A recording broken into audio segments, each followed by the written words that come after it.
What is going on, Fortnite fam? Welcome to the FNCS. This season, Season 4 has brought so many new changes to the game. We're talking new POIs, new weapons, new abilities, and so much more. And on top of all of that, we return to trios.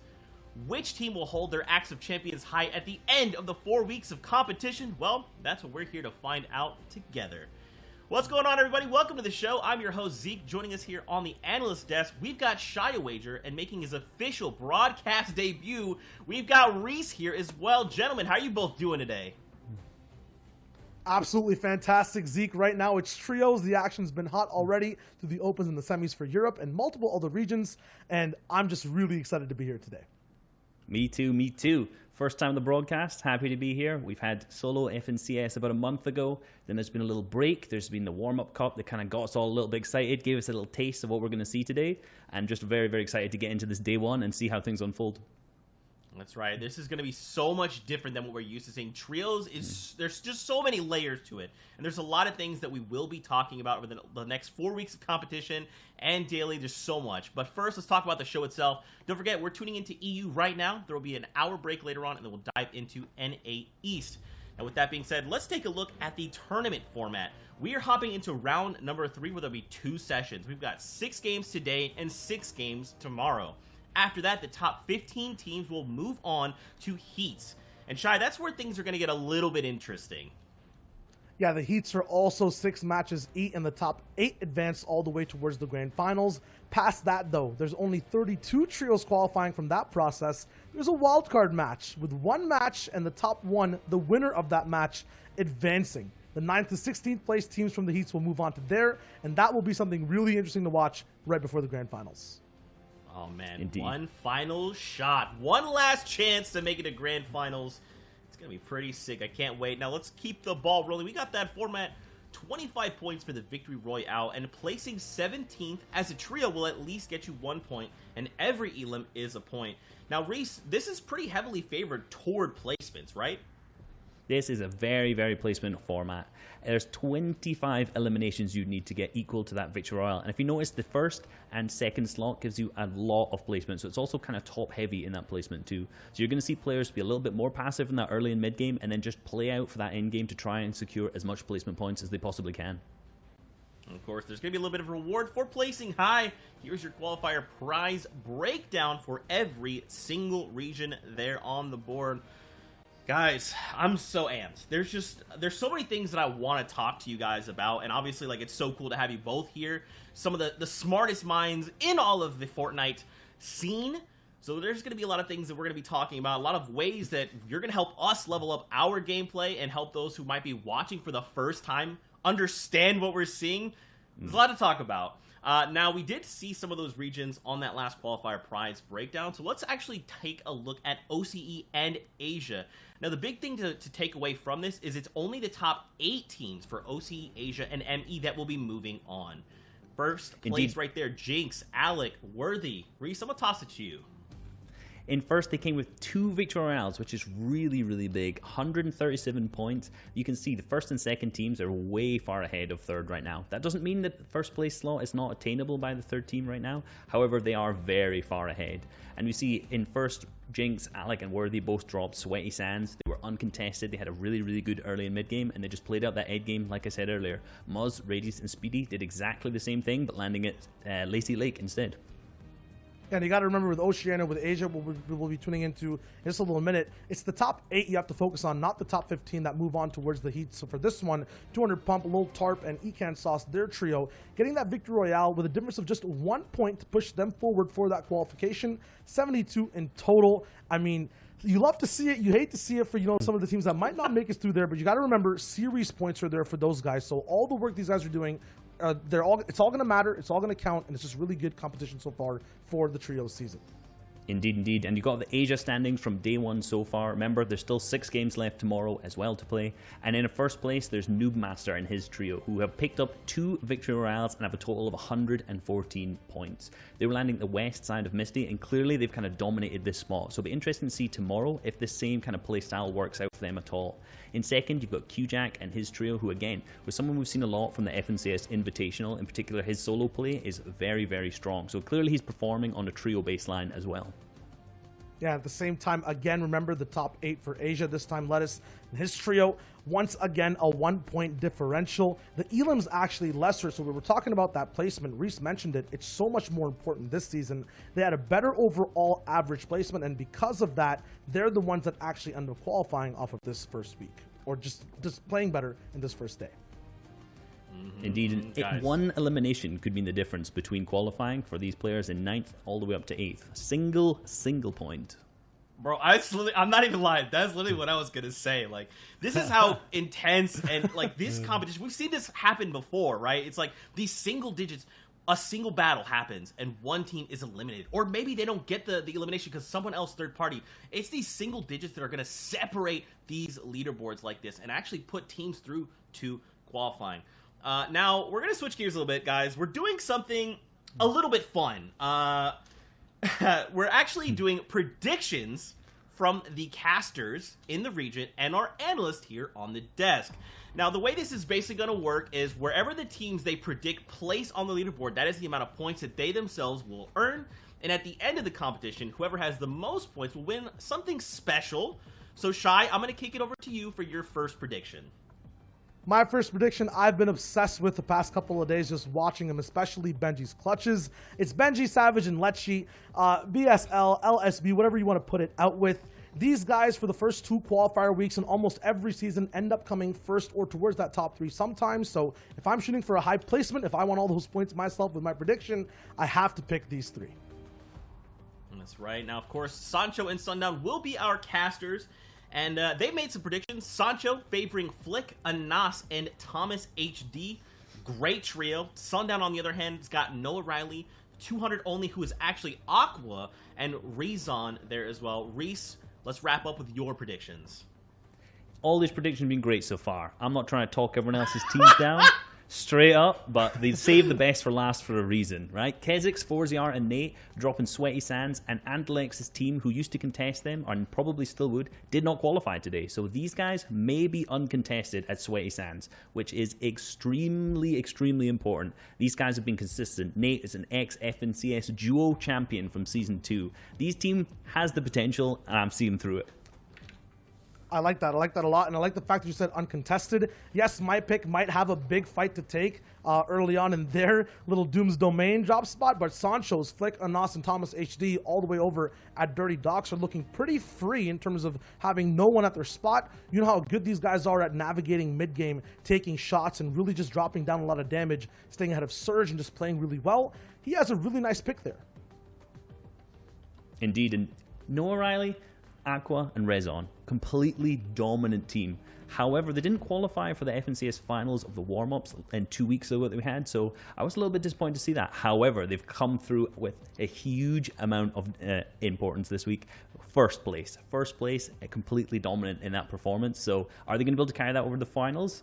Purely because my prediction isn't them, I'm going to say maybe not. They'll get second to my team, but they definitely can do really, really well today. There's a little head-to-head between, I think, me and Sundown. Aqua and O'Reilly Reason are going to be going there and fighting. This will be the 2-team showdown at Doom's Domain. So we'll see how that goes. Remember, too, it's a 2-day format. So all the points that we'll get accrued today carry on to tomorrow. We'll see exactly how that, mushes up. So it's going to be interesting to watch out. Guys, oh my gosh, there's so much to unpack here. I mean, let's not forget, too, as well, we do know that trios can even kind of shift up their player pool. So these predictions are just for this week number 1, right? And these will continue. We'll continue to make predictions as the weeks go on, which should be pretty fun. And the prize at the end is going to be pretty cool. I can't tell you what it is, but just trust me. It's going to be awesome. And I'm going to tell you right now, it has nothing to do with me. Just to, I could tell I was like, wait, well. what do you mean it's gonna be I don't know it awesome? yet, I so don't I'm know. like, I got you guys. Don't worry. We're gonna get ready and hop into games here in just a moment. The bus driver is making some final preparations. He's almost ready to go. He's giving me the thumbs up. We're almost there. Now, guys, obviously with Season 4, we've seen a lot of new things hit the map. We're talking Quinjets, the new POIs, Doom's Domain, and Stark Industries. Talk to me about this, Shy. I mean, let's start with the Quinjets. Yeah, the Quinjets right now, you can see them fly in when you're on that battle bus. They shake up the screen and the gameplay all over the map, offering high-tier loot, that Stark rifle at anywhere that's not Stark's as well. And it's something people fight for, dropping out of their commonplace POIs. Indeed, and in Arena and in tournaments, the mythics that drop there no longer drop. They are not in the competition anymore, so you're not going to see the silver surfboard, or you're not going to see the group ball in competition at all today. And moving on to our other new POI this season, which was Doom's Domain, where Dr. Doom spawns, and there's going to be a rift, sorry, not a rift, there's going to be a vault underneath here, which holds some of the best loot in the game right now. Yeah, the vaults are, I think, the reason why these two new POIs, Doom's Domain and Stark Industries, are so sought after by so many players. It's why the top trios who usually get first in these regions are landing over there. For Dooms, you have the gauntlets, you have that mystical bomb as well that you can throw down, acts kind of like an RPG, infinite uses with a cooldown. So we'll see exactly if those items will be picked up and used in trios. Over at Stark's, though, so much high priority loot with so many Stark chests scattered around the POI.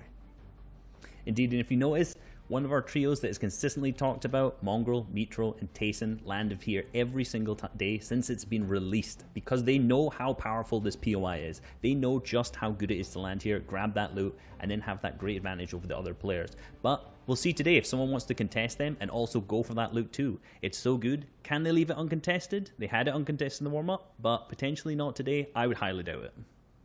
So this is actually something I do want to talk about, guys. This contested versus uncontested, as well as kind of like drop spots, right? How do you, I guess, pick a lot like a landing spot? Like, right? Like, do you think when you're on the field, all these trios are looking at each other saying like, okay, we want Stark. Like, that's where we're going. But you know there's other trios going there as well. So at what point does this become favorable, right? Like, when you get to say, like, no, whatever happens, we're going there, and how can players and trios make the best out of that and try to leave that with loot or even their lives? Well, when it comes to drops, it takes time, Zeke. It takes a lot of time to kind of secure yours down. And as Reese mentioned earlier on, there's some top trios who are not even in this round today playing over, right? So if there's drops that open up, you can move in official, circumstances and take control. So then when you practice, there might be an extra contender. You asked about when. Sometimes it never happens. You never have complete control. It's an ongoing fight that might last the whole season. I know, and will that ongoing fight benefit both teams, or will it be better off for these players to maybe go to not so powerful POI and be uncontested there? But the guarantee is that it may not be uncontested either, because, for example, going to Sweaty Sands, going to Dirty Docks, any of these kind of mythic POIs that you can land at are still heavily contested because the loot there is still so fantastic. The materials there are great. The rotation paths that you can take are all really great. So these teams really, in these coming qualifier weeks, you may see teams alpha. That's the term that people like to use, their drop spot. So they like to just ensure that they are trying to guarantee this drop spot. They want to beat the team that's contesting them so much that they're just going to say, we're not going to drop here anymore. Sorry, boys, I'm not landing here anymore. This isn't worth it for our tournament. We're not making top 15. So why would you? And that's what like a ton of these top teams are going to be doing on every single region.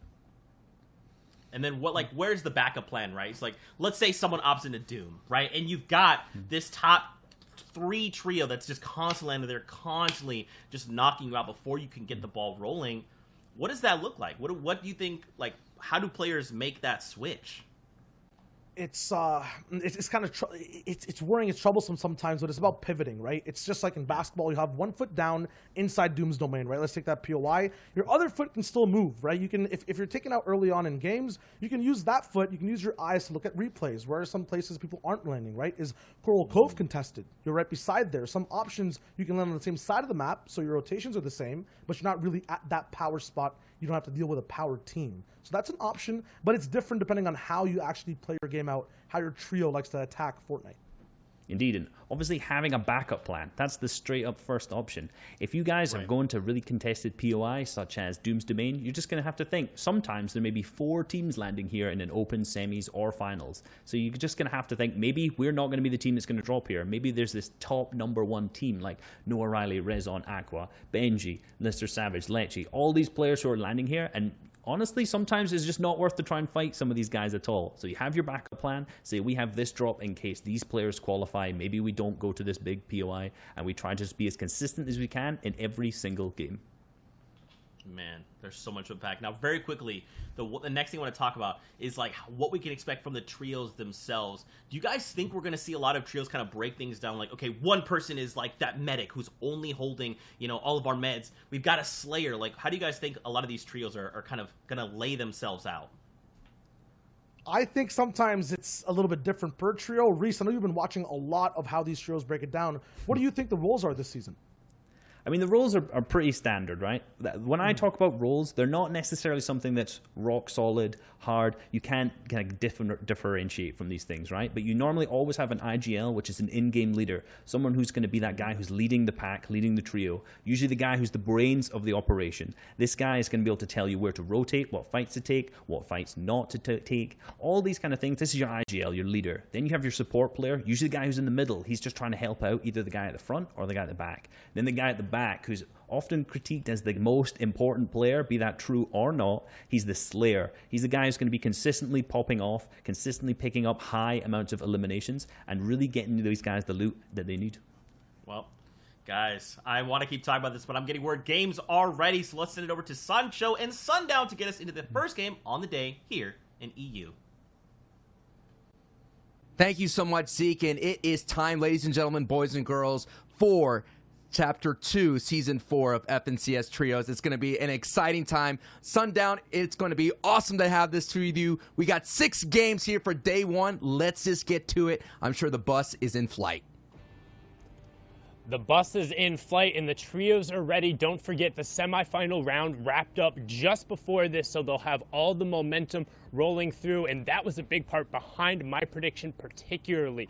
Noah, Aqua, and Rezon were able to clear out and win their last 3 games with a combined, I believe, just over 46 eliminations, so just under the 50-point mark. But let's check out the map there. First, you can see we have a little bit of a northwestern circle. You can see the initial kind of spread of teams. We've talked about who's going to be at Dubs and who's going to be at Starks, what the contention looks like, and right away, it looks like Stark is completely clear for Mongrel, Tayson, and Mitro, pushing everyone else away from that power POI, so they will get that early access and the early priority to all of the loot and mats that come with it. I mean, possibly the scariest team to fight in the EU. They're very, very aggressive. I mean, you got Mongrel and Mitro, you know, 2 of the most aggressive players out there that could frag out of their minds. And then you have Tayson, who has probably the biggest challenge throughout everybody in this entire EU region. How to wrangle in Mongrel and how to wrangle in Mitro. But at the same time, what an amazing 2-player combo to unleash, to send out like 2 ravenous dogs to get the job done. And you said so yourself, this is a power POI. And Reese was saying it throughout the whole entire time. When they have a power POI uncontested, big things are going to happen. You get the mat resources you're going to need. You're going to get the mobility you're going to need and the power weapons from that vault. And the one thing I wonder here, Sundown, is if someone's going to decide to be like, you know what? I think it's time to go ahead and push and make a risk and contest these 2. But like I said, it would be a very scary thing to think about. Yeah, and it's not something I think you're going to see right off of the start. I think it's going to end up being more of a desperation play. But with 12 games over the course of the tournament, I would expect more than we traditionally see in the 6-game format. Teams are going to end up either requiring to pivot to other drop spots or go and contest other people with the idea of like, hey, if we go and take them out right now, we can leapfrog them super easily. Like if the second place team is uncontested at Sweaty, for example, and every single time they're just right behind Mitro, Mongrel, and Tayson, all it takes is one fight going there where they're uncontested, and you can get kind of that quick 1v3 or 1v2 execute on the side if they're a little too split and a little too comfortable, and you're able to make that happen. But now Flipping on over here, we have Savage, Lecce, and Benji. It looks like they have one other team. No, they're relatively, yep, they're uncontested on the side. Those are just the other AI, the Doom spots who are rolling around on the side. So both of those Mythic POIs, both of those vaults, completely uncontested and going over to arguably two of the strongest teams in the region, if not the world. I mean, Lecce, Savage, and Benji, the results speak for themselves. And the results are here already. Savage having 3 eliminations. So there was a team there, and they said, this is our land. This is going to be our ride for the rest of the way. But we got some engagements breaking out here south, way down south here in Camp Cod, and it's Mexi going in with the squad mates. Gall going against Clement, Floki, and Nakor. A big pick here going into this fight. You know, again, this is game 1. You're going to have a span of 12 games to get the job done. And it's important to get off that hot start. We're talking about consistency in trios. When you have a consistent ride the entire time, you don't need that many. I mean, Sundown, there's not going to be that many crazy pop-off games here. You can't just have one. You're going to have consistent 1, 2, or 3 to be able to stay in that top 10 running. Again, only the top 15 advance to the heats, and that's going to be a big time. But now this engagement breaks out, and a nice hit from Clement, but Clement gets right back hit, right in the grill. He's got to retreat, and this is going to be a tough situation. It's a 2v3 right now, and you have this river, and the river is not going to be it. You guys basically swimming upstream right there, and that is going to be a big-time engagement and a big-time 3-piece for this trio going forward. Mexi, Exponential going down there, getting taken out on the side there in a really well-executed fight, making sure you isolated the players, got your knocks, get your siphon, and then close up with your teammates. But now straight over into another 3v3. This was Resub's pick there. You can see Nate trying to push off. So far, no eliminations from either side going on here. See, Nate does have that rare charge shotgun, which when you're directly box to box doesn't give you a ton of advantage. They do have one of the downs there. Kezix was able to pick that one up. Nate able to convert on it, but 4ZR then immediately gets taken out. They try and close the gap, but good job on the other side of that in order to isolate that 1v2 as well. They're trying to get the body away, utilize the crash pad to make sure they carry their teammate off, and they're able to get the revive. So a nice little bit of macro awareness here from Kezix to get him away, get some metal around, get the revive going. They have plenty of slurpfish and heals to get 4ZR immediately back into us. But the question is, can the opponents take advantage of the fact that he's reviving and close in on this 1v1? Bevies has to go now, and you can see has that epic charge shotgun, but as soon as this revive comes out, he's not going to have time to go through a big 118 tag to kind of give him a moment back into him, but KSX says, no, that's not going to be enough. They're going to clean that one up. They'll get the 3 eliminations, and so far, 5 trios have already dropped early on in EU. This is a little more aggressive than I kind of expected the first match to be. People really kind of putting their stamps on these initial fights and doing it quickly.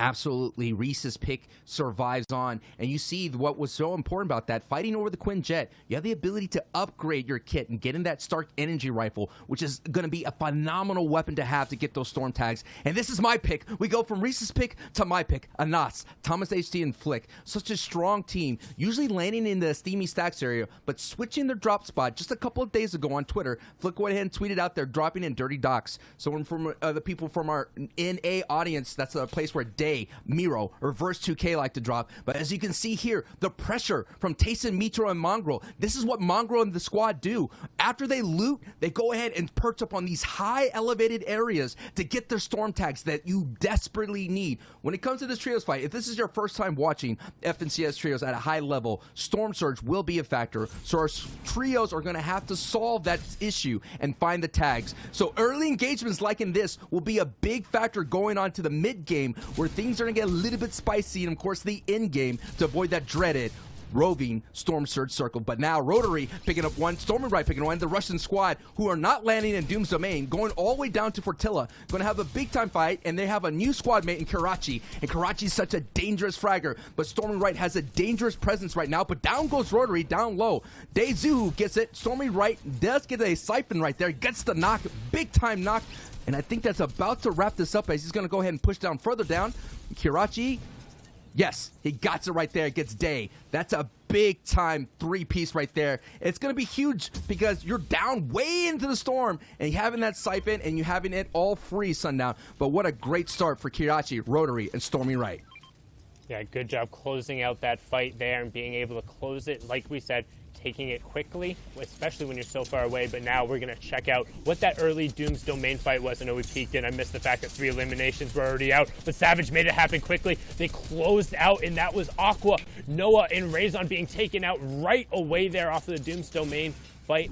Apologies for us missing it, but we will catch you up on that action, and Savage picking up all 3 of those, getting the points on the board. Don't forget, each elimination is a point, but also just cementing that team who, like we talked about, won their last 3 games with over 40, I think it was 46, 49 eliminations was what it was, so just under 50 going through there, and then immediately dropping into the finals where we have the set lobby. So not only do you lose all of that momentum against one of your key rivals over the course of these next 12 games, but you have to sit there and watch everyone else play and have a fun time, and you're waiting for that next cue to come through. But now we're going to hop on board with the team over by the X Agency, X Authority. It's Matzo, Amplify, and ADN with a decent amount of space to themselves, a decent number of mats. And you can see that next zone is actually pulling a little bit more central, so not a ton of variable terrain going to be in play for this late game. It's a relatively flat area, but you can see the rotation through the river allowing them to kind of speed up. They are a little bit spread out, which is something we want to talk about when in trios particularly. The key thing you're looking to fight is to either get a pick or get damage on one person and then collapse on them as fast as you can.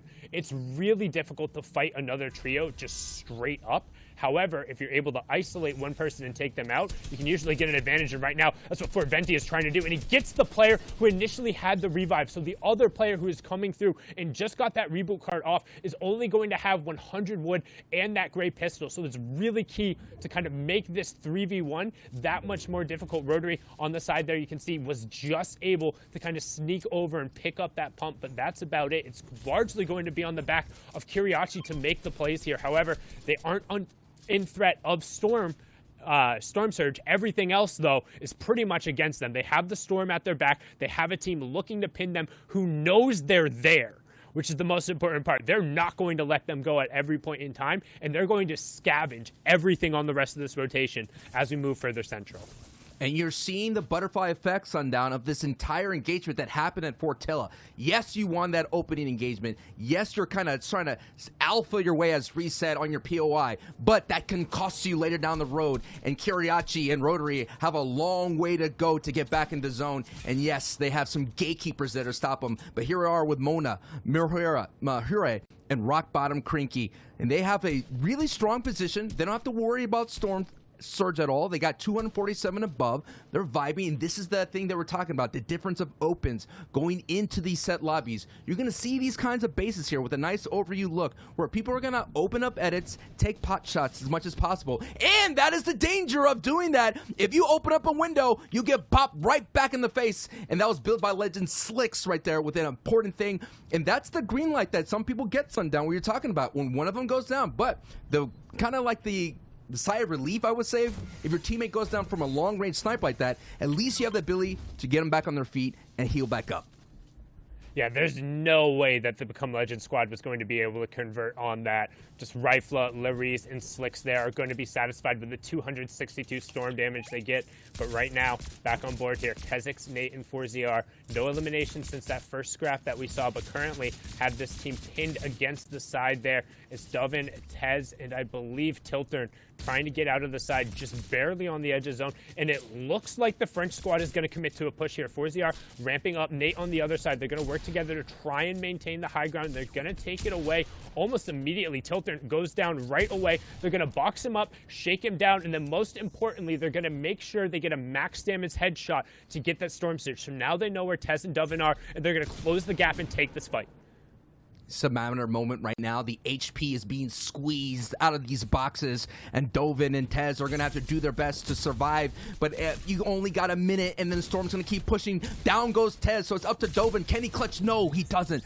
That is the siphon. That is the points right there, and that is a second squad that 4ZR, Nate, and Kezix get out. And these are going to be a lot of engagements going forward, as we see right here, the Rocket League new little area here going forward. A lot of edge fights, a lot of gatekeeping, but now the story is Mongrel, Tayson, and Mitro, who probably heard that none of us picked them, and they take out my pick. Down goes Enos Flick.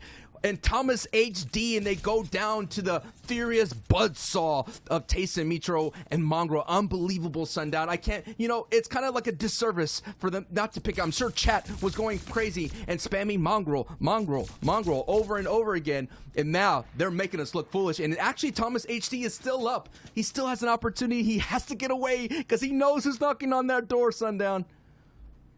He doesn't really want to be able to stay in this distance, but I'm assuming if he had any utility, he would have used it to help in the fight before. So he's kind of stuck in a really awkward spot. He can't really work downward to get the reboot cards, and getting any form of that loot, you're going to run into the buzzsaw. One thing to note, though, is that Enos was actually down by a third party, so only 2 of those eliminations going over to Mongo, where he picked one up before. So just a little bit of an influence there, but we talk about when every single point matters, we have to keep that in mind. But now over on board here, Mythic, Mido, and Tony Mythic Fan, you can see there, just trying to occupy a little bit of space, a box fight going on. They are well inside the next zone, so don't necessarily have to be taking this fight.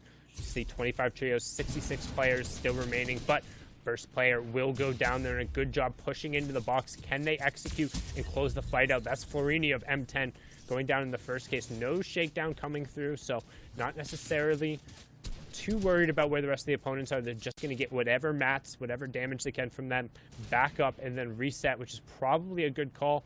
You can see them wanting to press forward, but they have enough space right now where they're not overly threatened.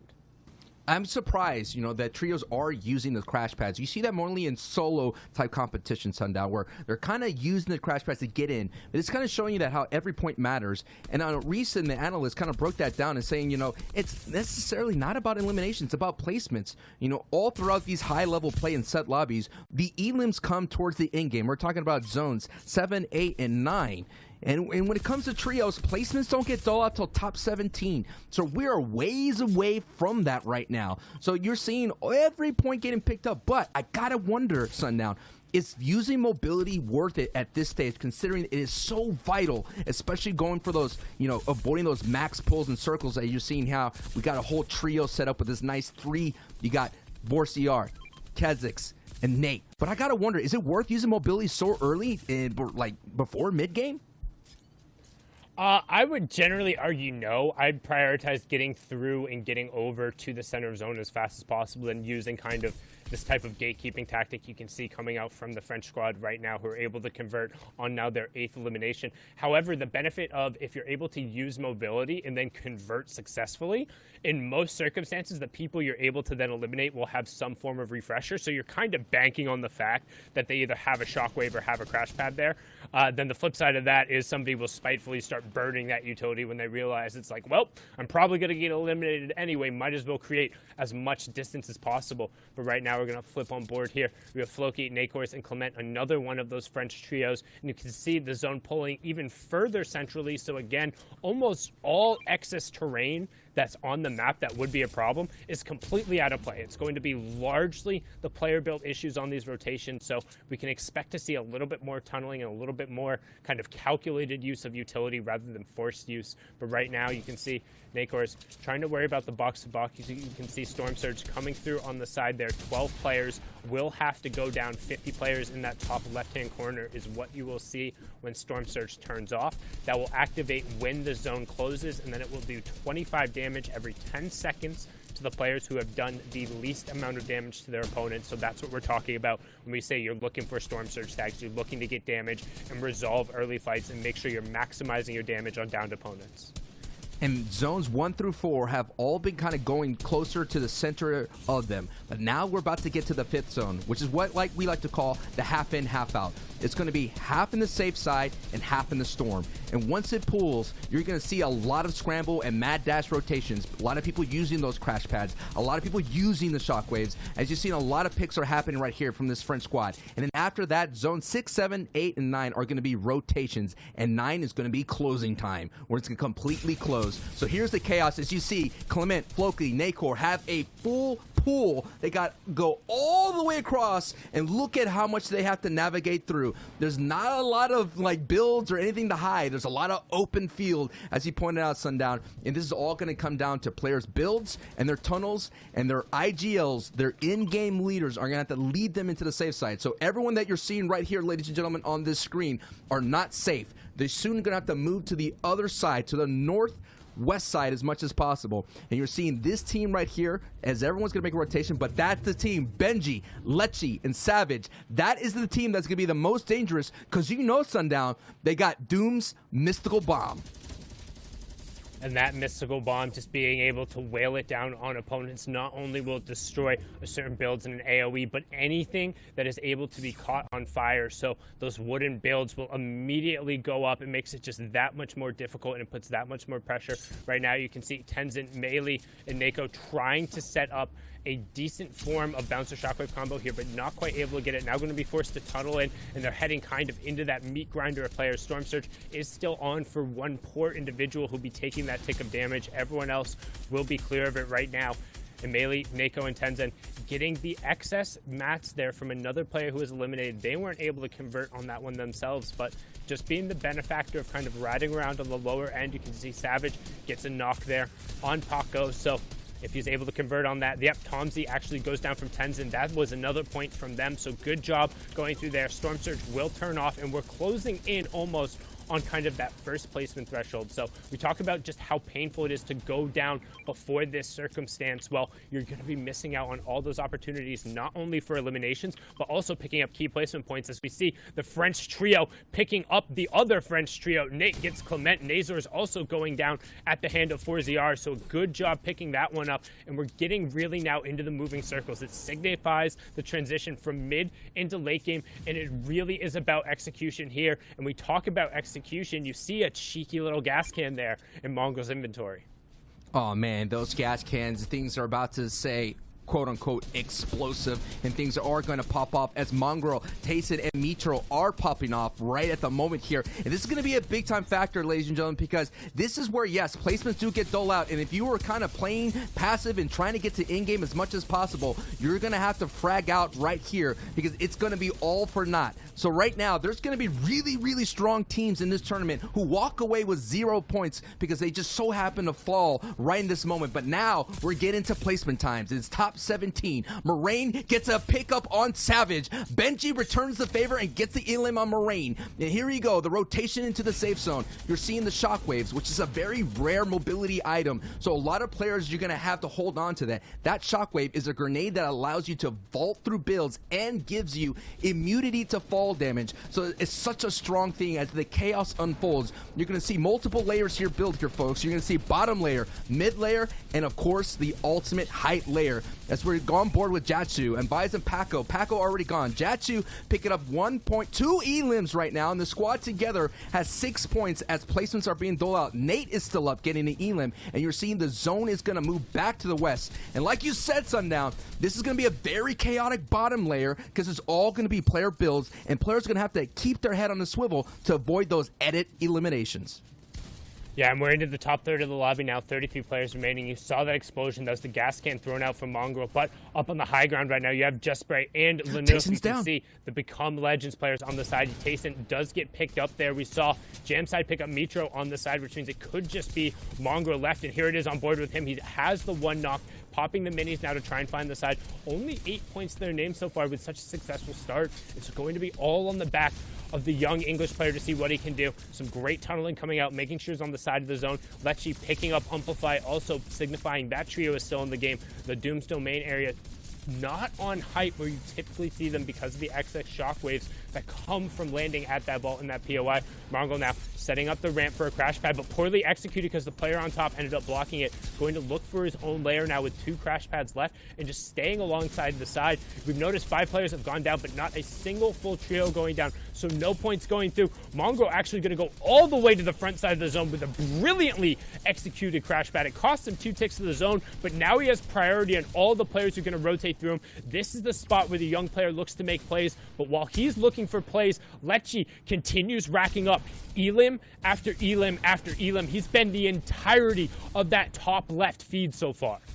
Lecce is one of those players that has to prove that he can run with sevens, and oh my goodness, down goes Mongrel. Lazari, it's just a matter of time, Sundown. You were looking at his match situation. He had nothing but wood, and that is just going to be a green light. But look at height. It is, I believe that's going to be Reese's pick for ZR.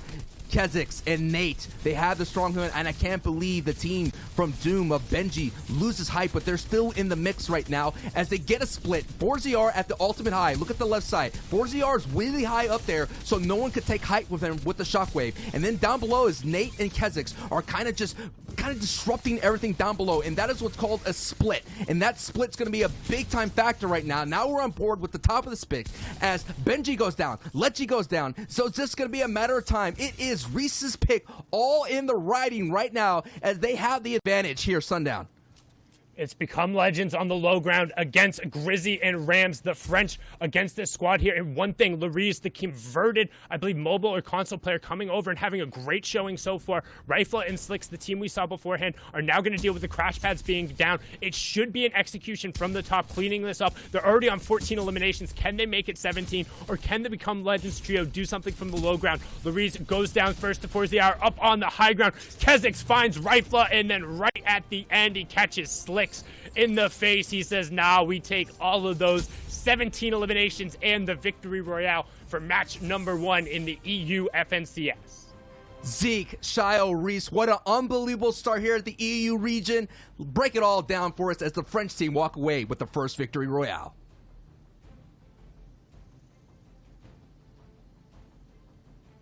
Well, Reese, I'm just gonna. I'm happy. I'm just gonna. Wow, big W here from 4ZR and Nate. I mean, I did not anticipate your first time here just making a prediction, being so fluid, onboarded quickly, and now you're just saying, hey guys, what's up? I'm good at my job. So you're now dubbed Shy Wager. Shy Wager, I'm sorry.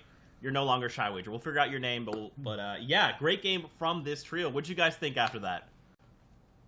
Reese, I'll toss it to you, man. Like, that was your trio that you predicted, but at the same time, they had a really good overall game. It was my trio indeed. I'm proud of them. I'm proud of them. I called it straight away. I said it. Maybe there was some hesitation because they're not dropping Dooms. They're not one of the most dominant teams so far, but they got 17 eliminations. 17 eliminations and the victory royale in game 1. Exactly as I predicted. Sweaty Sands uncontested. First game, huge victory royale. And I couldn't be more happier. Obviously, I'm sure they're happy too, but I'm just being selfish right now. I'm obviously over the moon. The one thing I really liked about this trio, especially on that last 3v3, and this was a very interesting end game that we saw, was actually a trio versus trio. Both of them full force, match ready, you know, all the weapons firing. Was the way Kezix and 4ZR kind of played around each other, going for the elims, while Nate was kind of the distraction. That was really cool. We talk about like medic roles and the roles that slay out a lot, but we never talk about like, you know, traps being set up. So that was really cool from these guys to drop it down, and I'll live towards that end game. Oh, man. Well, let's see how things are shaking out in the standings here after that first game. Now, of course, Rams, Kezix, 4ZR, and Nate finding themselves in the #1 spot. Look at that breakaway, though, guys. 42 points. Now, the big note here is take a look who's right behind them, though. Benji, Fishy, Savage, and Lecce. Do keep in mind the spread in points differentials here is because they placed 5th in that last game, but still racking up 12 eliminations as a team to keep them in 2nd place. Yeah, one thing we notice is that people end up popping off but never get to stay consistent. So we'll see if that top 5 gets to stay the same overall today. Remember, 2-day competition. Past that, though, at 10th place, Mongrel, Mitro, and Tayson are going to be holding down that spot with 12. And over here, Reese, it looks a little bit closer.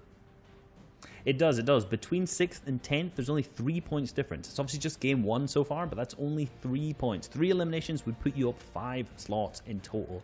As you can see here in our 15th slot and top 15 qualify through to the heats is only 5 points so far. I'm not going to worry about this too much because there's still 11 games more to go right now. So it's not a huge indicator just based on the first game, but so far all the people that we've just seen, first all the way through the 15th, those are the guys who are currently in position to qualify.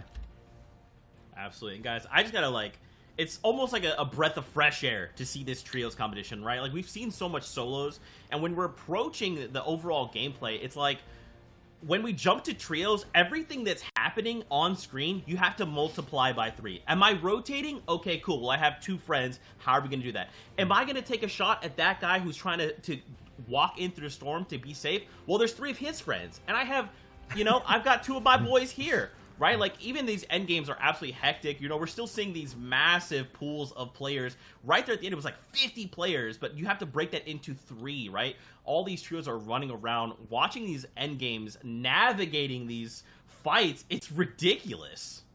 You said multiply it by 3. You can multiply it again by 10. Long divide it, put it in brackets. With trios, there's so many more layers, guys, and it's so much fun to watch. Every game, I guarantee, will be that much more different, especially with that team dynamic. Indeed, and the team dynamic's something really, really interesting to look at, right? These guys are always playing around with each other, fighting from different angles, height, one pinching from below, above, wherever it may be. These guys are always fighting together really, really effectively. That's right. Now, guys, I mean, we have to talk about it. These massive POIs that have hit the game, Doom's Domain, Stark Industries, you know, these are 2 pretty big-name POIs that drive a lot of traffic. There's so much to offer from both of these POIs. And we're seeing some of the teams land, walk away successful. Others, not the case. So talk to me a little bit about both these POIs. Shai, let's start with you. Yeah, when it comes to Dooms and Starks, the most powerful POIs, they have the vaults, but in total, it's kind of just all about how you navigate after that POI as well. There's always fights to be taken, and it switches up game to game. But for me, Reese, I feel like they're still very, very strong. They're extremely powerful. And even if you don't get the vault, if you forget about the vault, some of these places still have some of the best loot on the map. There's some guaranteed chest spawns within Stark that have those really, really rare pumps that come in. They're almost guaranteed going to the epic or legendary pumps as well. So really good not having to upgrade if you drop to another place. So there's some super powerful loot, even if you don't manage to get all of the vault as well. That's right. Let's take a look at some of these things you guys have lined up for us. Break it down, gentlemen. Awesome. Indeed, for Dooms, this is where it starts off. Reese, I will actually toss it to you because I think you have more of an insight on this one. Indeed. This is where all of it has gone down. We have Aqua, Noah Riley, and then also Rezon, and they're contesting Benji Fishy, Mr. Savage, and Lecce. And this fight was something very, very interesting to look at, right? A lot of the times these teams and these fights are drawn out so long. They take so long to go there. You can see also over at Stark Industries right now, you're seeing our other most dominant team throughout some of the weeks previously, Metro, Tayson, and Mongrel landing completely uncontested. Now that, something we said earlier, is a completely scary thought. Scary thought. Also have to really be good at actually getting that uncontested drop efficiently, right? These guys all landed way far away from each other. One person at that hangar, one person making sure he takes down Iron Man fast, and one person actually Mongrel going for tags. Past that though, when you are contested, there's fights you have to break down, Reese. Indeed, you can see, I already said, this fight ended very, very quickly. You can see Lecce getting a little bit griefed by one of the henchmen, cleaning that up as Mr. Savage and Benji Fishy go straight down into the basement here. I can already see the HP advantage that they have. Aqua, which is 200 only, and No Riley both have no shields at this minute. Rezon, still 200 HP, but you can see they're consistently able to pressure these guys on low ground. And you can see there, Mr. Savage getting on top, throwing the shockwave down into the box, and you can see him knock all of these opponents as he goes down, and that's an easy trio wipe very, very quickly. Absolutely. That was kind of the early game breakdown there for these POIs. Kind of adaptive, being like a liquid form of movement of game style from these players. Past that, though, things start to evaporate into gas as the game heats up. They played it out in endgame. These guys are currently in second place right now by 20 points. We'll see exactly how these guys end up heating up so far with more games over these next 2 days. Leave it to Shai out to hit us with the science. You love to see it. And I got to appreciate this trio, right? They're just taking that early game engagement. They're ready to go. And speaking of ready to go, I'm getting word from the bus driver. It's time for game number 2. So let's send it back over to Sundown in Sancho West to get us into game number 2 here of the Fortnite Champion Series. Take it away, guys. Thank you so much, Zeke, Reese, and Shio. This is game 2. Game 1 going to Keziks, 4ZR, and Nate. Racking in 42 points with 17 elims. Sundown, it has to be going for that high play. I'm just surprised that Benji, Savage, and Lecce gave that up, considering they had all the power in Doom's Mystical Bomb. Yeah, I'm probably going to have to go back and watch the VOD and see what didn't enable them to kind of have the high ground, whether they were forced to kind of burn shockwaves during some point in time or somebody got picked off early. As we can see, that first zone there on the screen kind of mirrored of the last one, just over on the other side, but we're going to flip right away into a fight going on here. You can see Clement picking up a down almost immediately onto Miazzo, and then a big shot right away, utilizing that charge shotgun and getting some good damage down. We kind of talked about its strength, particularly during these early fights, and being able to get those kind of quick little shots off. But the disengage coming through right now, so only going to be able to convert onto the one for now, but I anticipate they'll try and likely chase that player down. You don't really want to leave stragglers around, particularly when there's a reboot van so close. Yeah, and of course, that is the ability to bring back your player using the reboot card.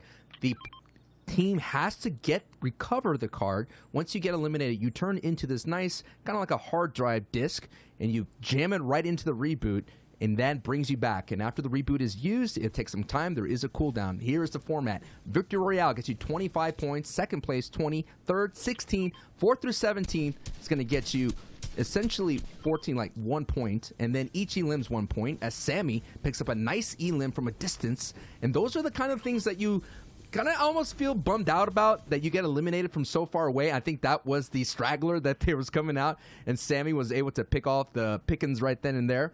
But those are big. Every point matters, and you're already seeing in the, getting into that top 15 barrier, it's only literally 5 points to get you there. So that's a big-time pickup, as we're seeing our winners here at Sweaty Sands, Kezix, Nate, and 4ZR. And you can see immediately priority for most of these trios is get as many of those hard mats as possible. There's always going to be an opportunity to pick up some additional wood as you're rotating through. It's one of the most plentiful supplies on the map. However, getting the breaking, getting the metal efficiently at the start of the round is very, very, very important. You can see Nate making sure he's hitting up all of those RVs and has a car to rotate as well as they head on over to the Quinjet. We've kind of talked about the Quinjets a little bit and why they're strong, getting the additional henchman chests that are on the inside with that powered up loot, but also the Stark rifles. When you're playing at this high of a level, it harkens back to kind of those not the hunting rifles, excuse me, the infantry rifle, and those clips of Mongol just sitting up on the high ground and just lasering people away. It's one of the fastest first shot accuracy reset guns in the game. It also hits the hardest. But speaking of hits the hardest, Akusto just hits Kiriachi in the face with that legendary pump. That's kind of that get out of jail free card. You don't get them so often, but the 200 bailout there picks it up and might flip this Fortilla fight the other way as Rotary goes down. Now, we saw them take this fight the first way, but a little bit of revenge coming through as now it's into a 3v1. Rotary gets cleaned up completely, and this is going to be incredibly difficult. It's basically 26th place right here with Day, Akuso, and Simp going against Kiriachi's squad of 18th. And this is going to be the battles that are going to happen. The early POI fights. We already saw it with Savage up there with Noah Riley in Aqua. All this is just going to keep going back and forth, and we're going to have 12 matches of this. And we kind of mentioned at the opening of the broadcast sundown, these guys, these players, they're not going to give it up. And this is just week 1 here of the FNCS Trios, Chapter 2, Season 4. So we got a lot of work to do, and we're already seeing Savage, Benji, and Lecce putting in the work and already rotating out. We're already seeing the vehicles scattered throughout the entire map, which is a new addition because, again, Trios, the last time we were here was about a year ago. So much has changed, and of course the whole map has changed, and we're seeing also as well Benji on the top utilizing the upgrade station, which is a kind of a big time factor here. If you don't go or you don't get anything from a vault, as Shio mentioned, the best way to upgrade your kit is from the upgrade station. That is where you're going to see players literally walk away with the power weapons like the epic shotgun, which has been such a big factor. And you got to have those power weapons, Sundown, especially heading to in-game, because you got to have a max output of damage, considering that you have small windows and opportunities to kind of lay one out. As we see Tayson here, the solo champion, looking for an opportunity to lay somebody out with a sniper rifle. And honestly, one of the stronger snipers in the region who's not named Thomas HD. You can see him trying to line up a shot here on the side. Will end up taking it and then following up right away with some AR shots. You can see Tiltern over on the side of the second one coming through. Looks like he was able to actually convert on that, so well done from Tayson. He says deal with that, able to pick it up and convert onto the first elim coming out from that trio. Looks like Mitro might have been taken down early there. Don't see him on the map there, and his name was grayed out. You see Mongrel immediately going over and just trying to scavenge whatever he can from that. So Dovin and Tavern are now going to rotate around that outside, saying, nope, we're leaving you over there, not wanting to deal with those two. We know what they bring to the table, and they're just going to take the long rotation on the northern side there, going around the outside. But I think the upgrade benches are one of the least talked about and kind of, I don't want to say underutilized, but it's kind of a stepping stone into the upper tier of competitive play, knowing how to correctly and when to correctly utilizing that, knowing when to side grade a charge and when's the appropriate situation, which for most of these players is all the time. You can see that Kirky, Miro, and Mona are making their first FNCS qualifiers appearance, so good for them being able to push through in a region that is so strong. Europe obviously being the most played in, and in my opinion, the most competitive region from top to bottom, and being able to push into that qualifier while some other names are not able to be here and aren't competing today. I mean, that speaks volumes about their performance. I agree, and this is like the only one FNCS. They only have one FNCS Heat appearance combined, and they never made a weekly finals. So what a time to show out here. And this is, their studies show that if you do well here on the broadcast for Fortnite, if you do well on the main stage, everything goes up. Your social presence goes up, your streamer numbers go up, your Twitter followers go up. So this is the opportunity to show out when the spotlight is on. Again, we have 6 games here today. Later, we have NA East when they go through their first ones. Already, all of our players here in the EU region have competed for 3 hours. And not to talk about that, but the day before. So a lot of competitive play. And I got to say, Sundown, a lot of our players are young. School's in session for a lot of them. So this is going to be very crucial to get the job done. So you don't have to worry about it too much going forward. But I can't imagine performing at this level at their age.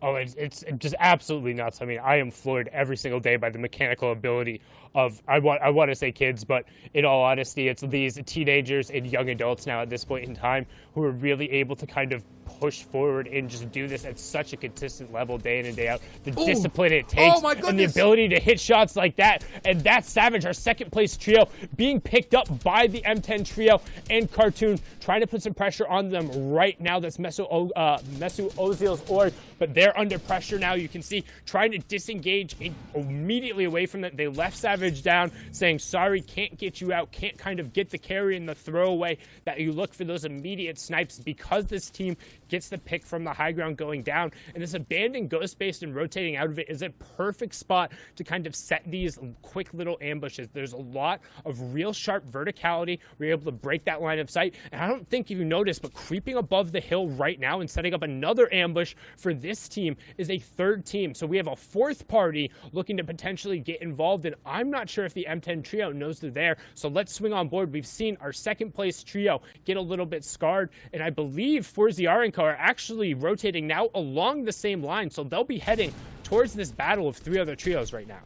It's amazing, though, the confidence of Benji and Lecce. That down goes Lecce. So now it's up to Benji to get this done. It's unbelievable. This is the 29th place team going into this battle, taking out second place. And we're seeing how high the level of competition here. We're talking about the top 1% of everybody. I'm sure the percentages are a lot lower, but math is not my strong suit. So every single player here is dangerous. Every single player here can show out, and Benji had to show out of this fight, but he runs right into the number 1 spot of Forziari, Kansas, and Nate. This is going to be a 4-way battle. The Fatal 4 is happening, and Benji is literally down to Sliver, and they smell the elimination in the water, and it's just a matter of time. But Benji's here to fight, and he had no option. He was literally hiding behind one build, and he takes a shot, and the vibes are vibing because VorCR and the trio squad have 43 points, and already second place went down. So that's going to give them an ability, Sundown, to continue and add to that lead.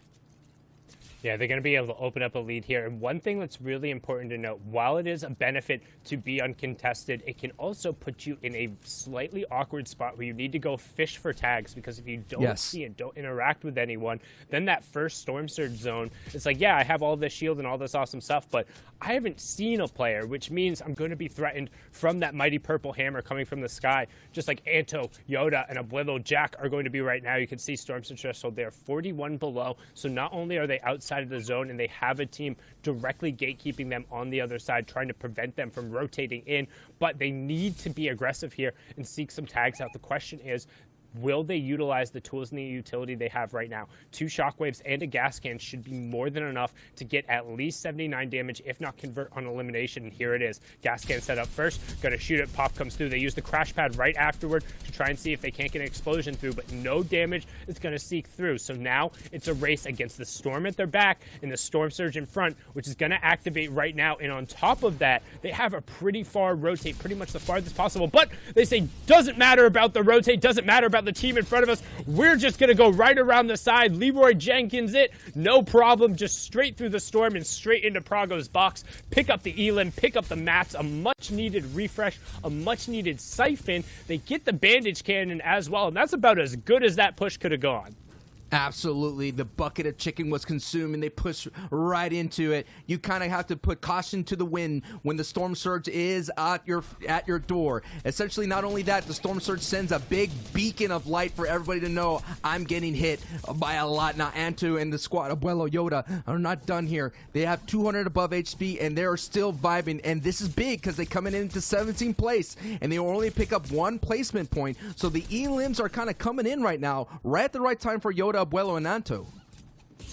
Yeah, and we talk about, again, a lot of this action being driven by the Storm Surge, but you see the Become Legends trio also picking up a pair of Elims, and a great shot from Anto underneath, following and replacing the ramp at the same time, picking that one up. But again, you can see they're still pinned against the side here, and they need to be careful on this rotation. They've cleaned up the immediate danger, and now that other player recognizing that, hey, no more shots are happening over there, they're going to immediately turn the attention to me. And one thing I want to note there, Yoda, using the Clay Classic, shout out to Clay there, the harpoon in the close quarters to not let your opponent put pieces up and then to potentially just snag those quick little pulls that can be so absurdly disorientating in kind of those close quarters and third-person situations. But now they're going to be forced to rotate with kind of those yellow triangles directly in front of them, trying to keep them out.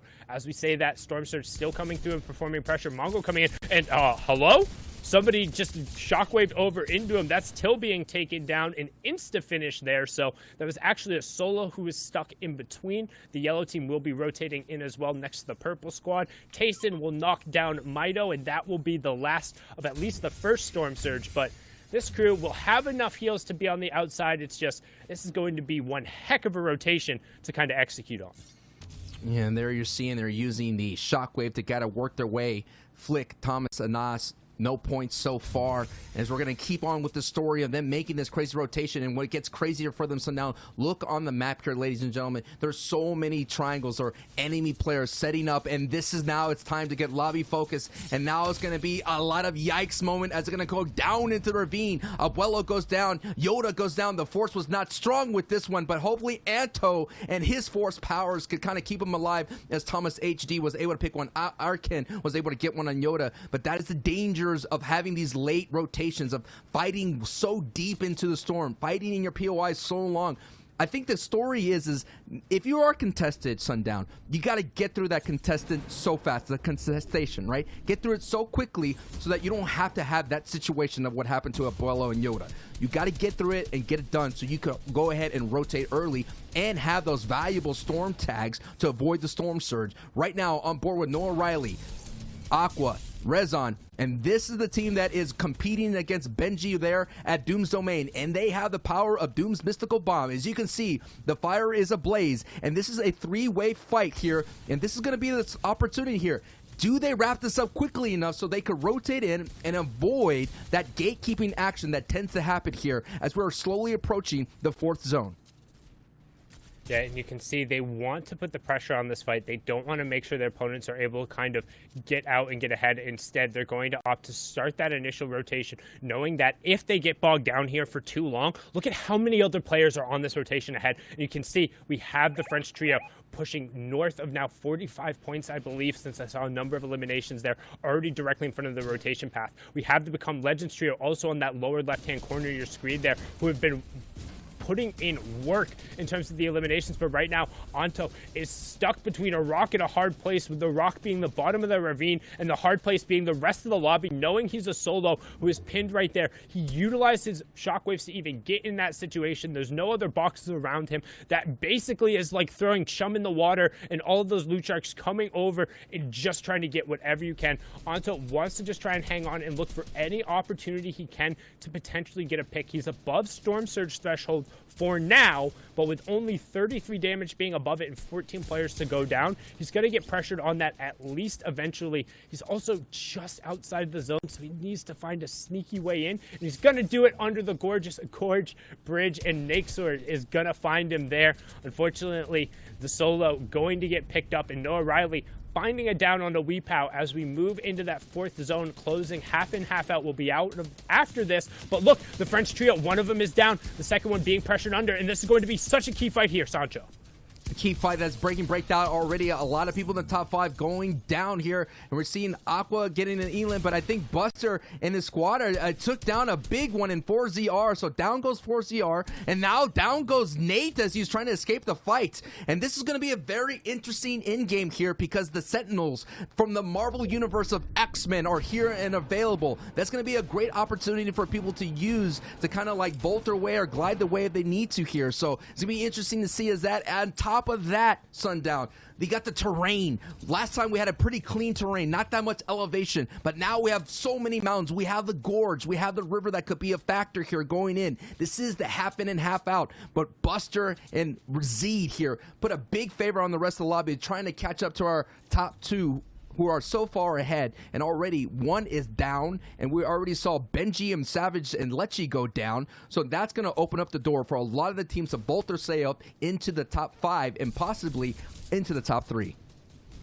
And so the story here is the fact that Raison and his team, Aqua, were able to push them out of Dooms, Benji and Co. So they got forced on an early rotation. They then get sandwiched between the top French trio and another team who's holding the high side of the hill. French trio able to pick that one up. However, they then get contested towards the center of the zone. And now, realistically, the top 2 teams are effectively out and not going to be able to pick up some points. That's going to leave the Become Legends trio, who have been hip to hip the entire time, hanging out in the boxes, working the low ground, and picking up and converting on these eliminations, as we see Mongrel self-eliminate there as we close in onto the initial point gap. The Become Legends trio of Slicks, Rifla, and Lariz are really the only fully intact trio out of the top 5 who are going to have an opportunity to push forward here, and they've been lighting up the elimination feed again. We can see Floki picking up Wyzip there as we close in on that final placement threshold. Again, every single placement from 17th onward out of the trios will be an additional point, so just surviving and staying in, if you're one of those rats, if you're one of those lonely members of the trio who's just looking to find a nook or a cranny to not get knocked out, as Raison will get cleaned up there from Cammy. 18 trios still remaining. Nobody wants to be that last one knocked out. You want every single point possible. And the rat race is on, and everybody's looking for that slice of cheese. And any bit of cheese is going to be a big factor. Again, this is going to be an entire run of 12 games total. This is game 2 of the FNCS Trios here, EU. And this is going to be day 1 of all the action as down goes Jeppin, as Moraine is still up, but Nakor here gets a big-time elimination, and he's looking really nice. He has 4 eliminations this match, has a lot of materials, and you're taking a look at right now. Looks like Flick, Tomas are still up, and they're at the close to height, but someone did contest them, and you're seeing all the mobility of the crash pads go out as everybody's making their way into the safe zone. And this is going to be interesting though, Sundown, because the south side of the zone is going to be on an elevation, as we're on board here with Betty, iDrop, and Strysix, and they're doing some nice work here. And this is with that kind of team composition that we've been seeing. You have someone leading the way, tarping the squad in, while the guy on the backside is looking for picks, and the guy in the middle, as Reese kind of point out, is the support. He's going to be the guy that's like, hey, I have an opportunity for picks, I'm going to let down in the spray. Or hey, I need more materials from the front, he's going to give that materials. But what a great work right here, and what a clean layer for Vettel, iDrop, and Strysix right now. and Vettel right there was able to take out Tayson, and that was a full elimination. So Tayson, Mitro, and Mongrel completely out, and they're done. We're also into the top 17 now, so every single trio who is fully eliminated will be a point going over, and because we're in such small circles and we're into the late game, those points are going to tick over very quickly. This is the late, and this is where we need to keep an eye on who is lighting up that elimination feed and who is able to get a layer by themselves, and then who ends up going and challenging the high ground. Those are the things you're keeping an eye on right now as we're heading into the late game, and right now Vettel, iDrop, and Syrinx have plenty of room for themselves on this mid-ground tarp.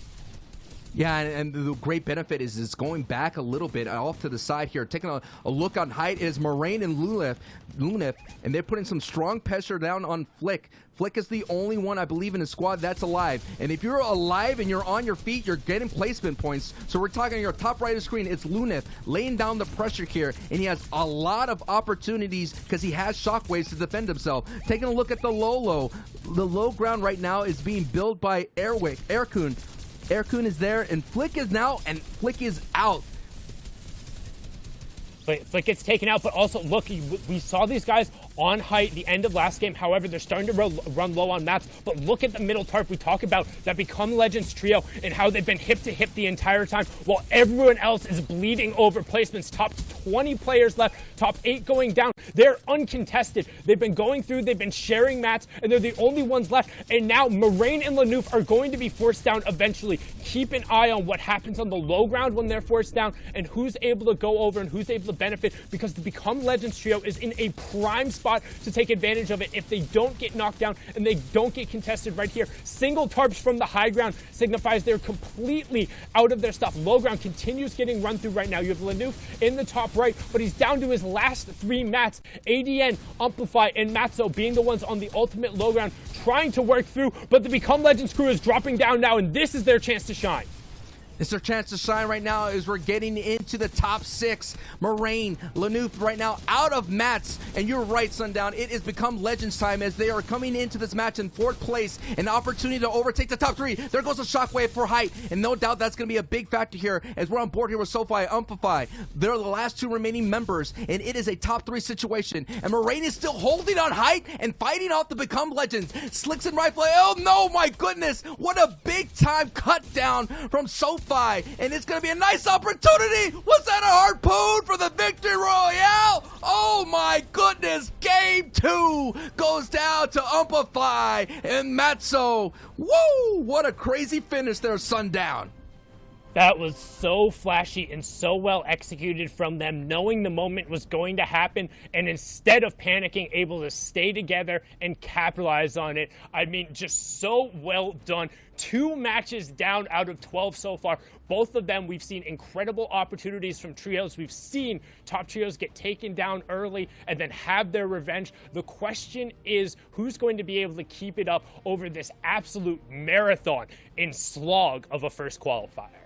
Yeah, and so many players are already kind of being contested and being pushed out. We're already having not such like a dominance. We're seeing like a 1v1 in these opening 2 matches already. Savage getting pushed out by Aqua. And then you see other matches happening everywhere. So that is what's really amazing, seeing these matchups. But we got to get a breakdown from the boys. Zeke, Shio, Reese, what you got for us? Guys, thank you so much for that great game number 2. That's the chaos that I live for. Massive, massive props to ADN. And you have to look as well, Matzo was down. So this was 2 players locking down a game for their trio. You love to see it. Guys, we are going to take a look at the standings, though, because we cannot forget, last game, Kezix and his trio, they popped off in big ways, but they were brought down earlier on in the game. What do these standings look like now? They do maintain that first place, but that massive gap is now only a 3 points difference, Shy. Yeah, they had a 24-point lead beforehand, and because of that, a little bit of space if one game goes awry by any means. This time, though, everything's on the line for Game 3 coming up. Big performance from the Train H duo paired with ADN. These guys got a very nice game, ended up winning out, so 2 victory royales for 1st and 2nd place overall. And in third, what we didn't really see a lot is Rifla, Slicks, and Lariz. These guys have actually placed second in the first game, and then in that last game we just watched, they placed third. So some real consistency coming out of them. Average placement of 2.5. So very, very impressive from them. Out in 7th, you do see Benji, Fishy, Savage, Lechy. They're doing okay, right? It is top 15 that will move on to heats.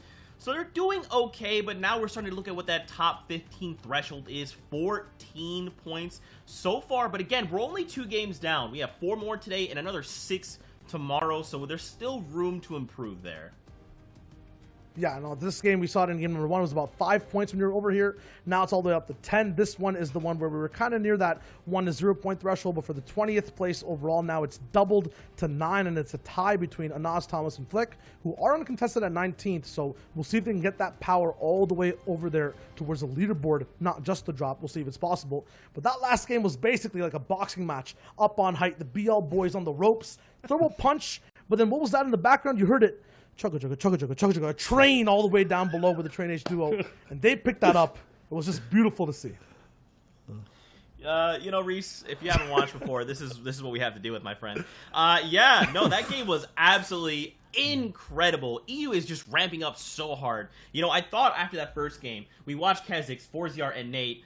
They were popped off. They popped off pretty big. We kind of watched everyone else having to catch up, but EU's bringing it, boys. They brought it real hard. Now, speaking of this trio, this game, didn't quite go their way. Indeed, it did not. Indeed, it did not. Again, they're landing uncontested at Sweaty Sands. Same as the first game, right? Completely uncontested. You can see Kezix has some fantastic loot. They end up rotating out of here. They're using the cars to do that, get that little bit more efficient rotate on. Yeah, and they had a nice little path in the beginning. This is kind of just like a context into how this team played out this game and how things kind of went differently from game number 1 to number 2. Rotations were looking nice, you know, Chills tossed over and out between teammates. They actually got to pick up Benji in second place from the first game overall, so that affected that whole trio's performance. Past that, though, there were a few issues.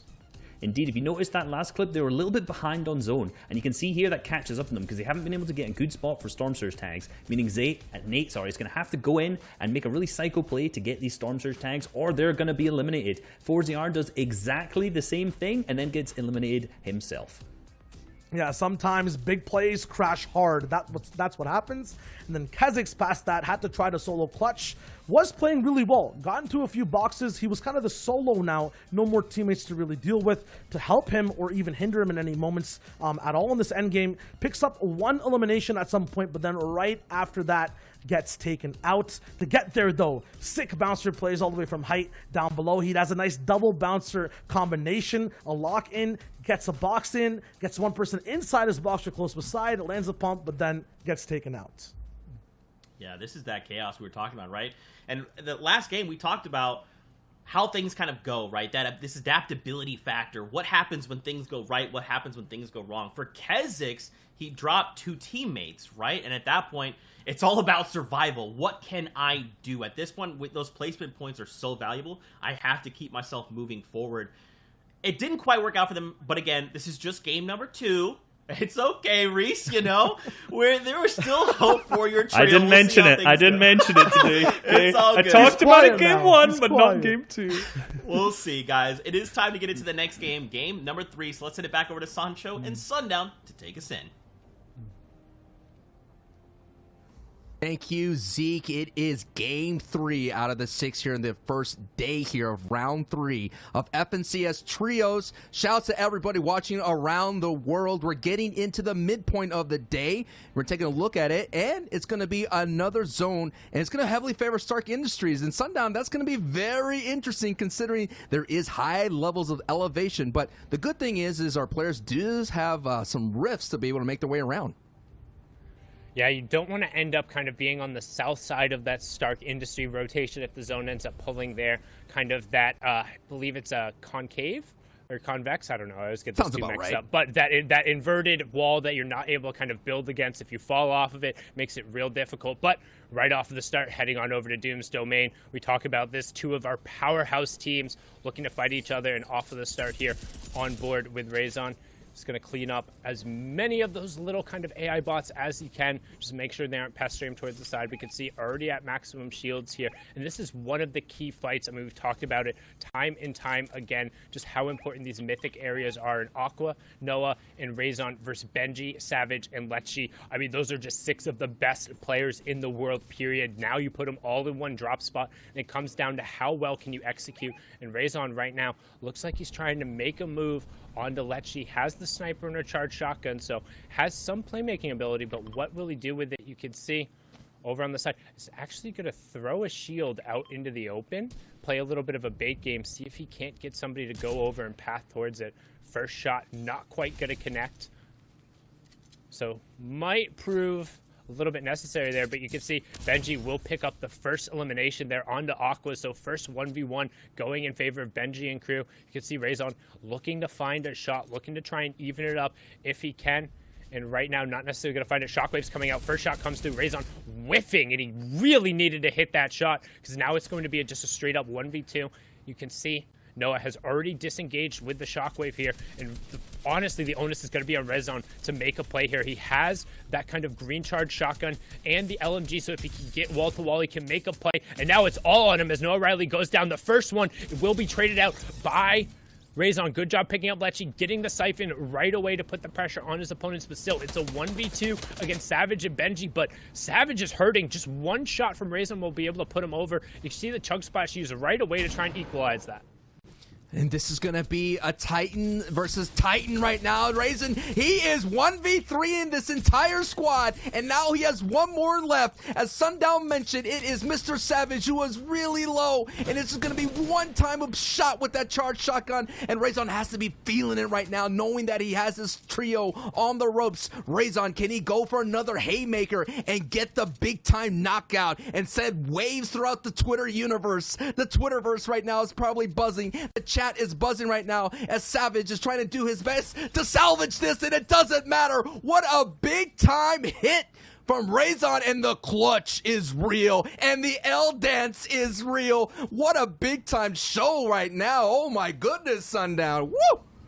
And one thing I want to talk about, one, that should have been slightly easier for Raison if he had hit any of his snipes when they were standing still. But outside of that, a lot of people will talk down on the charged shotgun, but particularly during these early fights where you're not immediately box to box and people don't have a wall there, if you're able to get that charge up, those shots from 2 to 3 panels away are still going to do 100 plus damage. And then all of a sudden, if you're not at that kind of 100 threshold, it becomes that much harder. But right now, we can see Mongrel trying to go to work to salvage a terrible situation for his trio. You can see Mitro and Tayson are both down. First shot goes through, and the conversion also comes through, saving him just barely. You can see it being the difference maker there, picking up 1, picking up 2, using the Chug Splash on the ground as well to make sure that Mitro doesn't tick over there. So a good job and some clutch moments coming out from Raison on Mongrel over at the Mythic POIs. Not necessarily completely uncontested anymore. You can see all it took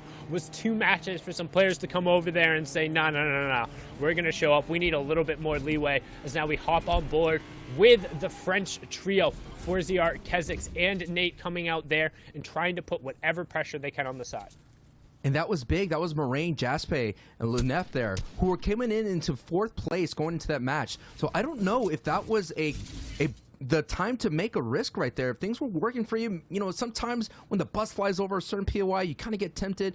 Maybe you want to see, I mean, again, this is the week 1 of the entire month of FNCS action that we have, and maybe they want to kind of test their mettle and see what they can do against Mongrel and Mitro and Tayson. I mean, we kind of had so many interviews throughout the entire FNCS competition, and so many times you see the feed, the names in the feeds, and you kind of get a little bit of jittery as we're seeing Vorciar's trio joins Jinx's OC and Nicer from the Middle East as the only trio with 20 plus elims in 2 games. So we're seeing the other regions putting out some big time eliminations here, but we are seeing some here as well. You mentioned our number 1 spot, the French squad, already in the double digits for elims in this opening day here for the EU region. Yeah, and I will give just like a quick correction going through that. Generally, we'll say like the French trio. Forziar is Swiss, I believe, and then from Vietnam originally. However, I do believe they communicate in French because I think Forziar speaks French. Not 100% going on there, but generally referring to them because Grizzy is kind of that French organization as you see going through there. But now on board here with Miro, Snap, and Snap Miro Dog, who I'm not 100% positive is that last one there, but the fight going on by the lumber mill, one of the key areas on the map, a lot really underappreciated just because the sheer volume of wood in the upgrade bench makes it very easy to kind of get the loadouts you want. That's why you see there that epic shotgun going to be able to close the gap here. You can see making sure he's popping those minis so he's at the full HP because that storm is moving in, and we're going to have one of those unresolved trio fights happening now in the storm. So if you got your FNCS bingo card, shout out Aussie Antics. You can tick storm fight off as we have yet another one going on here. Of course, Aussie Antics and Monster D-Face will be joining the cast here and be your casters for the NAE region, the North American East. Is going to be awesome. Don't go anywhere. We have all the action unfolding the rest of the weekend here, and this is going to be, right now, we're in Game 3 of 6. Tomorrow will be the rest of 6 through 12, and this is going to be an interesting thing, the break in between. Will teams kind of adjust this strategy? Will they understand, is it worth having these engagements way outside the safe zone? And we have been seeing throughout the entire broadcast today, Sundown, that it's not worth it at all. The time consumed, the map resource consumed, and not only that, your health and shield consumed as Wave's Snap Miro Dog goes down. So it's up to Snap and Miro to kind of hold out, and down goes Miro. It is not Miro Day. Miro, who's known to invade the North American servers with a lot of aggression, gets taken out, and looks like it's up to Snap and his dog to get the job done, and Snap goes down with a blink and a snap, gets eliminated. Gone, done. See you in the next game. And this is Set Lobby, Sundown. There's a lot of time to think about the mistakes you made. Your mental will be tested because we're only in the halfway point of today's action. Yeah, and you don't want to get caught up in those fights, get taken down outside placement points, outside really the first couple of circles, not getting into a rhythm where we've talked about just how key that can be. But we've seen this Russian trio get caught up a number of times over here.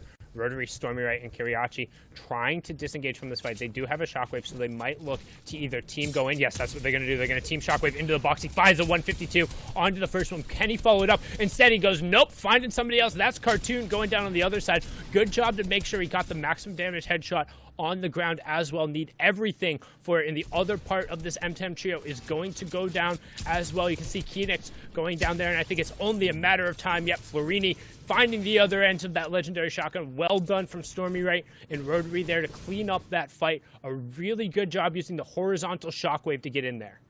And that was a battle between this 27th place and the 26th place. So they were only separated by 1 point. So that's going to put Kiriachi, Rotary, Stormy Right a little bit higher as they're going to advance more. Again, the top 15 advance. And we're only talking about a difference going into this matchup of about 11 points or so. So if you have a pop-off game, I know I mentioned normally in solo competition, if you have a pop-off game, you will kind of vault yourself up into the standings. But in trios, you're going to need consistent pop-off games, which is kind of ironic because, you know, pop-off means you only get that one opportunity, but you literally have to pop off about 4 out of the 6 games here to have a chance not only to qualify, but to get in that top 10, in the top 5, and to kind of stake your flag in this region. Again, this is day 1. So many trios are out here to prove a point, and so many trios are trying to condition their POIs, condition their loop pass to let you know, don't mess with me, don't cross me, because I will take you out. As we're on board here with Toos. Toos was part of that Russian trio of Stormy Right and Rotary. They switched out, and Kiriachi now, again, Z kind of brought it up here, Sundown. Our trios have the ability to switch out to different players and things like that. And in the EU region, there's not a lot of that happening as much as in the NA East. NA East, I feel like every day there's a new trio being announced or a new trio being scrimmed. It's kind of crazy to keep up with everything. But Toos, with the new squad, actually doing really well today. Yeah, and you can see them right now holding the priority zone on top of Starks, making it incredibly hard. We talked about how players then have to burn utility to get up there, and then being able to utilize the pseudo-infantry rifle-like aiming that comes with the Stark infantry rifle to just get those key Storm Surge tags. And so despite the fact that TwoSynco only have one elimination coming through, they're 515 damage above the Storm Surge, so not really going to be threatened by that. And as we talk about it, Two's picking up a huge shot there on Today Visitor. Really well done to execute there, and again making sure he lines up a key shot there. Browner will also pick up Joel, making this into a quick little 3v1 and giving them a nice little repository of jellyfish and slurpfish there. Some of the new fishes coming through, they're going to be able to top themselves up and should have more than enough mats and loot to all be at maximum after this. Yes, at the moment right now, Toos and the squad are barely scratching the surface when it comes into the leaderboard, but at least they got to this point, and considering that they were newly formed, that is going to be a big factor. But here on board with my pick here, Tomas, Flick, and Anas only began banding together competitively as a trio fairly recently. Back in August, Flick and Anas were likely more familiar as they played together all the way back in August. And they've been teammates for Become Legends, despite the lack of competitive history together at Sundown. This trio bursts some of the biggest names in competitive Fortnite. I mean, you said so yourself, Thomas HD has the ability to snipe anyone from a distance, and it's kind of crazy that he's been around since the World Cup days. And we have Anas coming in from the FNCS squads, making his name of that, and Flick, for those of you who've been watching this broadcast, you may remember Flick from the FNCS Invitational. So this trio is very similar to the names that didn't make it, like Analix, Janice, and Squeezy. So look for Thomas' experience and skill and leadership to lead this team to success as they continue on. But this was my pick because every time I'm watching them, they do so well together. And Nas and Flick are just fraggers. As you're seeing, they take out Mona, who's making their first time appearance here in a grand final type situation. But I gotta root for this pick here at Sundown. I got to. I gotta know what Zeke has in store for that secret prize. And you can see there, Anas, you talk about him being the fragger. And honestly, I think Thomas kind of takes a little bit of a step back when you get into trios in that role because so much of his presence comes from the sniper and comes from that AR aim. But Anas is just good. Anas is freaking solid as a player. Not to take anything away from Thomas and Flick, they're also very good. But when Anas is comfortable going box to box against any other player in this region, and he's able to go, and it doesn't matter the game mode. That's the biggest thing for me. The fact that he's willing to take those fights in solos, but he's also willing to put himself at the front of these rotations, take those key wall-to-wall pump shots. I mean, he's somebody you really should be following and keeping an eye on if you aren't already, because he makes waves in every single trio and every single competition he plays in. There's always at least one play you can either learn from or just watch and go, you know, that was pretty sick. Yeah, absolutely. Finished 7th place in the FNCS squads, finished 8th place in the FNCS duos. As a solo player, it's finished 16th in the FNCS Invitational, 9th in DreamHack back in July, but just recently as well finished 10th in that FNCS solo. So close to getting that Axe of Champions, which is something that only a few players in the world get. And that is what their trios are not only competing for a lot of money, yes, at the end of the month, but it'd be very nice to have that awesome pickaxe as Jachu picks up an Elim right here on Knock, actually. And this is what's going to be a big-time factor. That elevation gives so many players eyes and range opportunities to kind of set down beams on everyone down below. At Sundown, the people down below are in a risk because if the circle pulls up this little elevation, they're going to be a big time factor of losing all their mat resources and having the focus of the lobby. Because not only this squad of Jachus here, there's like kind of like a great wall of forts being built up here, and they're going to gatekeep a lot of people trying to get their way in. Yeah, and they're less of a Mongol horde and more of just a couple of scavenged zombies on the side just desperately trying to break in. Like, let me in, and everyone on top is just like, no. This is a prime example. Hey, if you want to know what gatekeeping looks like in Fortnite, the ones on top of the hills are the gatekeepers, and the one underneath on the bottom of the hills are the ones being gatekept. And this is kind of one of the most absolute dreaded zones in competitive Fortnite. The 4th circle has now pulled almost a dead 50-50 split, maybe call it 60-40, with 60% of it being up on the high ground in terms of Starks, 40% being on the low ground where there's only one singular zip line that has an angle going over. That means anybody who is up on top of Starks and is able to be on that zone now has priority. The problem is when we get into those moving zones, if you go up or down either side, and then you go back over, you're effectively telling everyone, hey, you have to burn all of your utility, because late game ziplines aren't super viable. If somebody's on either end, you're just going to get beamed like you have a controller staring at you in that circumstance. But right now, Tiltern trying to make somebody pay with that sniper and force it off, because you see they have to get inside that zone, and even then, just being on the edge of the circle, they're not really safe, because if it pulls up on the top side, they don't have an exit strategy. Not at all. And the only exit you will be facing is back to the lobby here. This is game 3, the midpoint. The intensity is building up, and I believe usually when you see these kind of Polar Peak 2.0 types of endings, you're going to see a lot of trios fall. It's going to be a very interesting in-game as Tiltern was able to clean up one there and see how this kind of works out here. Lining up the shot. It's a kind of like a face-off between both men looking at each other through the cracks of the wood there. But you got to be careful here as Tez in the squad with only 1 point here today. You know, all it takes is a couple, and there it is, another one. It's basically free. No one kind of shooting it, but their biggest puzzle piece they have to solve is how they're going to make their way up. And already there was a trio that kind of built their way, and look at the lobby focus spray that just happened as Mongrel, Tayson, and Mitro are now kind of heating up as they were here this entire time here. They never left Stark Industries. They never have to. They get beams, and this is going to be in their favor because they didn't burn a lot of their utility. They didn't burn their mobility. All they had to do is move a couple of 100 yards over, and they're in zone. And this is the Become Legends trio who they just got a down on. That's Slicks, and they're going to know now that that's a potential 2v3. And one thing to note that I kind of wanted to talk about, we didn't get an opportunity. Notice how a lot of the trios are opting to run double burst within a Stark rifle. The reason for this is because if you have the ammunition to support it and you're not worried about the medium bullets, which the Stark rifle doesn't necessarily burn through as many as fast, where the burst does, that allows you to be throwing so much damage towards these walls that all of a sudden, if you aren't holding a wall and having a turbo build on it, and one burst in a Stark rifle shot sneaks through, that's 100 plus HP.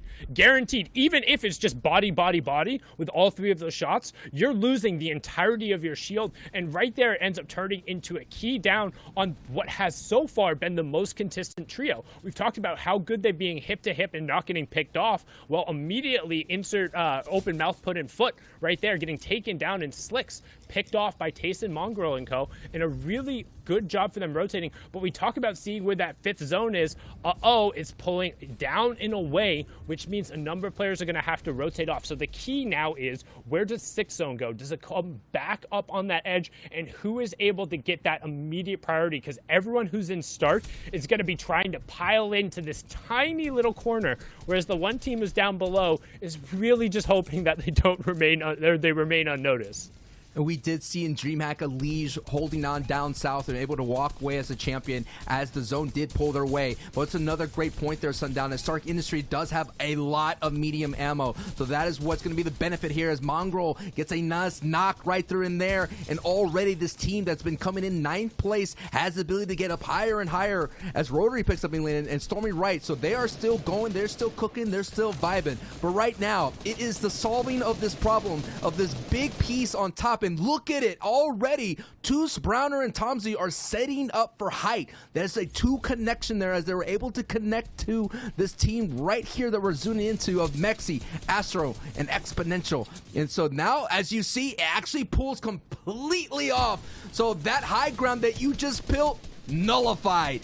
It does not go your way. You're going to have to figure out another plan here as there's only one trio sitting in the front of the zone, and the gamble pays off for that team down south. And already people are having early rotations knowing that the congestion on their side, they do not want to get beamed. So that's what Toos and Tomsy are. Browner, as you see on your top left of your screen, ladies and gentlemen, are doing with that Stark Energy Rifle, looking for those skeet shooting opportunities to get the beams on as Mexi and his squad decide to rotate early and avoid the beams, and now built up here, and now it's just a crazy mad dash to the front of circle. And you see Mexi almost caught a present there in the form of another player in the pump shots, getting 60 plus damage there, but Mythic raining down shots above. 16 trios remaining, so every single point coming through, or every single placement coming through will be an additional point Tony Mythic will get taken down there, and you see the initial tarp starting to go, and everyone trying to get in front of the zone and then about face as fast as you can. And you can see just how much we talked about kind of this change in verticality, and the drastic change is going to make it that much more difficult. But look on the low ground. We talked about how good they were sticking hip to hip. So even with Slicks going down, Rifle and Larice again end up with an isolated layer on the low ground, and they find elimination as well. So the Become Legends trio might be able to do it themselves, get the confirmation there. But also we still have Tayson and co running through. Rifle gets another one on to Kiriachi as well. So really well done from that team to continue pressing forward. Clement turns around and picks up Stormy right, but right now Advise, Jachu, and Paco have a relatively uncontested layer, and they're doing a good job of picking up some shots on the backside of the zone. Can Rifle and Slicks do the thing that Amplify and ADN and Matzo did, where ADN and Amplify was a 2v3 situation? They were able to clutch and get it. The story continues, but we're on board here with Paco and Jachu and Vise, who are basically sitting on top of Stark, getting those beams ready, sitting with 30 points here, and doing a lot of damage. And Paco packs that in, sends him out of the lobby. Gone. You've been eliminated. Clement is still cooking up right now. We're taking a look at who's at height, and they still were able to hold on to height. It's Toos, Tomsy, and Browner, and they're going to lay down beams on everybody. And you're looking at Mongrel, Tayson, and Mitro, who I believe are, yes, they're second from height, but they're not being focused. And you do not want to be second from height, because you will be focused. Now we're taking a look at Nate and Mongrel here. Nate on the top side of your screen, Mongrel on the bottom. Mongrel makes a play for height. He's going to lay down some big-time beams, and now we have Mongrel and Tayson and height. What a big time play using that shockwave, Sundown. Yeah, and that's one of the benefits of being at that Mythic POI and holding those shockwaves till late. Yes, that team was able to hold top in the high zone, but only for so long. And some brilliant shots coming out from Mongrel there, able to execute and get a huge down on the Kesnix. Now they have complete control of the high ground. The question is, what can Nate do on the low ground, and how many eliminations can he steal away here as a solo? You can see Kesnix going down, but Nate says, I'm not going down without a fight. He gets one, he gets two. I believe only one of those was his actual one. He says, no, I'll make a third, but instead gets cleaned up in the box-to-box, doesn't switch over in time to the AR. So now it's all about the Stark Indices crew. You have Mongrel, Mitro, and Tayson. 11 eliminations so far. High ground to their name. They have the full trio, and they should just be able to walk this one over the finish line. All they have to do is hold on to the height, and I believe they did lose it right there. They're going to go ahead and get somebody knocked down as we have everybody that's still up from this trio. As Mongrel picks up an Elim right now. It is a top 3 situation. Mongrel picks up another one and gets the Victory Royale. It's a trio splash screen of Victory Royale, and this 9th place team gets their way up the charts right here, Sundown. What a big-time finish from this squad.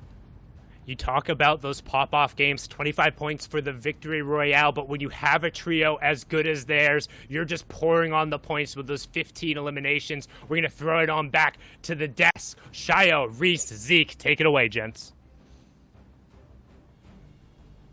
Thank you so much, Sundown. Guys, what a game. Mongrel coming out big. Hey, who thought Mongrel was washed? Not me, okay? He's still here. He's still here to play. I got you guys with that one. What an incredible game. Shy, I mean, that was dope. That was clinical. It was clinical, but it was also kind of like gritty, right? It wasn't the most cleanest thing, but the shots were hitting so hard, right? Just the way Mongrel was kind of elegant, but at the same time, elegant with steel-toed boots. Like, if you got anywhere near him, you're getting a kick straight in the face. It's like not possible what he does, but he keeps doing it consistently. It's just crazy to watch, and because of it, you just saw how lethal he was in that end game. Just got 7 eliminations total, I believe, and 3 of those were all the way at the very, very night portions of that game. That's right, that's right. Now, guys, let's take a look at the standings. The big question on my mind is, where are Mongrel after that game?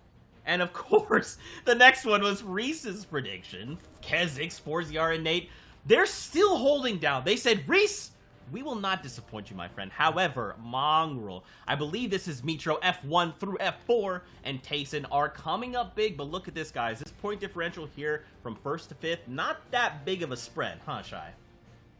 Yeah, kind of ebb and flowy. If this was kind of like a stock we were following, really high, a little bit of a crash on that next game that we just watched beforehand. But off of this one, these guys are on their secondary engines. I'm combining analogies, but they're now even more so ahead. It's not a 1-point differential.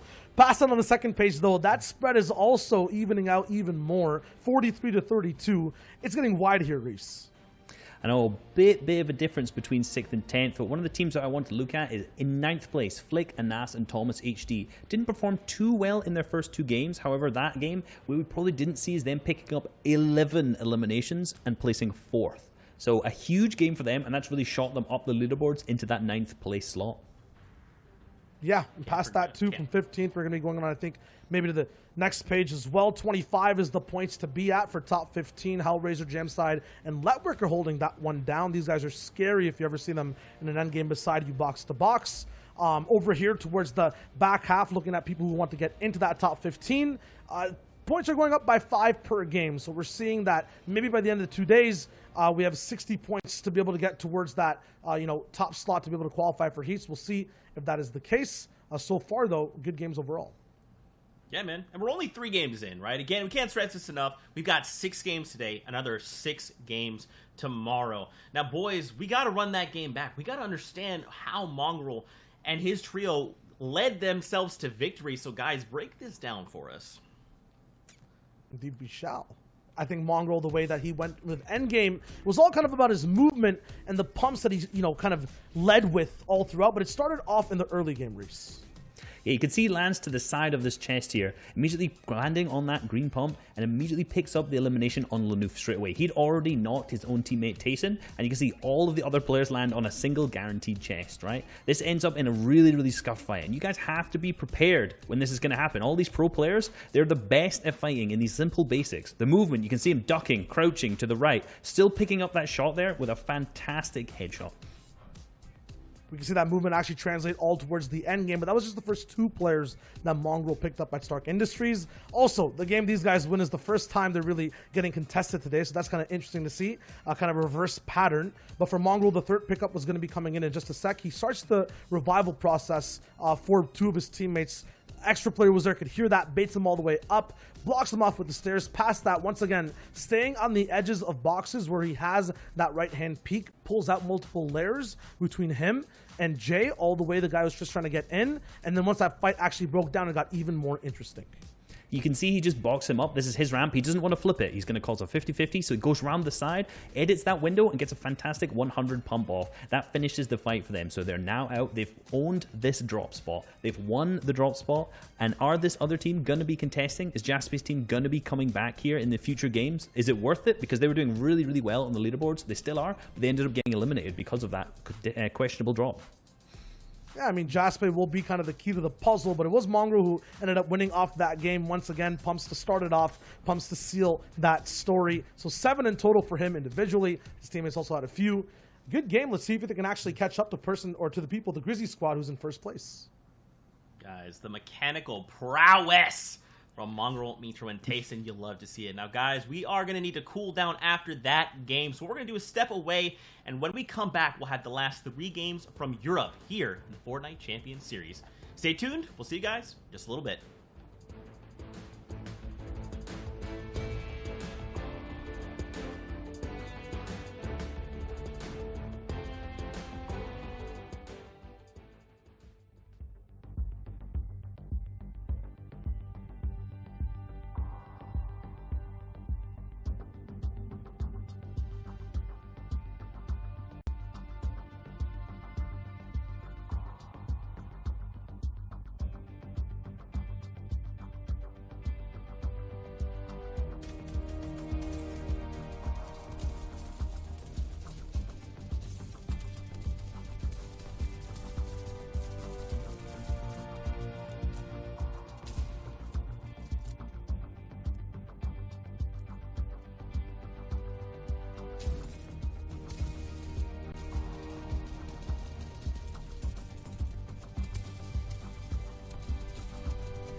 up, Fortnite fam? Welcome back to more action here in the Fortnite Champion Series. I'm your boy Zeke. We got Shy Wager and Reese here on the analyst desk. We're already 3 games deep here in EU on the first day.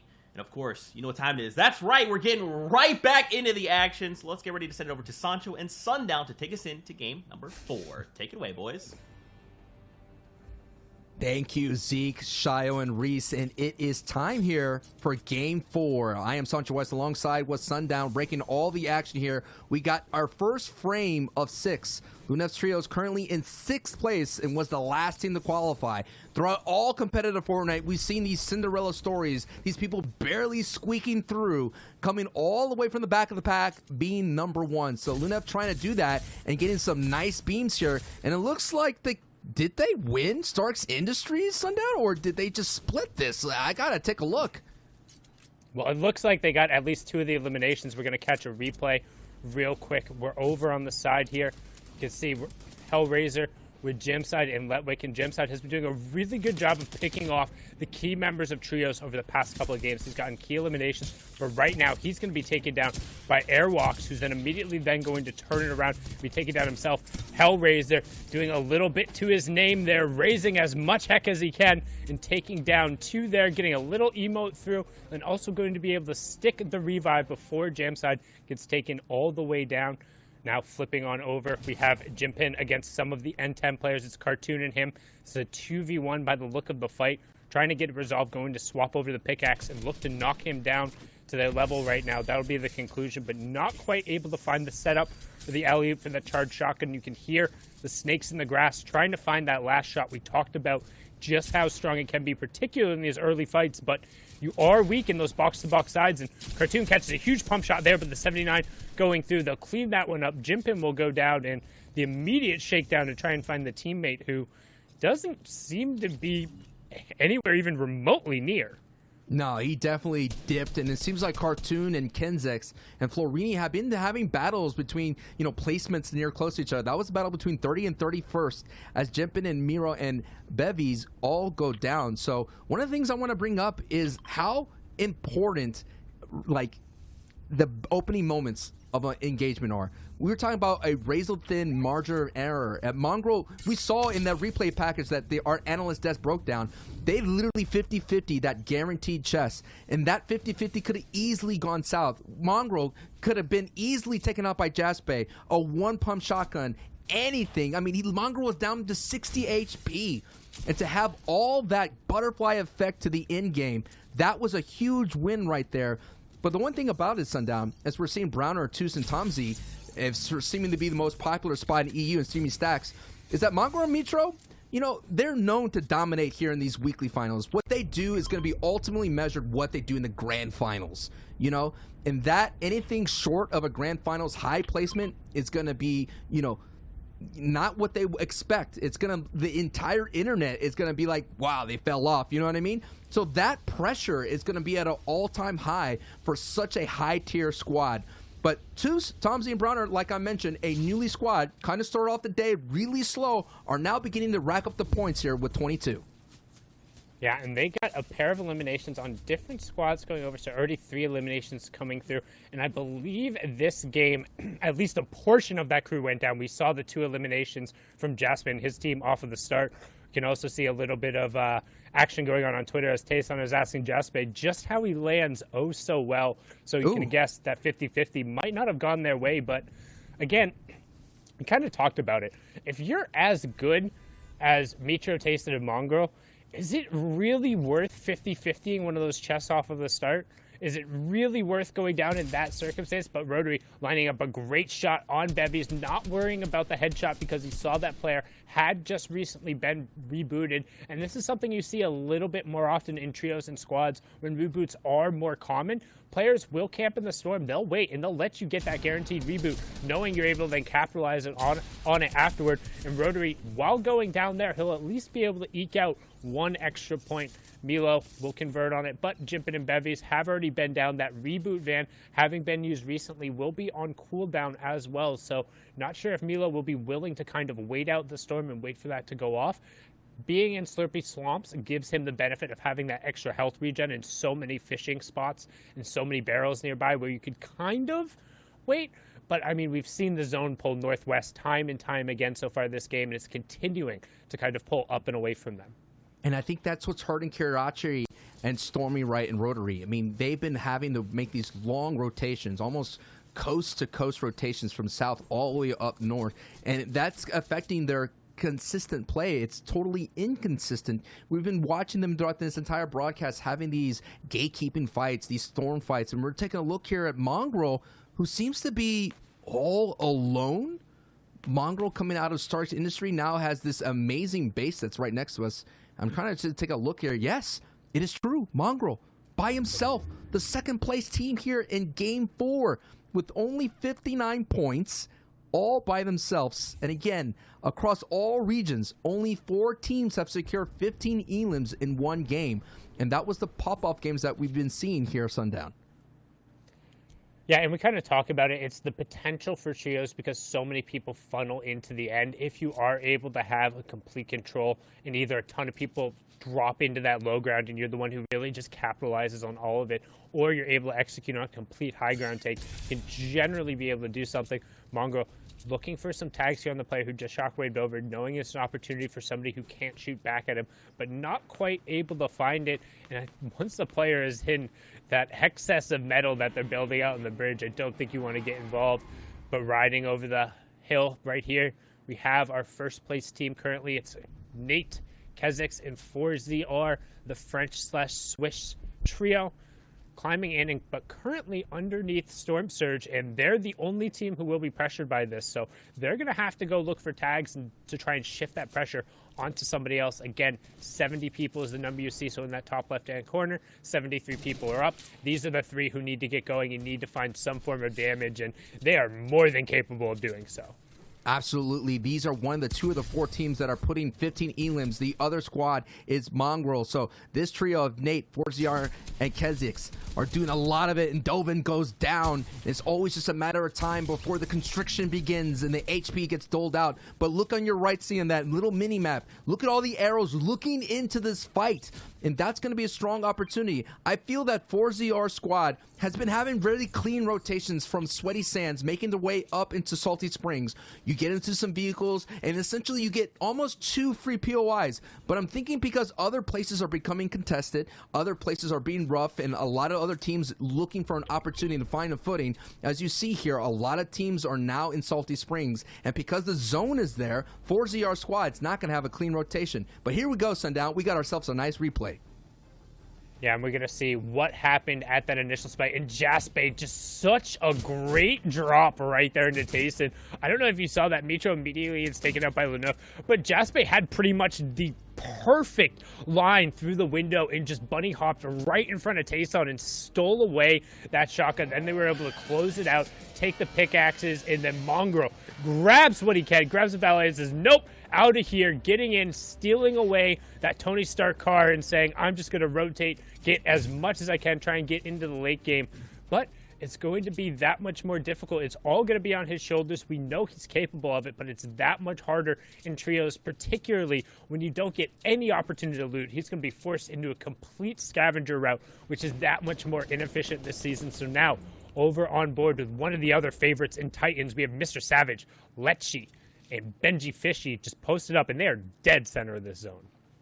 Dead center and dead center are basically here with 11th place, so they're almost have an opportunity to vault themselves into the top 10. Again, the top 15 qualify into the heats. This is going to be a 2-day event. We're already into game 4 of the 6. Tomorrow, another 6 games will be played. It'll be interesting to see what kind of changes. Already Matzo, Amplify, ADN picking up a victory royale, and they were able to do that with only 2 of the trios up. So ADN and Matzo Amplify, this is where they land. This is what they do best.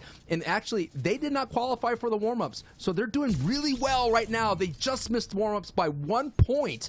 So for Matzo and Amplify and ADN to make those adjustments, That is a key factor here, especially going to day 2. And this is, again, the opening week. It's a marathon of FNCS trios, and you got to have the stamina. You got to have the mental fortitude to be able to withstand that. And I'm going to be interested in keeping an eye on social media, Sundown, if who's going to decide to switch it up, who's going to pick somebody else's trio, who's going to decide maybe I should pick them up, maybe it's someone that eliminated me. There's so many things, and thank goodness we have things like Shio and Reese who are able to break down these things, because it's hard to keep up sometimes.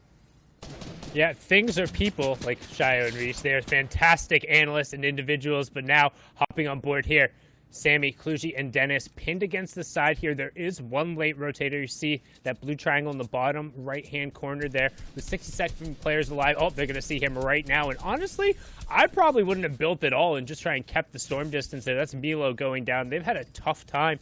But right now, the BTS and Aeon trio kind of pinned against the storm, and they're in a difficult spot here because it doesn't look like they have a ton of mats either from the rest of their team.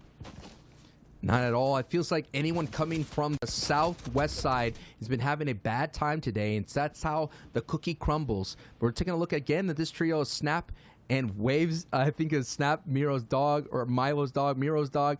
They had coming from that south area as well, and they're still up and they're still doing well. As we're seeing, this is going to be an interesting in-game. It's not in Weeping Woods. It's going to be another one where there's a little like baby elevations. Not too crazy. Mainly it's going to be focused on builds. You see, there's the elevation I'm talking about. You already see Noah Riley, Aqua, and Raison sitting up there.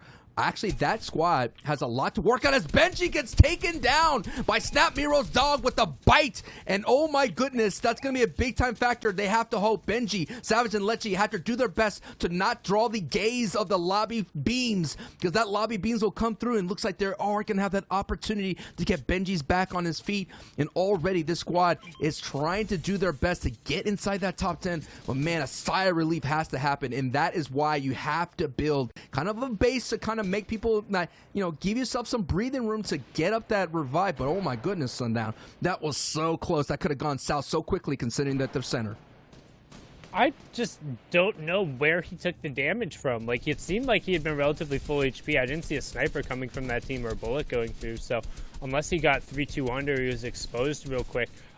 Real interesting play down there, but it's going to force them to burn a lot of their utility in an area where they don't really want him to. You can see iDrop trying to, again, guarantee the maximum amount of damage onto that down body. Unfortunately, only going to hit a 77 instead, and they're going to be under pressure. They're still below Storm Surge, so when we talk about kind of min-maxing and how every little thing matters, iDrop not having the ability to line up that perfect pump headshot on the down body means that going into this next circle, they're going to be forced to pressure and find somebody else. So we talk about having to do all of the little things right. Well, when you're playing in that 0.01%, when you're playing in the lobbies with the Mongrels, with the Benji Fishies, with the Riflers of the world and of EU, you can't afford to let even the smallest amount of damage slip, because right now, Jachu, Paco, and Advice underneath the threshold and being forced, and they say, well, don't worry about that, because Denise is about to be underneath our crash pad. Brilliantly executed there. Drops him straight down and picks it up. But again, I don't want to harp on it time and time over, but they don't take the time to line up the perfect headshot, and they're still underneath Storm Surge threshold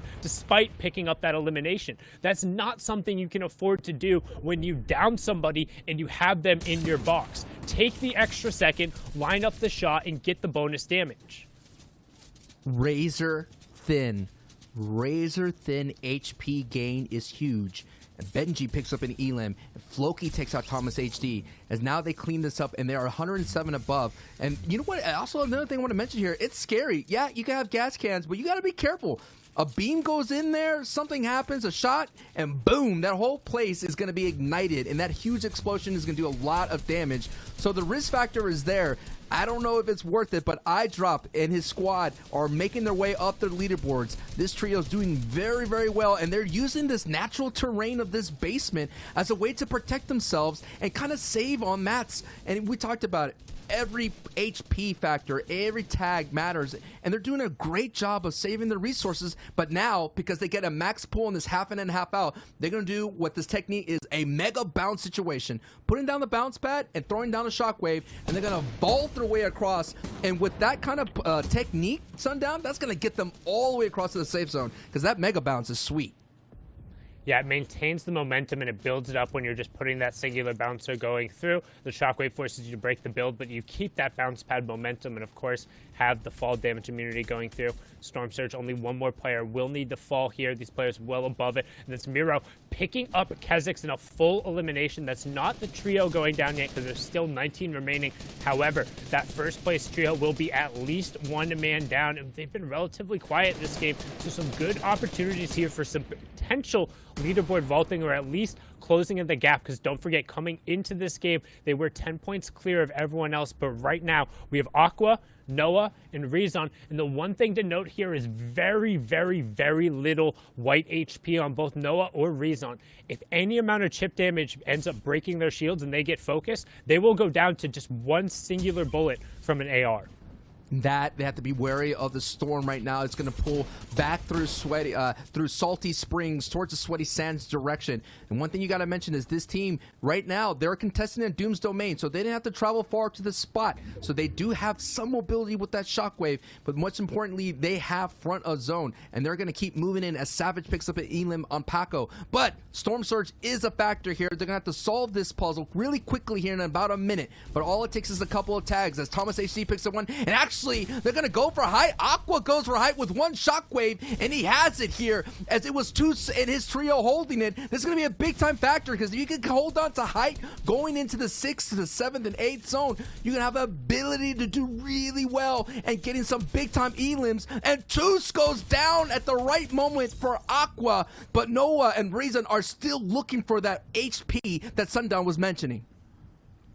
And Toos whiffs a huge charge shotgun shot, and Aqua says, I'm a world champion, an FNCS champion for a reason. Turns it around and finds a huge 200 shot, and now his teammate Reason trying to get up and provide Aqua with some cover, but I think Aqua going for high ground was a throw. They don't have enough mats from the rest of their team to really hold it in pressure. They didn't have the white HP to go up and challenge, and with only the singular shockwave, they're going to have to burn so much, and they can't commit to going up, so now they're going to be dropping down with even less effective HP than they had before. No mats left, so it's all about what Aqua can do on the backside. He's more than capable of it, but he can't take a storm tick, so won't have that advantage for him. Has to stay ahead of it, and there's the zone dropping it down. It's all going to be on Noah Riley's back, and we're into the position where every single trio who goes down will give you an additional placement point. They will go out at 13th, so only 3 points coming through for them there. And you can see as we hop onto the wide, we have a number of players on the low ground in the mid ground tarp,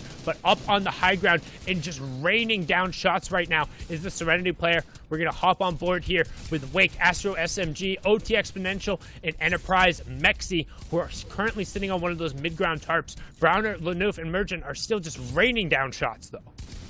Raining down the shots, and they're trying to rain up the leaderboard at the moment here. I never experienced a situation that's happening, unfolding right now, as everybody and all the shots are going low. And being on the low ground, yes, it's chaotic, but you have an opportunity to rack up so many elims, especially if you're in front of zone. The classic turn and burn, getting that right side, that strong peak action, and you're seeing that right now. Nice beams right there as Astro gets Nate. Nate goes down. Nate actually gets Benji. Big names are going down left and right. So it's right now Astro and this trio able to get up as they do lose Mex. Exponential going back and forth, but now Astro is the lone dog as gets Lunif. This dog has some still fight in them. It's going back and forth. 3 elims going right now for Astro. It's a top 14 players up, top 7 situation. Every point is crucial right now as they're getting into the 47 point mark, and that's going to get them closer and closer to a top 10 finish.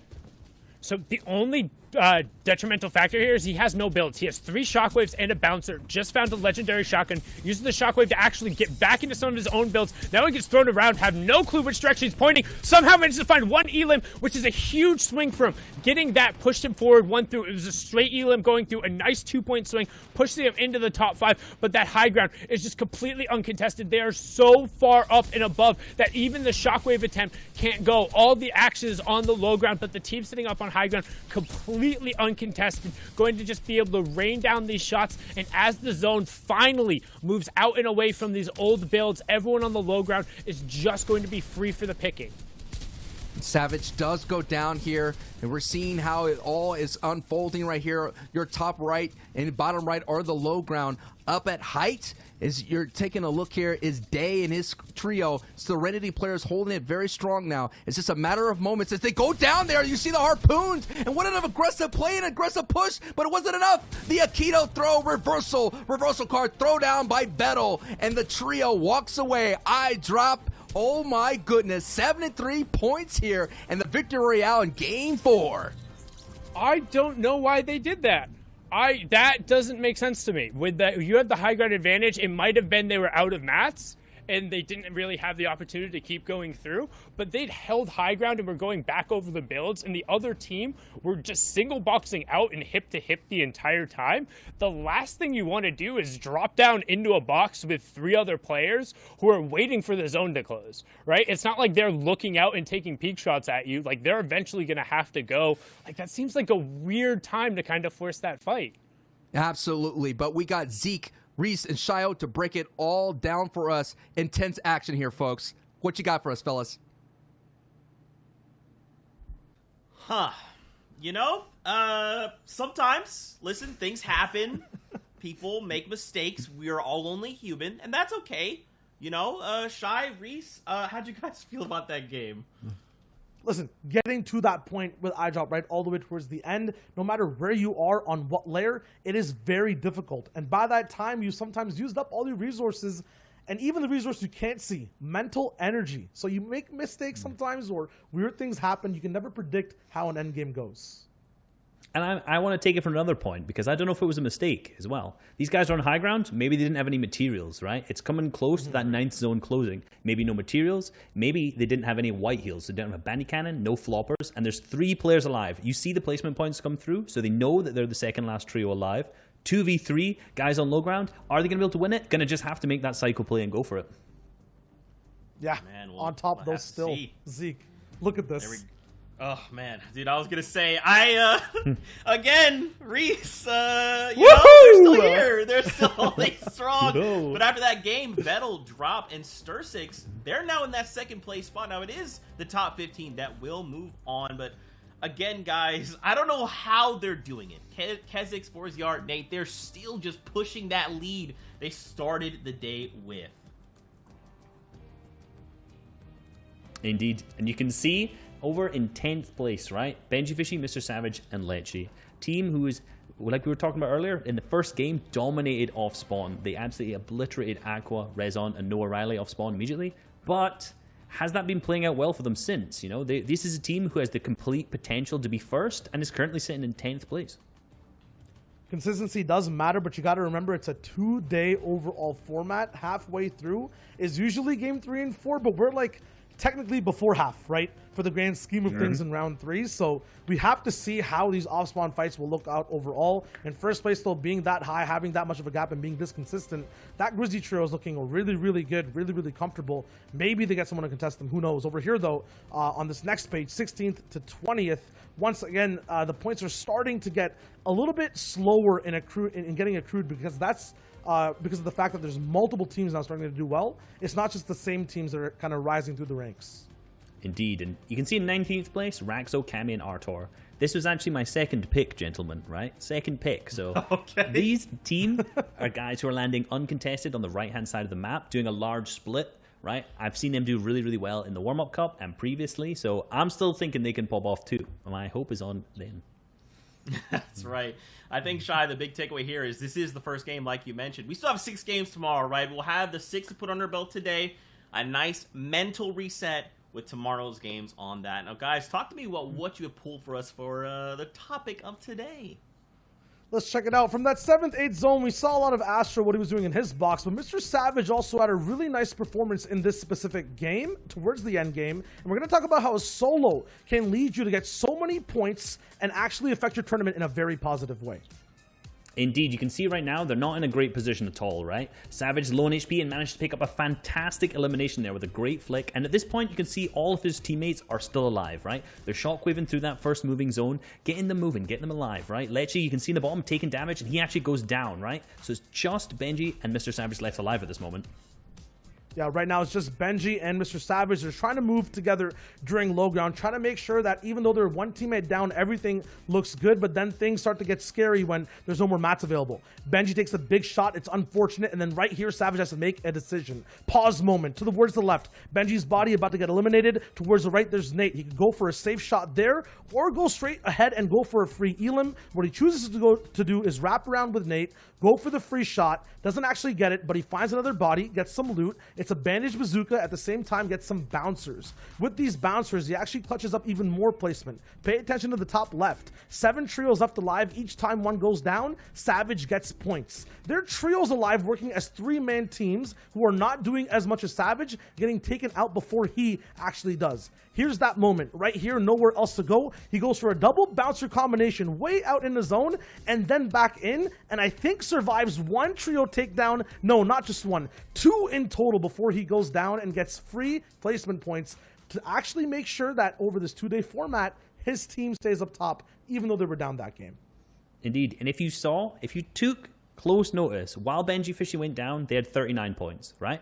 39 points, but they finished on 45. So it's that play, all that solo play just by Savage, enabled them to grab another 6 points, right? And if they did that every single game across the 12 games, they're going to come out really, really strong. Guys, Mr. Savage, more like Mr. Salvage that game on the shoulders by himself, running it through. And again, this is what we're going to be talking about over the next 4 weeks of competition, right? It's trios, but it doesn't matter. As long as there's even one player left, they can change everything. With that being said, we're getting ready to hop into our next game of the day. We only have 2 left here for Europe, gentlemen. What do we expect? With 2 games left, do we think... we think Reese's team is just going to keep going? Are they going to get dethroned? Yes. Shy, what are your thoughts? Yes. This is the expectation pool, right? It was this small when we started everything off. But now, after watching Savage and everyone else, boom, right? There's so many different things we can look at. That entire pool of information, you're watching one high ground trio pop off. Meanwhile, Savage is doing a solo clutch, right? This is happening more and more every game. Teams are getting more fluid. They're wanting to do more. I mean, I hope Reese stays on top, but things could switch up. Well, guys, we'll see. We'll see. Let's get ready to send it over to our next game. Sundown, Sancho, take us in, friends. All right, it is game 5, and I don't hope that Reese continues his streak. I hope his trio falls. But one thing that's interesting, though, to bring up is Doom's Domain and Stark Industry. Those teams that have been fighting there, we're seeing this so much volatile, volatile movement in the leaderboard. We're seeing Mongrel and Tayson and Mitro unable to pick up some crucial points because they went down early because Mongrel was all by himself. And the flip side, at Doom's Domain, Benji's trio has been so volatile on the leaderboards, coming in, finishing 5th, 4th, but in the couple of last 2 games, finishing 30 and 31st. So we're seeing sometimes, playing for those highly contested vaults, the POIs, sometimes they giveth and sometimes they taketh. And if you look at the historical, matches throughout those times, you're seeing that people will have these kind of lulls or those 50-50 games where they go out in those high numbers, but then they'll have those pop-off games. And in a 12-game set, can you do it multiple times is going to be that key question. And again, this is day 1 and we still have day 2. And this is Reese's pick as 4ZR's trio. And this is really nice here. Totally uncontested. Completely uncontested over in Sweaty Sands. And there's been a couple of analysis done across the community about whether or not it's better to be able to alpha up one of those mythic POIs or getting a larger POI uncontested. And generally it seems like it's leaned to be about 70-30 towards the uncontested major POI being better than you getting a mythic POI, say 6 out of every 10 games, because a usual one of it, like a trio cash cups or a solo cash cup or kind of the other competitions revolve around the 10 game kind of format rather than the 12 game. So if you're able to get it about like 75% of the time, you're still generally going to lose out in not all circumstances, but most circumstances to a trio who's completely uncontested, just because those couple of games where you're not able to really effectively get out there and make use of the weapons really end up holding you back. But right now on board here with the Doom's Domain fight, we've talked about it, just the Titans who are over here between Aqua, Reza, Noah Riley, Fletchy, Savage, and Benji Fishy. Right now Noah, though, going to work, and he's going to have to make it a clutch himself because both Aqua and Raison have been taken out. We've already seen them capable of coming up with a 1v3 clutch. It was Raison last time. Will it be Noah this time, or will they be able to close out? A huge 120 coming through, but not able to find the follow-up. That is so unfortunate. He had a window where he could have immediately taken that fight and closed it down. It is just the 1v1, and it is Savage versus Noah Riley, one of the oldest guard against kind of some new blood who's been playing much more aggressive, and Noah Riley takes him out and cleans it up. He says, Doom's domain? Nah, it's our domain. Gets the reboot cards. He's going to get his squad members back up. 3 points going over to them, and more importantly, a quick resolution to the Mythic POI fight. It's like 3 points, underlined, bold, putting on a poster. Those are big time 3 points, and what's been a big factor for them as well, Sundown, is they have the ability to essentially go back to the vault and kind of replenish everything they took out of that fight. All the mat resources, there's so much metal inside that vault, and they have the ability to find shields, a bandage cannon, all those kinds of things allow them to get back into full strength. The only big factor as well in Doom's domain is you got to be careful for third parties, but Kiriachi sets up an ambush player outside the gas station here north of the Slurp Factory and Kiriachi Rotary, and looks like Stormy, they're going to have a better way this time around. We've been seeing this entire time, the inconsistent placements, the late fights, the slow rotations, the storm fights, and all those things going to this against this trio's favor, but now they're coming up on top. Yeah, and it looks like, unfortunately, Stormy Ray unable to connect the game that way, so they're going to be fighting with just the two of them there. But now hopping on board here, we can see Lenouf, Jaspe, and Moraine over on the side. I believe this is towards Stark on the northern end there. Or no, I'm just on the southern end, excuse me. You can see 3 eliminations coming out from Lenouf, and we don't see anyone from Tayson, Mongrel, and Mitro nearby, which can be safe to assume they were able to win that off-spawn fight again, and we've talked about it, just how key these are. I mean, Jaspe, Moraine, and Lenouf have controlled high ground so efficiently over the course of the game, and it gets them with the exploding vehicle going through Mongrel with next to no HP. You can see the crossfire being enacted, and if you're able to kind of game plan a little bit more effectively, get a little bit of the better drops off of the start, we've now seen twice, arguably one of the strongest and most feared trios in the world, be completely forced out of their drop spot by Jaspe, Moraine, and Lenouf. And I think what's been honestly more important is the fact that this is a trio who opted to go contest them there, and it's not like they were doing bad beforehand. They were controlling high ground and making it into the end games, and now they're like, you know what? Let's go fight them. Yeah, and that's a battle between 5th place and 4th place. They coming into this matchup here tied at 59 points. And what was interesting, if you remember what happened in game 4, Mongrel was able to get away with that whiplash. But now the adjustments come out, in-game adjustments happening, and Lunef and Moraine and Jaspe were able to cut that off and blow up Tony Stark's whiplash. We're right here, we're seeing the previous game's winner here of Vettel and Star 6 and iDrop, who had a very clutch performance here in securing the Victory Royale from the low ground. A lot of questions were asked, what happened to that team of Height at Day? I mean, it's hard to say, but sometimes when you're in this high-pressure situation, I mean, you had to feel confident going down. They went for the surprise Harpoon. They saw the fresh builds, and usually that is a great play to make with the Harpoon. And unfortunately, right now, they're having some car troubles as they're going to get... You have to be careful. We already saw the explosion on Mongrel's whiplash, and that bear truck may go down. But look at this. What a crazy situation up here in terms of just having this fake bases coming out. I mean, we have seen that strategy as well, but you have so many builds coming out here from this Build by Legends trio. Yeah, and you can see them trying to, generally when you see ramps like that, what that signifies is there was at least a player who was taking pop shots on the opposite side, because you don't want to move down one of those giant rotations because you're effectively just a backdrop against the green, and any of those skins is going to stick out. But you can see Slicks trying to trade some shots across there. Him, Louise, and Rifla have done very well, and actually Louise is going to find that one on the side, so they got the player down and nobody else is near him. That's the negative of taking those rifts or taking kind of those long rotations at time. If you get caught out and you get down, these players are all good enough to convert on that, and they're able to secure the elimination. So very well done by the Become Legends trio. And honestly, I'm becoming a lot more of a fan of watching these three work together. I don't think they've been trioing for a super long time, as far as I know. I'm pretty sure Larice just recently converted over to actually playing kind of on the PC track this time. As far as I remember, he's somebody who's really prominent, more so on the mobile console track. But the fact that they're playing so well together, I've always been a fan of Rifle individually, but now we're going to hop on board with that first place team for ZR, Nate and Kezix, in a fight over here on the side and trying to resolve it quickly. Some crash pads coming out, which to me indicates this player just wants to get out of dodge and disengage. And Kezix says, well, two can play that game.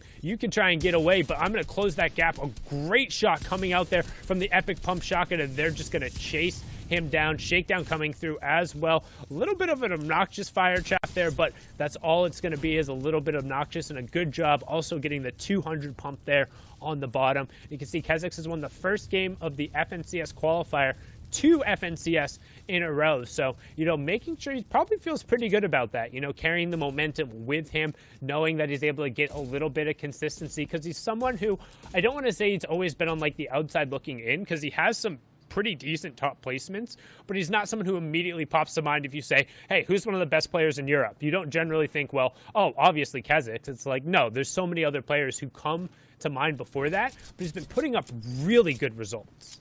Yeah, and he has a strong trio of Nate being the FNCS Duo champion. They did really well in the Omar Cup. They've been doing really well in the Chompers Champions Cup, coming into second place back in June. A team that I've been rooting for is Thomas HD, trying to get up the map a little bit here with only 38 points. But again, this is only game 5. We have so many more games to go, and we have a completely other day of action here for you here at the FNCS broadcast booth.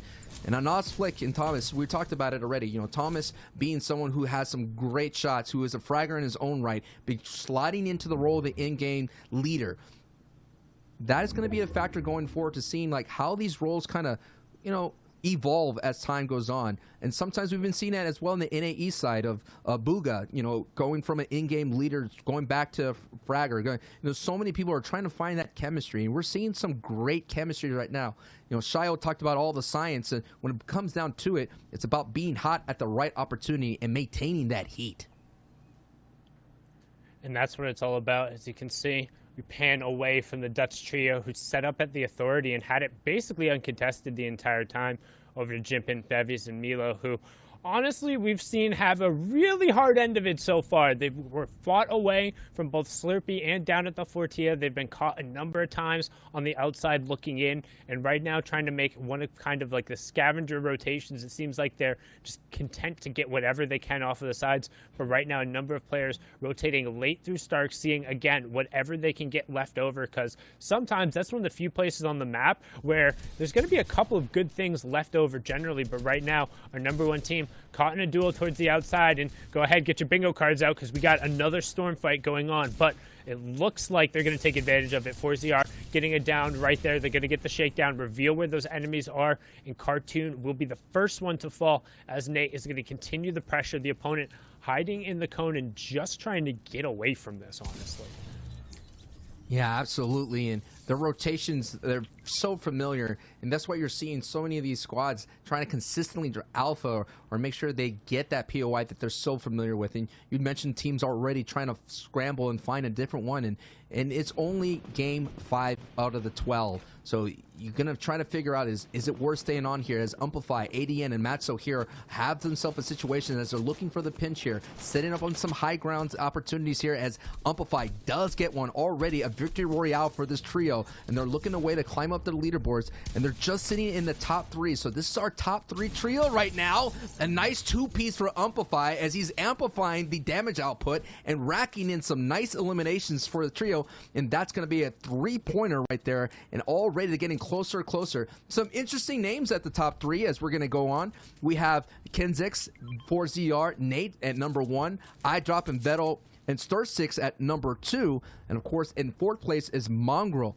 Tayson, and Mitro, but already they were taken out of this fight by the 5th place team going into this game, Alunef, Moraine, and Jaspe. In 6th place is Advise, Jachu, and Paco, who've been doing really well, and of course, the new fans of Sundown from Building Legends of Rifla, Slicks, and Larice, who have been very intimate in playing with each other. They were teammates in the LAP FNCS trio, so they've been coming in a year long of engagements, romanticized and unfolding in a beautiful way here in today's FNCS.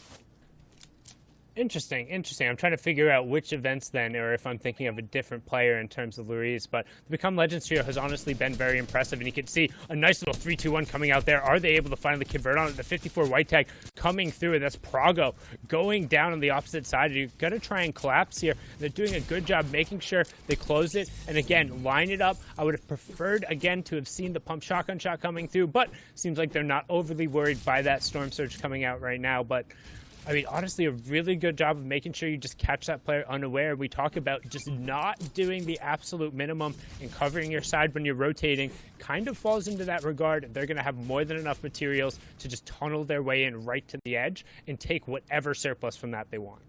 I am worried at their weapons. I did see a green pump shotgun, and that is going to be a big-time no-no in id-game, considering your damage output's going to be very minimal, as Arturo with some nice damage output, a team that's trying to make their way from the back of the leaderboard as they take out Hellraiser. Hellraiser down. So it's interesting to seeing different teams in different spaces here. Last time we saw them out there near Lazy Lake, but Artur, Cami, and Roxo are doing their best going down south, and we've been seeing this entire time. Teams getting gatekeep. So it's important to try to sneak your way in without getting attention. And looks like this team is trying to be very opportunistic here and taking some shots. And sometimes you got to do that, though, to let the team turtle up so you can have yourself a free rotation. Taking a look here, we have Moraine, Jaspe, who have basically, with Lunef, taking over Stark Industry, going up against Thomas, Anas, and Flick. And I do want to apologize. I was totally confusing Larice with a different player. So going across, not somebody who come from the console mobile track, somebody who had duoed with Bella EU before, somebody who we've seen both at the top in solos and duos, a little bit more of a passive player, somebody who would generally play kind of for placement. So I think it makes sense him rotating into this trio, and they have had a lot of experience going on together. So just a little bit of a misspeak and correction going on there, confusing him with Leroy, who is somebody who played over on the NA East side and did console and mobile and recently made the switch. So just wanted to get that correction going through here, as now we can see Moraine, Leneuf, and Jaspe, who, again, have done a really good job in terms of maintaining control over the lobbies as we rotate into the 5th and 6th circle. They're not always able to maintain control of the high ground all the way to the end, but the fact that in almost every single one of the games they've been at the top or contesting for it at 5th and 6th circle means they're executing on their game plan incredibly well, and it's turning into a top performance from them so far. But now on board here, Thomas HD, Anas, and Flick trying to get in on this lobby focus as a team is being held right on the edge here, and you can see the number of tags coming through. Will they be able to convert it into anything? There it is. There's the conversion right there on Mods. Mods goes down as the lobby spray comes in, and Thomas, sticking true to his style, goes in and cleans it up with a snipe, and out goes a gas can. So that grass right there is going to catch fire here, and the rest of the lobby is now participating in. That's Jasper's trio on the next side. The neighbors are not being too neighborly against this squad up north, and Thomas is going to be able to clean up and get one. But man, that is going to be the most deadliest thing in trios, ladies and gentlemen, if you've ever seen on a competitive stage. Avoiding the lobby focus from multiple teams can cause you to use up so many resources. So even if you survive, you're going to be in Shambles Town. You're going to go ahead and check right into that Shamble Hotel, and you're going to have to find a way out, because once you check in, boy, oh boy, there's only one exit, and that is the lobby door. So now, Exponential, Astro, and Mexi, who did really well in the last game, are sitting in a very tight spot now, looking for some more opportunities, because they're only barely 5 above Storm Surge Sundown, but they did get a nice tag here. Yeah, and a down coming through from Astro. Exponential adding his own to it. They will clean that up, so a nice little executed push there. And they had already had plenty of utility in terms of shields, white HP, and even a couple peppers hanging out in there for rotation. So the fact that they're going to be able to pick up all of this, have their choice at what they want to take, and additionally now, because they're already inside the zone with all of these spare materials here, they can opt to tunnel out, and depending on if they pull that 5th zone, as now we head into that half and half phase, kind of transitioning from the mid game into the start of the late game. They could have a ton of extra space here. We'll see now where that 5th zone ends up being. As you can see, Razon and Noah directly underneath there. We have ADN, Matzo, and Amplify. And again, they're not necessarily directly in zone, but they have enough excess mats there where if they wanted to tunnel at least partially the way to get a better angle, they could. But right now, Razon and Noah Riley really need to avoid the lobby focus. They're trying to turn it on a Matzo and Amplify above them, but I think the more realistic thing is to aim at the team who is below them, who is only a duo. We'll see if it ends up coming out. And this is going to be a very interesting in-game, ladies and gentlemen. We're seeing the chasms that's happening. We saw Antu earlier in the broadcast stuck in this ravine as ADN, Matzo, and Amplify are trying to not only avoid that lobby focus, but Doom's mystical bomb from Aqua down below, and that gives them the ability to get away. As you see, they throw the bomb and they rotate on the very bottom left of the screen there. That was a very smart rotation using that distraction of Doom's mystical bomb. But like I said, this is going to be a very interesting in-game, considering that Vettel right here in iDrop and Star 6 are sitting at height, and usually in trios, the play for height happens around the 6th zone. And at that moment, just like Mongrel did, you have to be careful as some nice beams and big-time 2 points right there, eliminations from Vettel's beams happen. You have to be careful if you're at height for those shockwaves play, because that is how Mongrel was able to secure a victory royale with an epic nice one, as Noah Riley picks up an elim on Artor. And we've talked about having favorable locations for the end games where it's not too stressful for the players, only really having that one Stark zone that's had a number, and even then it went straight down. Well, the Gorgeous Gorge rotation is about as bad as it gets, as opposed to Stark when it comes to moving zones. There's so many changes of verticality down and up. Now we're going to go over the Sentinel's graveyard, and there's going to be a number of rotations that will be used out. Right now, hopping on board here with Floki, Clement, and Nazors, the French trio, trying to find a little bit of room. Almost, look at the bottom right-hand corner right now. Every single one of those circles is away from where the zone needs to go. Nobody has priority, so everyone is trying to move and find whatever space they can. Nacor finds one in Kiriachi, finds a second in Rotary. He says, get out of here.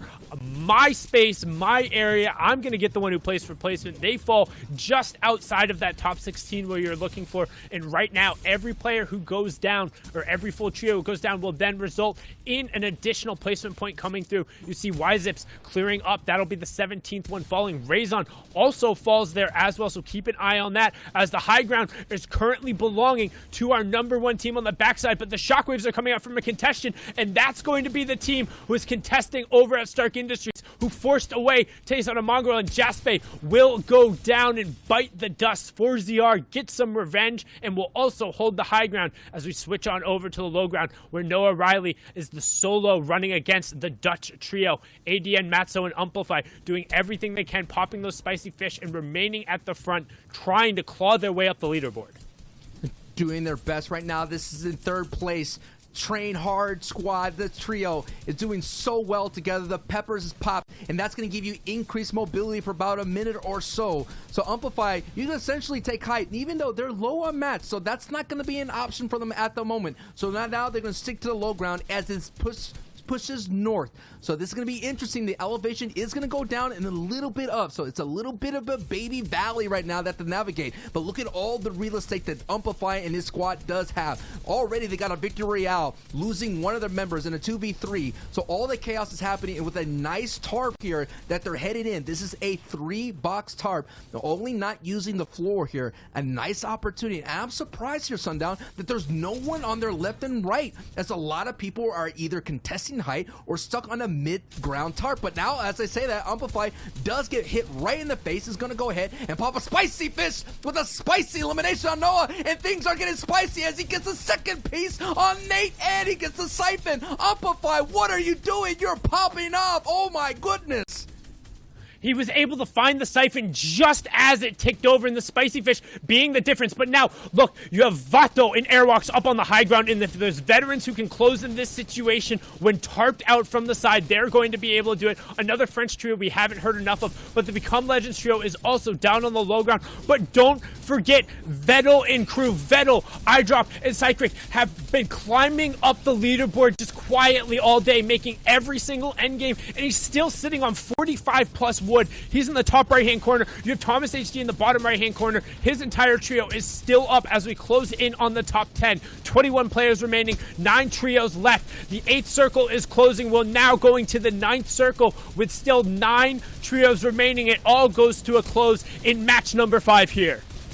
And the question is, ladies and gentlemen, does Height have enough mat endurance, the stamina to hold on? Leo, Bato, Airwax is doing their best, and we're seeing Thomas HD on your bottom right with Anas tunneling in, doing their best as well. Vettel doing really well on the low ground. So you have a pitcher at height, a pitcher in mid-game, and mid-ground, and low ground. As Thomas, he gets shockwave out, but height does go down. But Thomas has to make his way in. Thomas is doing his best, and he does get in. He does have a lot of mats at the opportunity to hold on as much as possible. As we're taking a look at the zone, it's going to keep going down a little bit into a valley, and that's going to be an opportunity, though, for Thomas to pick up anybody that goes down in shambles. As iDrop gets dropped. Vettel now on the ropes as well, but he gets a big-time elimination in himself and gets that HP, but Vettel has to do his most, and down goes Vettel with a big-time elim by himself. So now here we go. All the chaos is unfolding right here, Sundown. Bato is still alive, as you mentioned, but Thomas and Anas, now it's Thomas all by himself. It's a 1v2 situation. Can Thomas clutch it out? Now it's a 1v2. Definitely as the third member, Leo, goes down. He wins. He wins. He has the zone. He has the zone. He has the HP. Vato can't work back through the old builds. We talked about them controlling high ground and doing it so well, but you run out of utility. You run out of opportunities. You run out of mats. And Thomas HD, recently signed to Gamma, shows why he is one of the absolute best. Saves the shockwave for the key moment, goes back through the old builds, takes height, and gives himself the automatic height advantage, adding on to his 7 eliminations. 3 more from the team, 25 for the victory royale, 35 points there, and we have to hear what the analysts have to say about that one.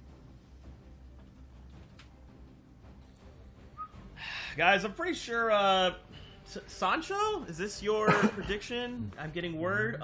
Yes, Sancho, this is, what's that? Reese is not that good? Oh, okay, I'll tell him. All right, buddy.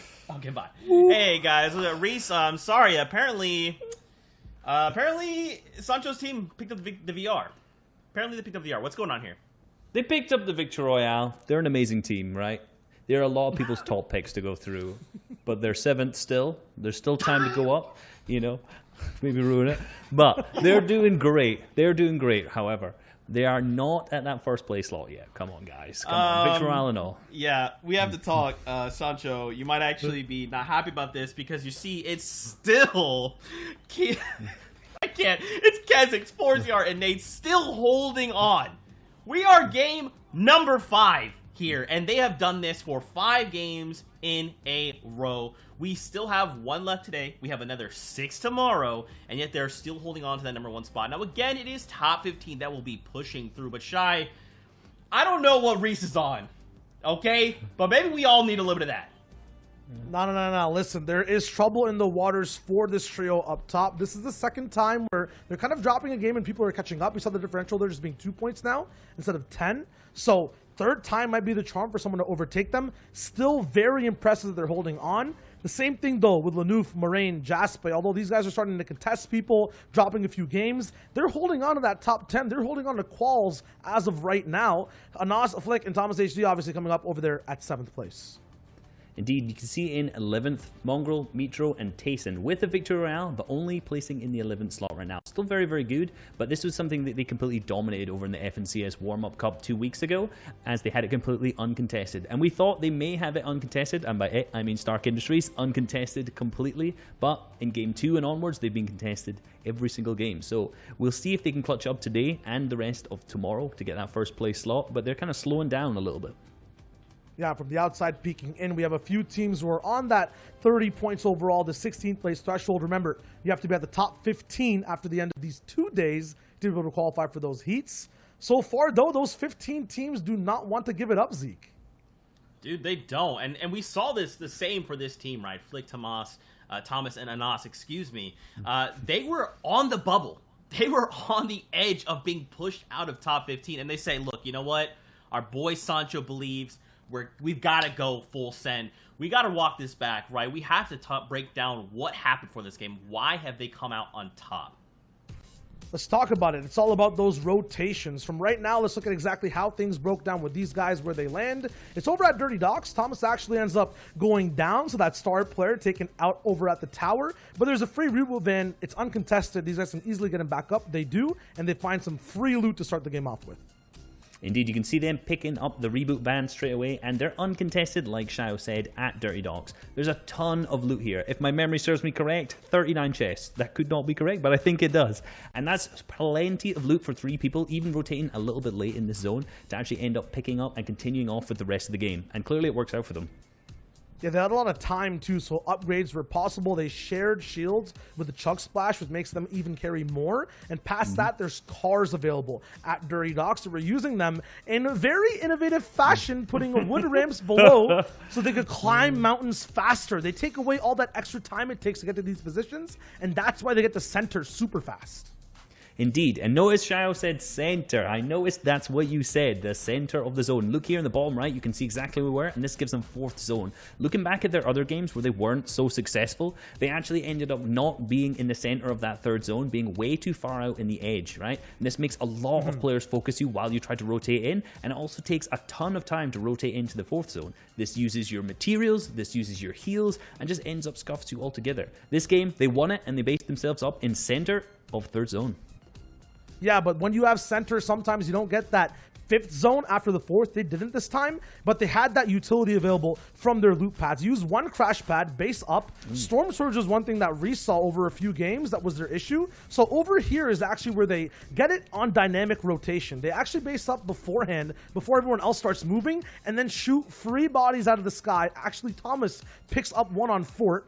Easy knock up over there, but then after that they use a shockwave to actually catch up and play the end game. Obviously you saw Thomas break it down all the way towards the very end, but innovatively basically using cars, shockwaves, basing up when other people don't, getting shots off, gives Thomas the opportunity to get to this point to clutch. And Reese, if it's Thomas in a 1v1, who else is really beating him? Well, clearly not Vato, right? At this point. Vato's a phenomenal player, but just the position that Thomas put himself in here, it was just never going to work, right? He has max, I think he either had max or 80 white HP there, which is a ton, while Vato below had to go through all those old builds, get stuck in the congestion, and I think he only took 2 ticks to zone, and that was him out, and that's an easy victory there for Thomas HD, clutching up as a solo. Dude, there you go. They're still in it. They're saying, guys, we can make it. We're shooting for that top 15. You'll like to see it. Now, of course, it is time. We get ready to move into the last game of day number 1 here in EU. Sancho. Let's hope your boys can take it back away. Let's get it, boys. Let's hope so. Of course, it's all fun and games when it comes to prediction. Trying to spice things up. We did see a spicy fish used in Game 5. This is Game 6, the midway point of the 12. And we have tomorrow 6 games at the same time, same bat channel. So if you're wondering when that's going to be, whenever you tuned in, there'll be games here at the FNCS Trios. Later on today, we'll have NA East. But now it is time to kind of put a kind of bow on this day here, Sundown. And the question is, for the players that are, new on the leaderboard that a lot of people are not recognized, is do you wish that you could have kept playing and to a possible, 4 games to close it out because you're so hot right now, and to have to go to bed and then think about it, and maybe you overthink a situation, and maybe you overextend, or you kind of overthink everything and ruin the momentum that you had going. So it'd be interesting to see what kind of trios can regain their momentum or find a new breath of life going in.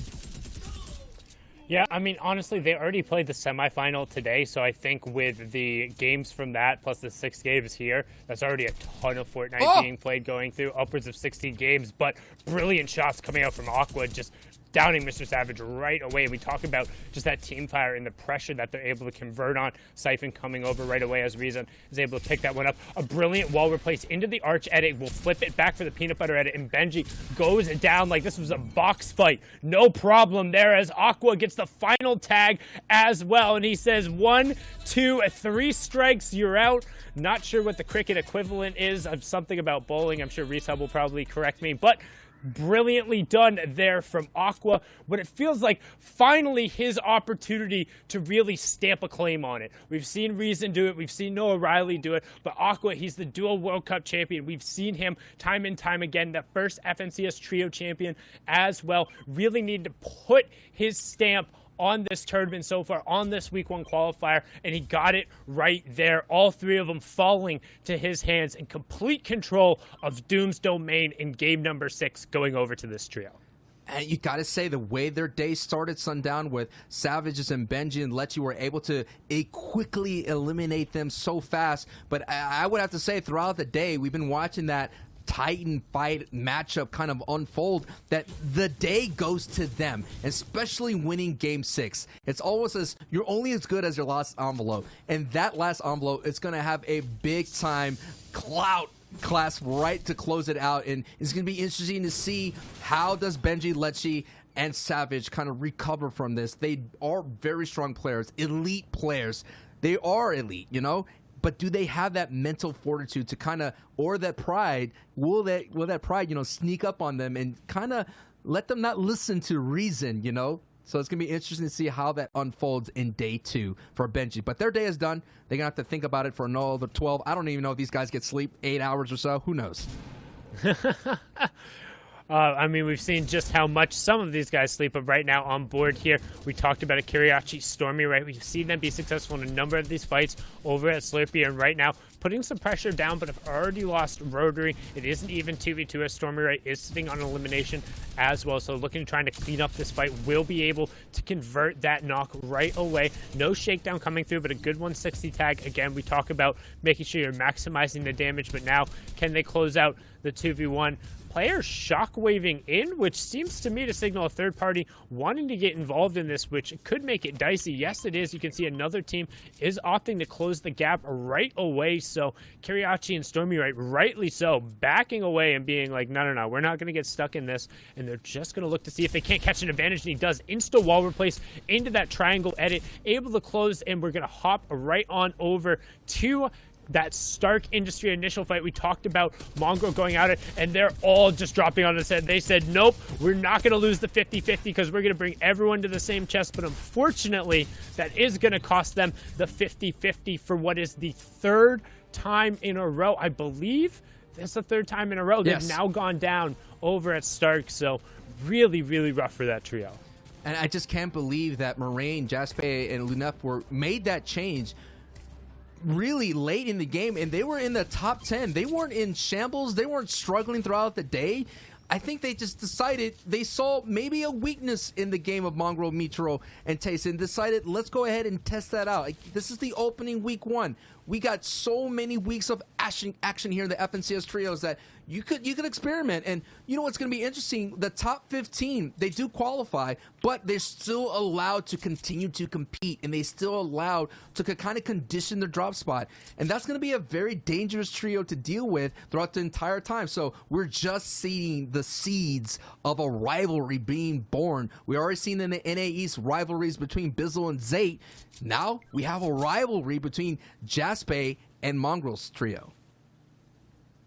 Yeah, and you can see they're really trying to push forward and make a stamp on it. And we've seen it before. The entirety of Season X, MMB, Mitro, Mongrel, and Benji were able to just stamp out Mega Ball. Nobody came anywhere near them. And then the second they get into finals, somebody showed up with a game plan, add in a little bit of a brute distraction, and all of a sudden you lose 2 out of 6 games, and you're not going to be able to take away the top. And right now, I would say particularly, if you go into a 12-game hyper-competitive format against the top 0.01 in EU, I don't think you will get a major POI uncontested all 12 games. I think at some point in time, somebody is going to come over and drop on you if you're having a ton of success. Or more importantly, particularly if you're at one of those mythic POIs, teams get desperate. They're like, hey, we're not finding the loot we need to find, particularly with the change in chest. If you're not getting the loot that you're looking for and you're not able to kind of get the opportunity, knowing there's guaranteed chest, knowing that kind of appetizer that the vault is there, it's gonna bring people over. So yes, we saw just ahead of time, Japse, Lenoof, and Moraine, they controlled high ground in games 1 and 2. Go back and watch the vault. VOD. The players on high ground in 6th and 7th zone has been them every time, regardless of where they were dropping. So the fact that they then want to take the fight to what some people say is one of the best trios in the world, but honestly, I think Mitro, Mongrel, and Tayson are exploitable early. If you get in their head, if you're able to get on them and they lose a 50-50 drop and they don't necessarily get the loadout or the shields and you're able to get them 1 or 2 rounds in a row, I don't think they're necessarily capable as a newly formed trio of setting up a game plan to overcome it. You saw it this round. They all tried to land together. They tried to go like, okay, we'll just like dive bomb the chest and maybe one of us will get it and the other one's a pickaxe. They lost because the other players had better drops and got to the solo weapons and collapsed down there. So the question is, going into tomorrow, now that all of your momentum has been stifled, can you go back, can you game plan together, and can you come up with a way to execute better than the team who has now forced you out of your drop spot 3 times in a row, and the last 2 times, it wasn't even close. Yeah, and that is what's interesting as well as Mongrel, Mitro, and Tayson. They got people all over the YouTube community, a lot of VOD reviews, a lot of people looking at exactly how to do. I mean, it reminds me of the days going way back into the lore of Aiden, figuring out how to solve the puzzle of Nick Merckx. And no doubt, Aiden had a playbook to take out Nick Merckx in Tilted Towers. I'm talking about old school times here, but you're right. We have some elite players going down early. And the thing is as well is I feel like in the EU region, there hasn't been any changes in trios, volatile changes as much as NA East. And now with that opportunity, that could be an option. I mean, that trio has been together for a long time, ever since FNCS Trios was announced here for the season. So now we're seeing the #1 spot now being kind of just shaken down as Snap Miro Dog and Miro and Snapper take out the first place. One of them, wow, unbelievable, as already first place is taken down. Of course, this is only first place in the halftime portion here. As we're taking a look into this matchup, Kenzix, 4ZR, and Nate were at 95 points in first. Right behind was Vettel, iDrop, and Star6 with 93 points. And, of course, Amplify, ADN, and Matzo, who have 1 victory out with 75 points. So there is a big-time gap between first and second, but it's going to be closed a little bit more, knowing that our first-place team is now out of this fight. And it's interesting, Sundown, is that we've seen a lot of people getting caught in that Weeping Woods area. You know, we saw Benji Fishy get caught out there, and now we're seeing Kenzix and his squad getting caught out there as well. Yeah, I mean, it's not nicknamed Wolverine Woods for no reason. You know that Predator is lurking by. It's not just him. We've seen a number of people set up those quick advantages and a really good job executing right there. And one thing I do kind of want to talk about as we see Jaspe, Leneuf, and Moraine, they're just on the outside looking in. Again, we've talked about it. They were top 6 coming into this game, but they've opened up an opportunity now with Nate going down and the fact that they've been relying on the car rotation. The one thing is if you're using a truck or using 2 cars, somebody is solo going out there, and that's what happened to Nate. He ended up late on that rotation and got picked off, so I'm assuming 4ZR and Kenzix are still around somewhere. But this has opened up a huge window for Vettel, iDrop, and Star6, who have been surprisingly consistent. They've actually had the best overall placement average, 6.8, and they're second in terms of elims at 5.8. So they're going to have an opportunity to take this top spot here. And as we hop on board, it's actually 4ZR has been downed as well, so it's all going to be up to Kenzix. However, again, we've talked about it, kind of those amazing solo efforts. The boys did a great breakdown of Mr. Savage's effort there. Nate had one earlier where he was solo from super early on, and ended up getting, I believe it was a top 8 or a top 9 placement. So Kenzix, with the 1 flopper and with the truck, has a little bit of leeway, but, I mean, this situation's looking grim. Looking very grim as the Reaper is knocking on Kenzix's door at the moment. Only a flopper here maybe gets this siphon right here with this elimination. No, it doesn't. And that's just not going to be good as he does get the siphon from that elim, but now he's only sitting 54 above, and now he has to fight in this, and this is going to be, wow! Milo gets taken out so quickly with a nice flick of the wrist. The pump shotgun goes through, and Kenzix is not done yet. He's like, hey, I heard my boy Reese is voting for me, is rooting me on, and I'm going to go ahead and carry the torch like Mr. Savage did. I mean, that's the beauty of the trios game. One player could hold on and get that placement points. One player could clutch up. One player could do it all and win a victory royale. So it's not yet over. He's going to have the opportunity to go over the top, but oh my goodness, Out's going some more shots in, and we're going to get some more storm fights. And he's going to be like, wait a minute, how dare you? But how dare you, bang, get eliminated yourself and get rewarded with a legendary pump shotgun. Kha'Zix, my man, what are you doing? So well done from him there. And the key, the start of that fight, the first knock that he ended up getting, he didn't get Siphon going over, so he had the flopper in his back pocket, never had to use it, and then he was pushing aggressively. He wanted those players. He wanted that 1v2, and you could tell the other ones didn't. While that was going on, Rifla was able to pick up Lenouf on the side, so now you can see that he's going to be actually pushing in towards this duo of Moraine on the side, just looking to get shots on him. There's Jaspe over there, but he's going to be getting closed in on. They're all in a poor situation. He has some excess shields, but right now we're going to swing on over. You have Clement, Floki, and Nazor in a fight right now. They're going to pick up Mona's also on the other side, and they have them pinned against the outside. I would definitely assume that the French trio is going to be able to pick this one up. They've been extremely efficient in their fights, and the new kids on the block have had a tough time so far today, Sancho. Yeah, man, they started off very hot. They were in the top 5, and now they're just slowly slipping down the leaderboard.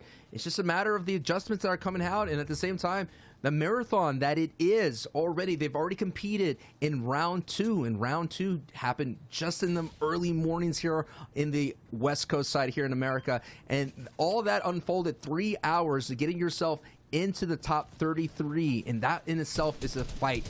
So seeing all these trios compete is a win in itself. We're like 0.01, like you mentioned, Sundown, of the top high-quality play here of the FNCS competitive, and they're all represented right now. Thomas HD doing really well. We did see the zone did favor their side as they do land in dirty docks, and we had a nice replay package showing how they were able to recover despite going down very, very early. So looking at it right now, Anas has a strong weapon output. He has the purple shotgun. He has some harpoons, which we haven't seen too much of the harpoon play, but in harpoons and trios allows teams to kind of scorpion their way and grab loot that's out in the distance. Of course, as always, shouts to Clay Staling with the Clay Classic to being a very offensive. But also we saw Noosh out there in the DreamHack was able to get some nice pressure, being able to break through fresh builds with the harpoon. So it's going to be interesting to see how Thomas uses it. I think on that queue, I believe he may have dropped it, but still, it's something to keep an eye out for as we're going forward. And Kha'Zix going down there to Joel in the side. So our number 1 leaders going into match number 6 have been upset. There will be no more points taken from him, just the miraculous double elims that came out from Kha'Zix and his push there, putting him up to 97 points. But it opens the door for everyone else to kind of close that gap. Again, don't forget 25 points for that victory royale, as the format just reminded you. Each elimination coming through as a point. So if you're able to push forward, again, in trios, generally you'll see at minimum you'll have 5 or 6 eliminations coming out from that top team. Seeing 30-point swings come through is not unreasonable, making anybody who is in kind of that top 10 right now right within striking distance of that number 1 spot as we get a wider look at the lobby. Yeah, during the Ninja Battles broadcast, Ninja joined the cast of Bala and Monster D-Face, and Ninja mentioned that in a trio competition, you have to get elims. Considering that placement points kind of dole out to 17th, that is a long time, and sometimes that happens during the moving rotations of the moving circles, and at that point, we already seen it in the opening of the broadcast. We had teams make it so far into the top 20 and already in rotating circles, and you could walk away with 0 points considering that you just played for placements, and that is going to be such a deflating factor. You make it so far, you make it to end game, and you get nothing. You look at your leaderboard standings and you get a goose egg, and that is when the mental fortitude is tested, and you have to figure out, can we just stick to the game plan, stick to our rotations, stick to our landing, stick to what we know we've been doing best in all these cash cups and all these scrims, or do we change it up? And already, we're already seeing the adjustment from Jaspe and his trio able to bully out Mongrel, Mitro, and Tayson. But this fight is now bowling out between the two. We're seeing shots going in between 2 different neighbors. It's 2 metal bases as Paco is getting beamed and Jachu does go down as Raxel Came and Artur are getting some nice opportunities here. Again, the top 15 get advanced, and this is one of those squads that are just in the top 20. So this is still important. Even though you're not going to play for the number 1 spot, there's still so many big-time matches that are happening all over the match and all happening on the leaderboard right now. Yeah, and this action is explosive, as you see there. The gas can into the double cars will go over there, but now hopping on board here, iDrop, Sturzix, Vettel, the team who is in second place coming in this match, picking up an elimination there, doing a good job to try and occupy as much spot as you can. You can see right now, honestly, so many teams are packed in to this western side that where this fifth zone pulls is going to play a major factor in what happens next, and they're directly on top of it, so they're going to use all of these excess resources and just build out as much of a tunnel as they can. They've been playing low ground almost exclusively, so don't expect them to go up and challenge. The question is what action happens around them, as we can see Kami and his teammates on the low ground trying to put some pressure up onto Jam Side and Co, but they're doing a good job at rebuffing them, as this rotation is going to be really awkward, as they have to go not only a little bit uphill, but they're kind of pinned against it to where the other teams are going to have a constant firing range on them pretty much the entire time. However, they do have the 2 shockwaves, so anticipate them using those to force everyone up. And it looked like it was iDrop that was able to eliminate Raison right there. So we're seeing the top 2 inflict damage to the 20th here in the leaderboard standings, as we're seeing right there that was a strong squad of Aiken still up doing their deed. Now we're seeing everybody kind of jockey position, trying to find an opportunity. The Catacombs are all coming out. ADN, Umpafly, Matzo, a strong showing today, racking up a victory royale, sitting in the top 3, and they have the ability just to close the gap a little bit. It's still going to be so vital. Game 6 is just as important as the next one that's coming up. We have 6 games tomorrow, and you want to go in having that good time feeling. You want to put your head to the pillow, knowing that you did really well, knowing that you got a victory royale. And the ADN, Amplify, and Matzo, who no one's picked here at the broadcast booth. No one has picked them to be the winners of the first opening round 3 here of week 1. They could do it. I mean, they've been so consistent, Sundown. You've been saying they've been sneaking up the leaderboard ever so quietly, and sometimes it's the silent ones that you have to keep an eye out for.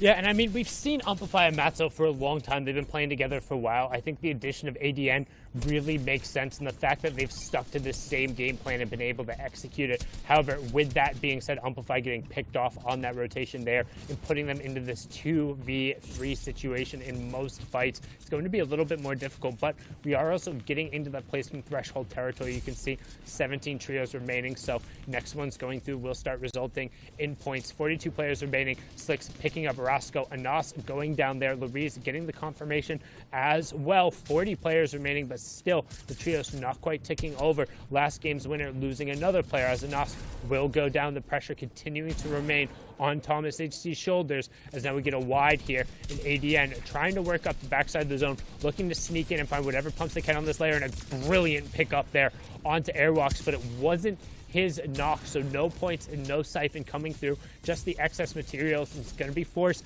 to burn his chug splashes, hit a crash pad, and doing a really good job of utilizing the tools he's given. The question is, can he land the shot on any of these players coming down? In a brilliant one there. That one will be his siphon. It's all going to be on ADN's shoulder as Matzo goes down, and he catches a ton of AR bullets as soon as he opens up that edit.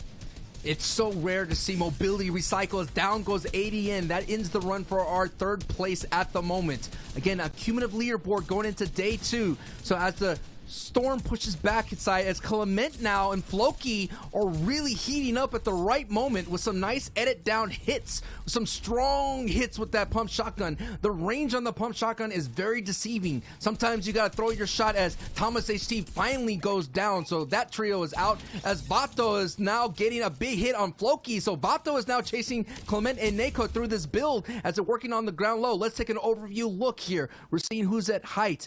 We're seeing Vato still on the backside, mid-ground, and we're looking to a new team that hasn't been in game very much. It's the RCN2 trio up at height, and it's going to favor them, Sundown, because the elevation is going up.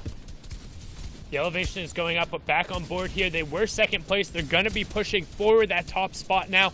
It's iDrop and Sturzix doing a good job again, playing hip to hip with each other. Vettel has been down for a while, so these two trying to do whatever they can to salvage this point. This is game number 6, the last one for today. but the halfway point, don't forget 6 more games tomorrow. We'll have an hour break after this, and then NA East Grand Final action will kick off. But you can see Miatfo up on the high ground getting a elim confirmed, but then getting knocked. High ground just got knocked down. Both of those players being knocked down signifies that somebody went up either with a shockwave or shot them down, and the distance dropping them will cause them to be self-eliminated. That means high ground is open. Kami was the one who forced that drop going through and will get the elimination credit. But iDrop being too far forward, not connecting to Sturzix, no help coming through, and that's the Become Legends trio capitalizing on that. But Nacor will immediately turn around. It's all on Sturzix to just stay in the match, avoid being eliminated, get as many points possible. There are so many little rats and crevices, so many solos and duos, no complete trios left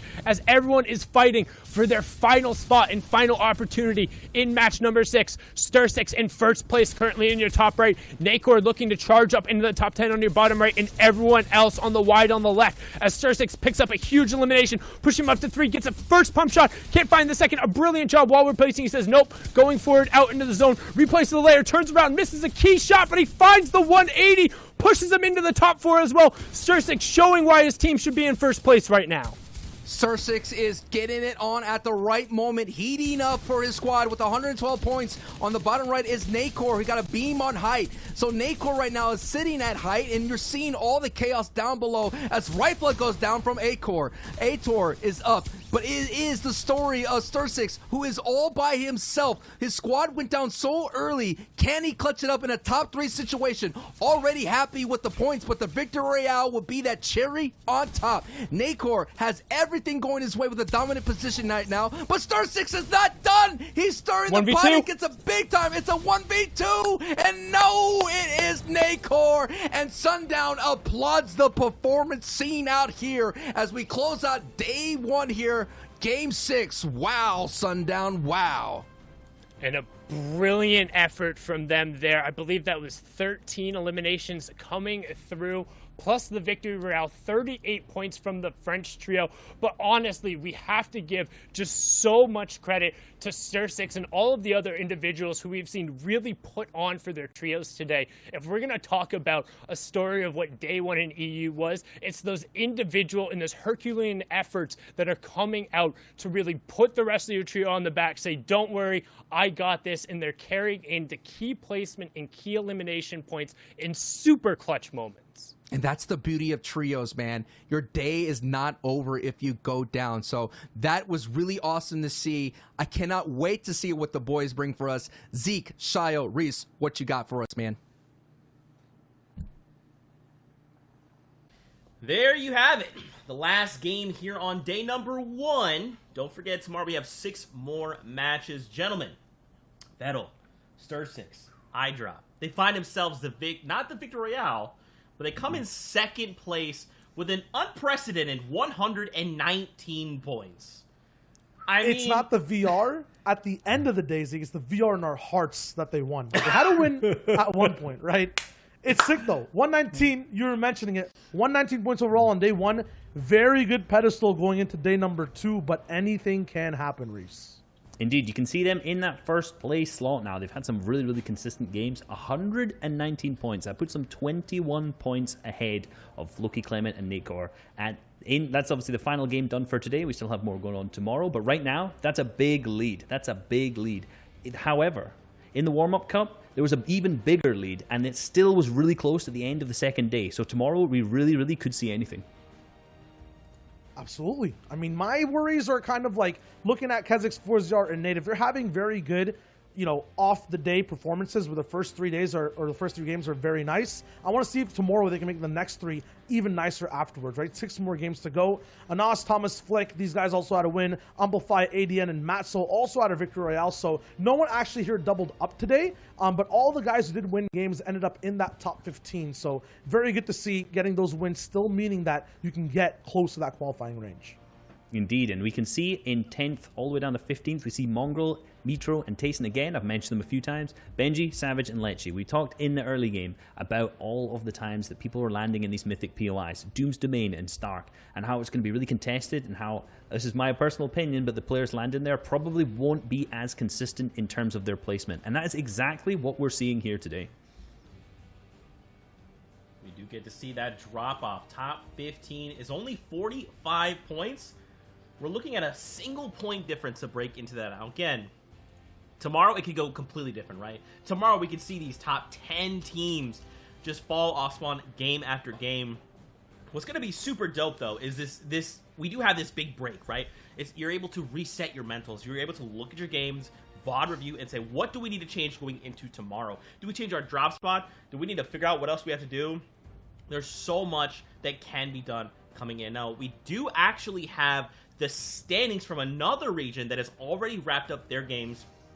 ME, we will take a look at their standings, but what we do have right now is actually the winners from week number 1. Kuki, Mev, and Nile, congratulations. They are the #1 team in round number 1.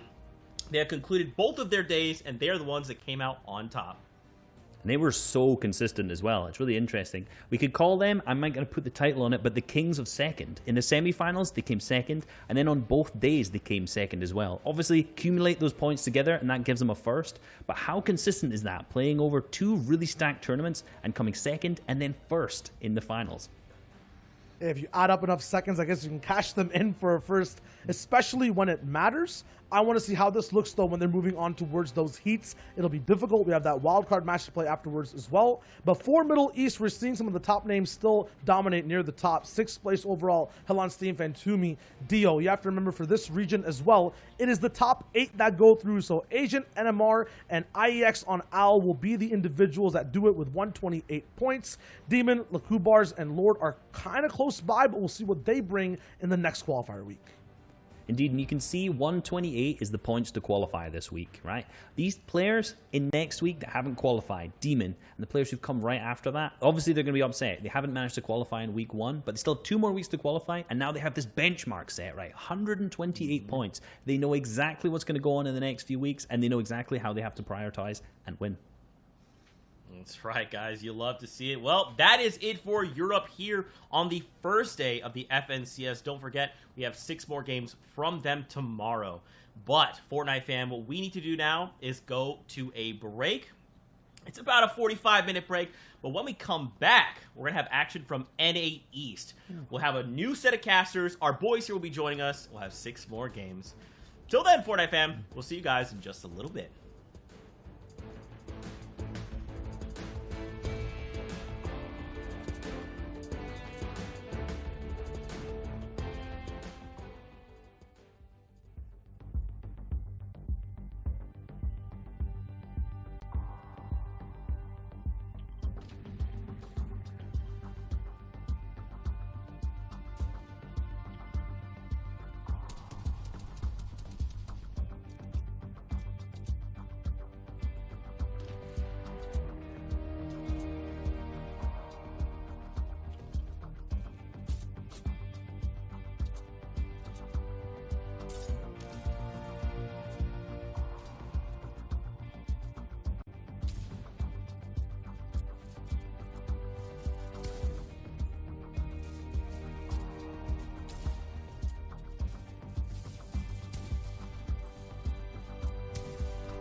What is going on, Fortnite fam? Welcome back to the FNCS. Earlier on in the day, we watched the EU region kick things off with 6 games, and now we're back to do the same in NA East.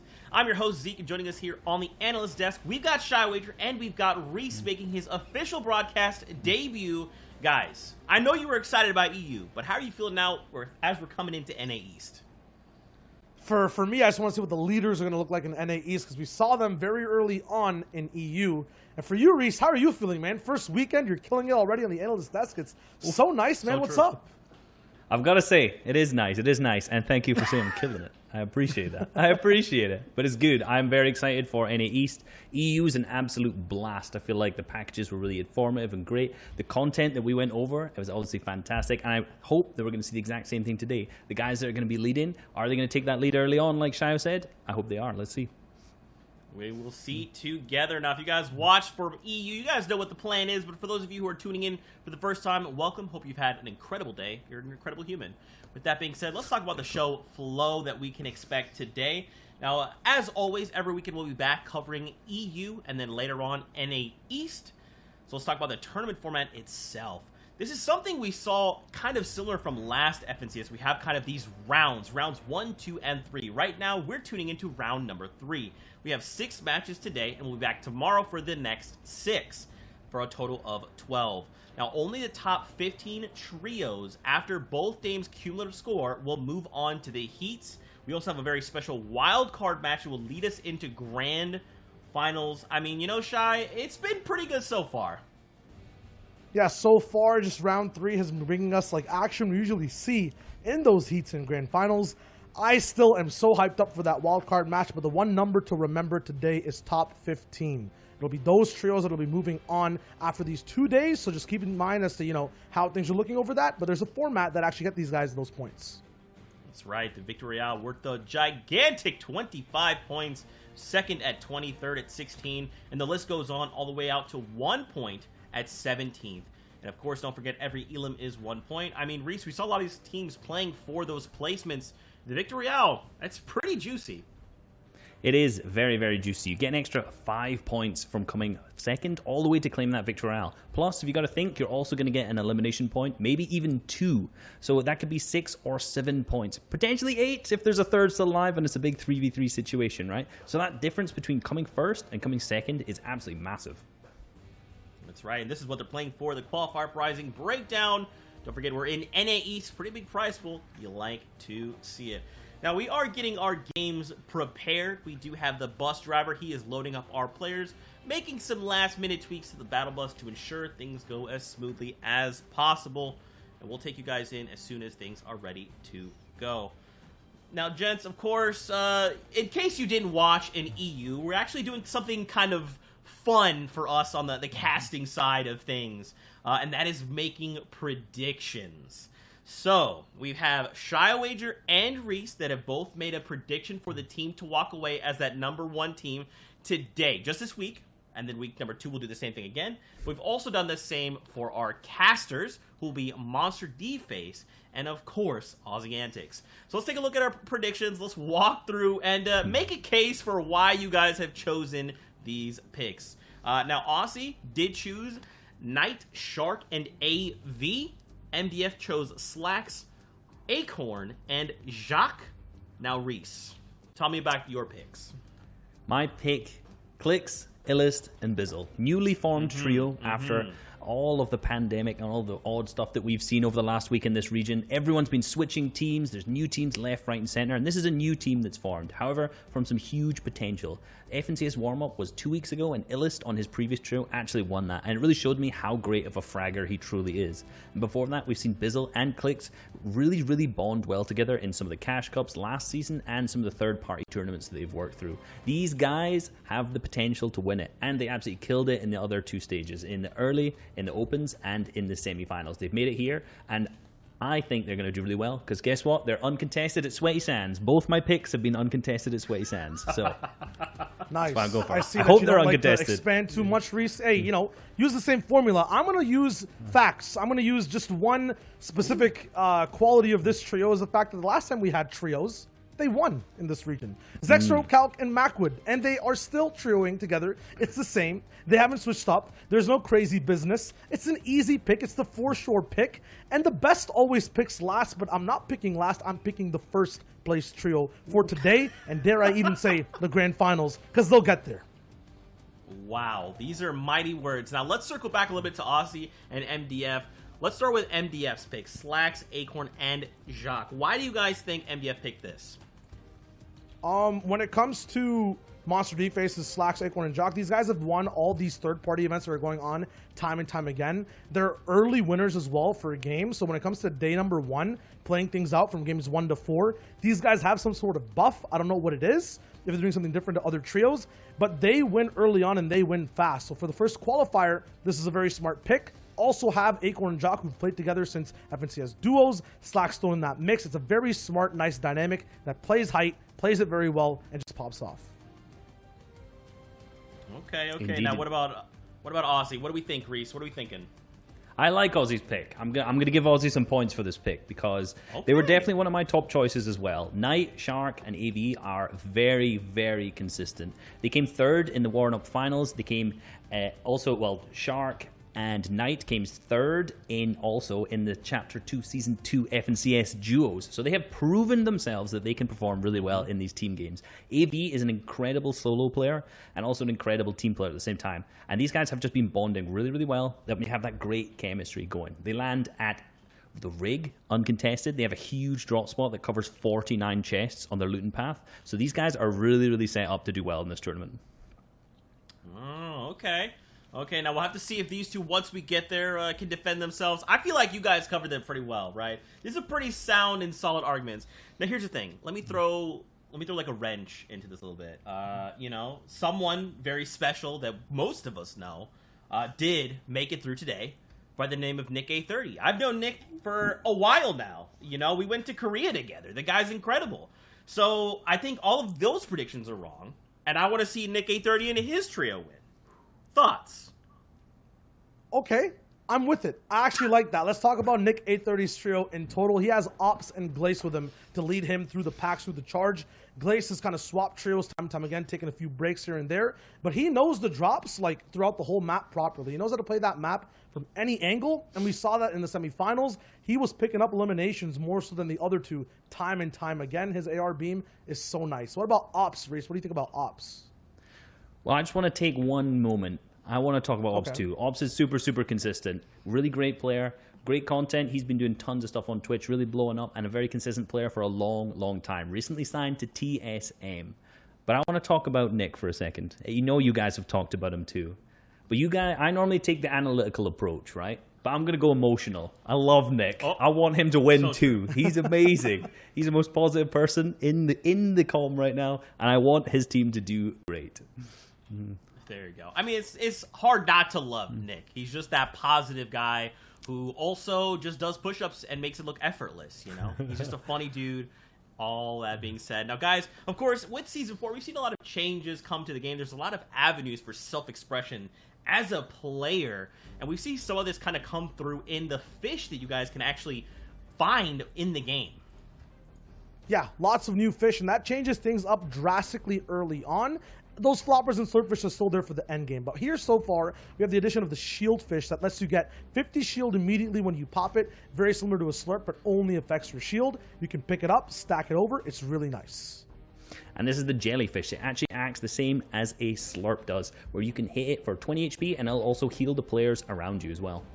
This is the thermal fish as well, which gives you 15 HP and gives you temporary thermal vision, which allows you to see in the dark, as you can see here. It's very difficult to use in the end game, so a lot of players are not carrying this into late game, but for these early game Storm Surge tags where you need visibility, it's fantastic. They've seen bouncers a lot, but there's also a fish that can be as adaptive. It's the spicy fish that just boosts up your gameplay and speed, and as well as many other dynamics. As you can actually stack it with a pepper, make yourself go very fast. Stack it with a hop flopper as well. These things basically act like those Season 4 hop rocks that we saw beforehand. Also, just a few other things you can eat off throughout the seasons, but they let you just jump really high when you're swimming, advance that really fast as well, and you can combine them with peppers, spicy fish, bouncers, and so much more to really elevate your game. And indeed. Another new thing we have this season is Doom's Domain POIs. You can see it right here. One of the most popular POIs on the map by these top level teams because it has this, what we're looking at right now. The Vault has some fantastic loot. Once you eliminate Dr. Doom, grab the key card, get in here, and it's really going to elevate your end game if you have the mythics that he drops and the loot that you get from it. Yeah, Doom's Domain, we saw it in Europe, was a little bit of a slugfest with two trios just dropping their 24/7. So we'll see how NA East looks out today. I know Zayt, Saf, and Stretch are there playing over. Stark Industries is that other new big POI, has some of the most high quality loot, the fastest cars that don't require any fuel, and also a vault to boot as well. Indeed, and here you will see Jamper, Booga, and Avery drop. One of the top teams in the region, they end up placing 12th in the semis, which is a very incredible feat given how deep the competition is in the semi-finals. Are they going to be contested? I'm not entirely sure who they've got contesting them at this particular minute, but if they are uncontested here, they're going to be really, really good going forward. That's always like the big scary question, right? It's like, okay, if we're going to hit like Dooms or Stark, do we have another trio landing here? And who is that other trio landing here, right? If you're at the outside looking in, you're like, okay, Booga's landing here. I mean, that's like a world champion. Guys, do we want to take this fight? I don't know. Are we taking this fight? You know, let's talk about some of that and what we can expect. Like, we did touch on this a little bit in EU, but for those that might be tuning in for the first time, let's get them up to speed as well. Yeah, for these POI drops, you said it right. You want to have it uncontested. And Reese mentioned that some people might. Even if they do in the first two games, I guarantee at some point within these 2 days, there will be a team that tries to land there. Maybe things are going bad. Maybe you need to switch up your game. Where should we drop on the map? Oh, there's a vault here with 30+ chests, and they're all high rarity, weapons. I'm landing Starks, right? I want the mystical bomb. I'm going straight to Dooms. There are 4 short spots to land in big contesting areas on the map that many trios are attracted to. And that's exactly what happened on EU. It's almost as if you've just watched it, Shayo. In EU, Mongrel's team was uncontested right off the bat. Game 1, they controlled the entire thing, and they did really well in Game 1. Game 2, they were contested by Jaspay's team immediately, and that kind of just sent the whole game plan a little bit more down spiral, right? When you're contested, it's going to be much more difficult off spawn. They're going to be constantly fighting. We even saw in one of the packages we did a really kind of 50-50 fight, all the players landing in the one area at once, which is a tough fight to win. So really, really interesting to see if the same thing is going to unfold here. I don't think this is going to go an uncontested drop again. Yeah, it's too good, right? Like, it's worth that risk. And at worst, a lot of these teams that they land and they're like, hey, you know what? We landed here last game. We got pushed off or eliminated. Let's just land here. Let's just grab the loot here and then just leave, right? There is ways to walk away from these big POIs. Stark's a little more difficult to do, right, due to that elevation, but for a lot of these teams, they have to, I think the big takeaway is adapt, right? We saw this, we kind of touched on this in EU, that adaptability factor. There's so many, when we're looking at trios as a whole, there's so many just layers to what you can break down. Roles, we're talking like, is one person going to be a medic? Is one person going to be the support, Slayer? What happens if one of our members goes down? We saw a lot of teams playing with that reboot card, right? It's like, let's push this team if something goes down. As long as we get the card, we can keep this going, right? There's so much action that we got to watch in EU. We're going to get to see more of that here in NA East, Try. Yeah, with NA East, it's that much more chaotic. You can camp those cards, Zeke, and people do. It's not even just the prizing or the qualification on the line. It's ego. It's literally just, it's personal. It is not business for NA East players. You were talking about adapting, right? You have to adapt off a base. Game 1 is going to be so important because that's where people are going to be setting up their base just for the tournament for these next 2 days. And if it's NA East, you're asking the question, how's it going to look? It's going to be messy. Oof. Messy it will be. Messy it will be. And they're going to really, really try to grief each other. Let's be real. This is what happens all the times in week 1. These teams want to dominate these spots. They want to ensure that they have their name on these drop spots, in particular these mythic spots, right? Stark and Dooms. These guys want to make sure everyone out there knows, if you come here, we're going to beat you off spawn. Yeah, and if you guys are watching for the first time, like, drops usually, it's not that big a deal. You load into the battle bus. Hey, guys, where are we dropping, right? It's very simple. It's so much more important on these 2-day formats. It's so much more important on round number 3 for the grand finals. You want that loot. You want your base. You want the representation. Well, guys, we'll have to see how things go because it is time. We're launching out the battle bus and we're going over to our casters, Aussie Antics and Monster D-Face. Take us in, boys. There we have it. The quick breakdown, the quick predictions as well from the top of the show. It's Monster D-Face here, Aussie Antics. Aussie, what's going on, my brother? Not much. I'm very excited. They did us good, man. They explained our picks really well. I'm sitting here. It's like, you know, you have your pick. You've thought about it. You've considered it. And I was like, man, I just really want to make sure it holds up. And I'm super excited. They've covered it as much as you can. This is going to be such an exciting day and such an exciting region.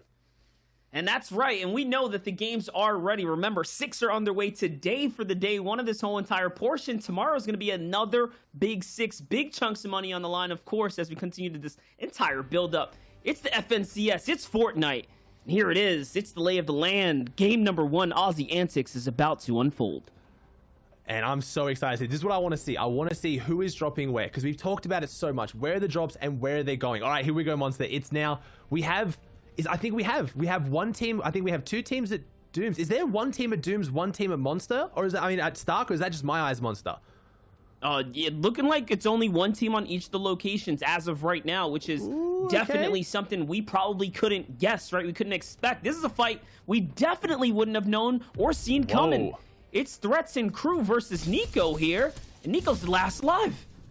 Nico's last one has to try and clutch this up. He has probably the best loot out of all of these players. I know that sounds weird saying that with how bad it is, but this has been 6 players dropping on a house that I believe has 3 or 4 chest spawns. So we're just talking about those drops, not knowing where teams are going to go. And obviously Nico, Pandush, and Haji probably didn't know that this team was dropping there, or throwing a bit of salt in there. We saw Shio and Reese talk about it earlier. It's day 1. It's the start of the tournament. These players want these drop spots, and yeah, they're going to get dirty to get them.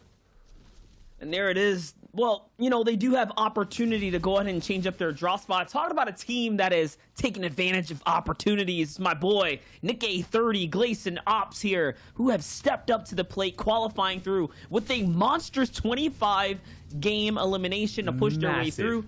I think they were about as shocked as we were over here as casters. Like, you don't see content creators necessarily transition, right, on the big stage very often. Yeah. It's hard, like, and 25 eliminations. I believe that was the highest eliminations of any team so far qualifying into the semis. So we talked about content creators. That is so impressive. And again, this conversation always gets brought up, especially in my region, OCE, because you got Fresh, who, you know, makes videos, he competes. You've got the Twins, who are now making content videos. But Nick is a through and through content creator. He's been making videos. He does customs with his viewers where they drive cars around the map. This man just has fun, but he still knows how to slay out. That is such a good feat to qualify into the finals, and I want to see how they go today. And honestly, as much as we're focusing on Nick, I think a lot of that has to do with Glace. Glace has been leading them so well. I was watching them yesterday. There was an end game where Nick was getting like a little bit overwhelmed. Things weren't going the best, and Glace was like, look, man, we got this. Calm down. Come chill with me. Let's rotate. And then everything went well from there. And again, positivity pays off in spades, right, Monster? You've played with Nick. You know how it is. There is no way that team is getting tilted. Their mental is going to be perfect. 100%, and we're good friends, so it's exactly as you mentioned right there. It's all about mentality. It's all about playing to your strengths, and that's what they got in the pocket there. But here's a look at Chaotic, who's getting shot right now on the rotate, trying to get up with his teammates here, Haas and Paper. This is a wide split they got going on, and they have someone pinched right in between the stacks here, and it looks like it's not looking too good as Paper's getting nice and close, and ooh, does miss the shotgun here, Ozzy. I'm not sure if he's gonna be able to clutch this one. It's getting down to the wire. He is. Okay, he manages to find it. He just closes out, but that was a close one. That became way too close, and it still is. Paper goes down here, but now Paris falls. So I believe this is now a 2v1 situation. Chaotic and Has have to clutch this one out, and there it is. They do clutch it out. They take down the trio. So a lot of fights on spawn, and I was expecting this to be one. Steamy is going to be one of those drops that is really, really contested, but it's always such an awkward fight, Monster. You have the stacks, you can fly up, you can sit on the top. It can lead to really long, drawn-out engagements because you want to use the stack to rotate, but if another team's camping it and they're waiting for you to use it. But here is a drop that is not contested. Booger, Avery, and Jampa have uncontested Stark Game 1. This is so huge. You're going to hear it a lot. I'm sorry. We're going to be talking about it. Contested versus uncontested drops. But at Stark, the drop that has arguably the best loot on the map, probably behind Dooms. But the way this drop functions, how a lot of pros play it, is you pretty much have to 50-50, which means you have to go for the chest that's on the balcony, which is one of those henchman chests, and try to get good loot as fast as possible. What this means is even if you are the best team in the world, it is very, very difficult to win that every single time. A player who is not as good at the game can still get that chest before you, and at that point, skill means very little, right, Monster? If you get the gun and they don't, you're gonna fall. Yeah, and this spot correlates almost closely to Steamy Stacks in a way, guys, because if both of these drops, let's just say from an outside perspective looking in, get into those drawn-out battles, the material here is not forgiving. It takes a long time to farm up max material on the brick and the metal resources, so it is something to consider when it comes down to these drop spots. But hold up, we got Creo, Kanata, Bucky going toe-to-toe. This is one of the favorites for the NA East region, and for good reason, as Kanata is going to find himself a Pertza here with the first drop, and that's a big come-up and a follow-up as well onto Manny SR4. What a way to start the game for them. It's not over yet, though, but with a 3v1 situation and a team coming in, wait a second, it's not looking too good. It's 3 teams right now. Someone else rolls. This might even be, I think this is 4 teams, Monster. This has to be 4 teams. My math isn't the best, but everyone's been knocked. We have 1 team that's already down. We have 1 team that's still going. No, it must be 3 teams now. 1 is out of it. AJ and Rox are down there in the low grade trying to hold this one out as Nate, Ved, and Leo roll up as well. Bucky and Kanata have to try and do something here as Creo has fallen. I'm guessing right now, I'm pretty sure Bucky, Creo, Kanata must have rotated out of Slurpee early, and then this must have been one of the teams that was weeping, maybe 2 already, because this is a lot of teams in an area on the map that really doesn't warrant this many people. But we talked about it. It's the qualifiers, it's the start, it's going to be who can control these areas, and like this drop is going to always be on their rotate path. So if they can try and dominate and try and show that they're going to push in and show some aggression, maybe one of these teams will stop dropping here. But Bucky and Kanata trying to get the reboot card, trying to get some of this loot. Do you reckon they're going to fight a monster, or are they going to try and maybe go for the reboot and just disengage? I think as veterans here, they're probably going to look to back up with being a player down. And it's crazy because we're looking at 3 teams, of course, but 3 teams with different histories, right? You're looking at the vets with some of the freshest up-and-comers in, BBG's, AJ and crew that was there. But hold up, they've done backed off. And then the newcomers, which is Ved. Ved, we've seen qualify through to these grand finals days. Not necessarily have the craziest performances, but still, nonetheless, interesting fight that's going down. We talked about the Pleasant, right? The Doom's domain and how it was uncontested off the rip. Looks like a team is going to be rotating into the Vodfather himself, the godfather of the community here. It's Zayt. Ooh, and Taken falls here to Zayt. If you guys haven't been following NA East, there is a lot of history here. Zayt, this has been his drop since the start. He's now alphaed it up, which means he's now got other teams to stop dropping here. And looks like Heart is the only team, the only player that is brave enough to keep coming here. But yeah, I don't know how that one's going to go. Zayt, Saf, and Stretch, 3 of, the vets of the community. 3 of the best players in the world, arguably, at Doom's domain. And they want to hold it to themselves. But Heart, one of those up-and-comers, he thinks he can handle it. But game 1 doesn't go their way. Crazy part is he's proven time and time again that he can fend off any trio that steps to the plate, and this time around it's not looking any different, at least for game number 1. A little bit of a skirmish going on here for Mars Old W, someone who has had quite the highlight of recent times here on the main stage. DreamHack winner, right? That's a title that not a lot of people can claim as a solo individual. Also, the highest when it comes down to arena points within the Fortnite division of Champion League. So very impressive for Mars as of late. You know, community's really rallying behind him and showing him a lot of love. You got to appreciate that. Here's a fun team, though. Yeah, it does. Unknown Army paired up with Casker and Schmeck.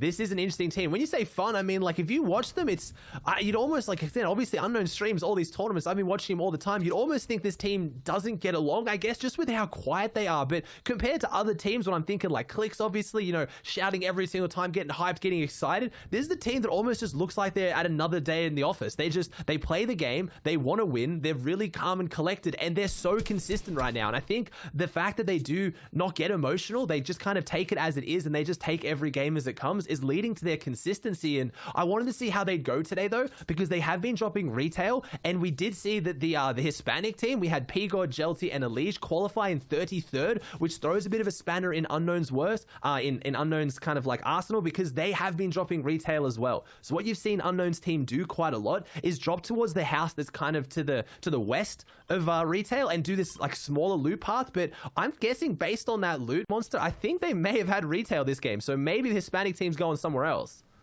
Yeah, you got to think about it, right? It's a little bit of a toss-up when you talk about the qualifiers happening within the same day. It's not a lot of preparation. There's that 45-minute window that, not even that, honestly. It's maybe a little less. The broadcast goes on a 45-minute window. The players go on more of like a 15-minute cooldown. So between the two, it's really about doing your homework really quickly and figuring out. You just mentioned P-God, Jelty, and Elige. Maybe they were there because they're coming from that same angle. Yeah. Somewhere around this Caddy's Corner area. They could be playing the outskirts. They could be playing the mountains. As we continue to tune in, we'll see where they are. These are one of the most exciting players out there. Elige, who took NA West DreamHack as well. Another person person who has a big belt under him. And P-God, of course, we know P-God for landing at Holly and making big things happen. P-God, one of the few players to take an unnamed, or a major POI that isn't as popular and do big things with it.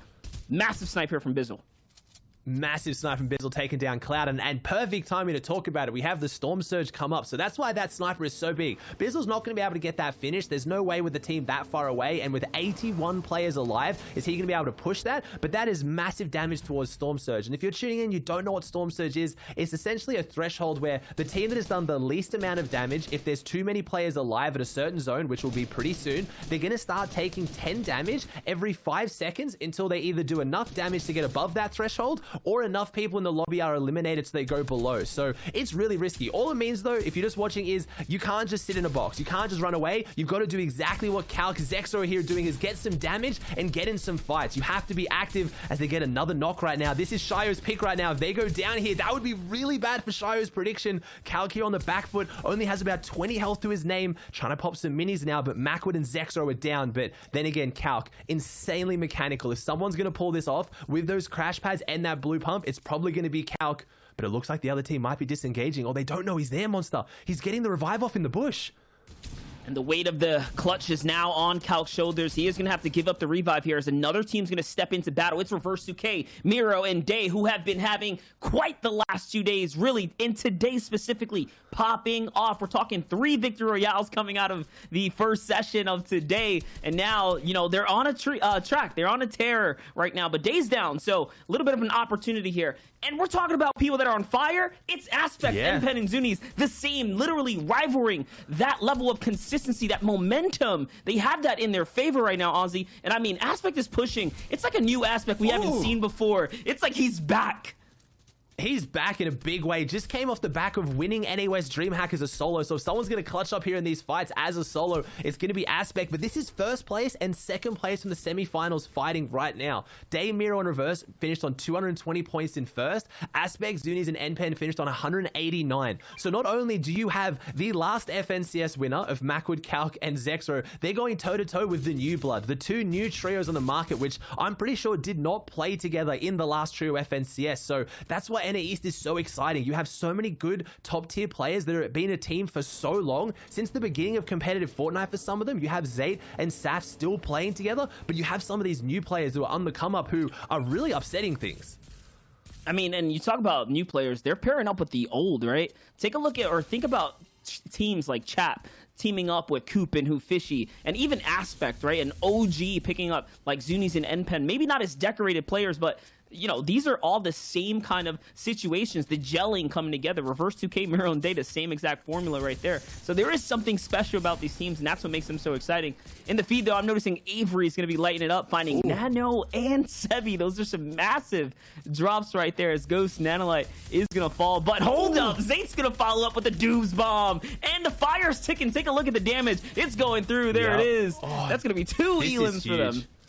This is big. Zayt's going to make us pay for not predicting him. I know probably people at home who are watching who follow competitive Fortnite saw our picks and saw none of us pick this team. You have to understand, A, no one likes to pick the favorite. Sometimes it's just not fun picking the team that you think is going to win. As I say that, though, Stretch does fall. This fight's breaking down. I count it as them having it in the bag. Zayt's got to kind of do a bit of work here to take the pressure off, a bit of that lobby focus coming out. But again, you're going to hear it from us casters and analysts a lot. We want to be safe a little bit, though, and we didn't know how Doom's Domain was going to play out. Yes, Zayt has walked away this time, but if Heart's team can win even 2 games today out of 6, that's going to really, really affect their overall score. But in saying that, I haven't seen a team as consistent as Zayt's in any region that when they walk away from Dooms, they pop off. They almost get top 3 every single game that they walk away from Dooms. So if they can walk away 4 times and keep that consistency, they might just prove us wrong, Monster. We should have picked them.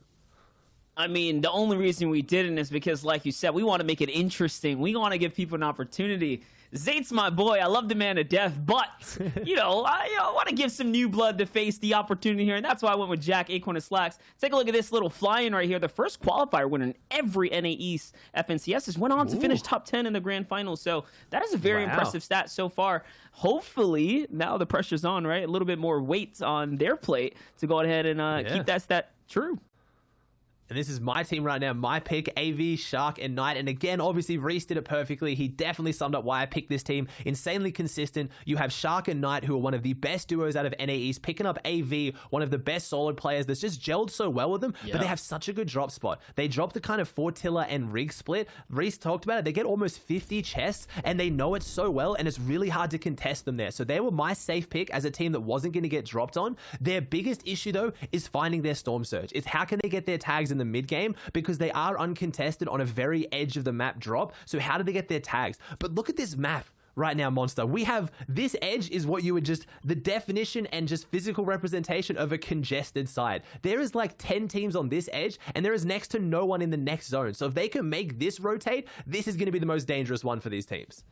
And it's the geography that really does it here. It's the wooded kind of forest area, breaking lines of sights, forcing people to be a lot closer, and dangers a lot more near than you'd expect otherwise in different drop spots. But that's why the southern portion is going to be so heavily contested. Big names I'm still seeing alive, though. Ronaldo, Sway, and crew right there. Mars OW still up. Nexi and Crumbler in the distance as well. And look, they're going to hit a flat wall, a brick wall here as Shark gets rotated right into Skittles, and Skittles lays down the big beams. Let's give a lot of support to Skittles, too. Someone who has just been manipulating rosters together and finding success. Yeah. There's not a lot of people that can glue like that, but he's doing it. And lucky for Shark, your team right here, the Exec crew, he's going to get picked up.